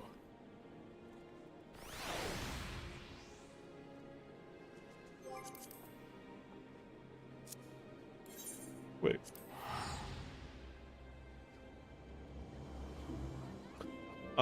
Heading out now. Good night, brother. Have a good one. Take care. Yeah, I'm about to head out of here soon too. Maintenance on all worlds from January 26th to 7/27. Oh yeah, because maintenance for the patch. Okay. Yeah, they're adding the jobs in the relic. Okay. I forgot about that already. It's crazy. Nah. Alright. Honestly, we spent more time doing tier lists today than we did doing content, which is like fine. It's actually okay. I am chilling until I was only trying to be chilling until like the end of the day today, so we did successfully do exactly what we wanted to do. So you have exactly 15 sticky notes on your monitor right now for M12S. I'm going insane. What the hell are you talking about? Yo, I'm gonna give you a heads up, Hadya. If I go to the mechanic that you're at in terms of like the mechanical functionality, and I'm like, why this girl got 15 post-its? That shit sounds crazy actually. I'm gonna be shocked. You should not have 15 post-its. That's wild. I was not successful in my goal switch today. PF is pain. You know. I know that I know that eventually there's gonna be so much future setup for like the setup to help people clear their content on a constant basis. So I did officially have I have a third character now too. Sneeze. Whew, sorry. I officially have 3 characters to do raids with, so I may actually start working on that third character with the clear situation, just as like a heads up. So I might focus on clearing both characters, and then like if I'm needed with the third character, I will use the third character in that regard. If not, then I will just chill. My other fear is that I may need a fourth. I really hope not. So I have no idea though. It's just too soon to tell. Like I'm still only prioritizing the 2 characters, but I will try and work on tomes for my third character, and then that way I can start like working on gear for that. But otherwise, we chilling. So tomorrow we're gonna do M12. We'll keep progging the fight, and we'll vibe out and do our thing. Big chilling across the board. Nothing too crazy after that. So yeah. And then Monday, same thing, and then hopefully we can get the clear for phase 1 maybe by that time, and then we'll just go do and we'll do it all again next week on Tuesday. We will check out the relics though on Tuesday before we do content, because I'm very curious as to the process for the relic, and I want to see what the stats are and how it works out, and I'm hoping that I can put my free weapons away. I'm pretty sure I will be able to, but I won't do that until I like know for sure. We'll see. But until then, thank y'all for hanging out, tuning in, and I appreciate y'all. Check out Yen. I see that she's live doing M1 as a samurai. Hey yo, W samurai situation, you mean? Alrighty. Y'all take it easy. Rest well. Have a good one. Bye bye. Hadya. Good night. Night Rag. Night Chaos. Night Noble. Thank you for hanging out today. Check us out on Discord, Twitter, YouTube, Twitch, everything. We will be back tomorrow. Straight up 12 Prague. Alrighty. Take it easy, friends. And I'll see you. Bye.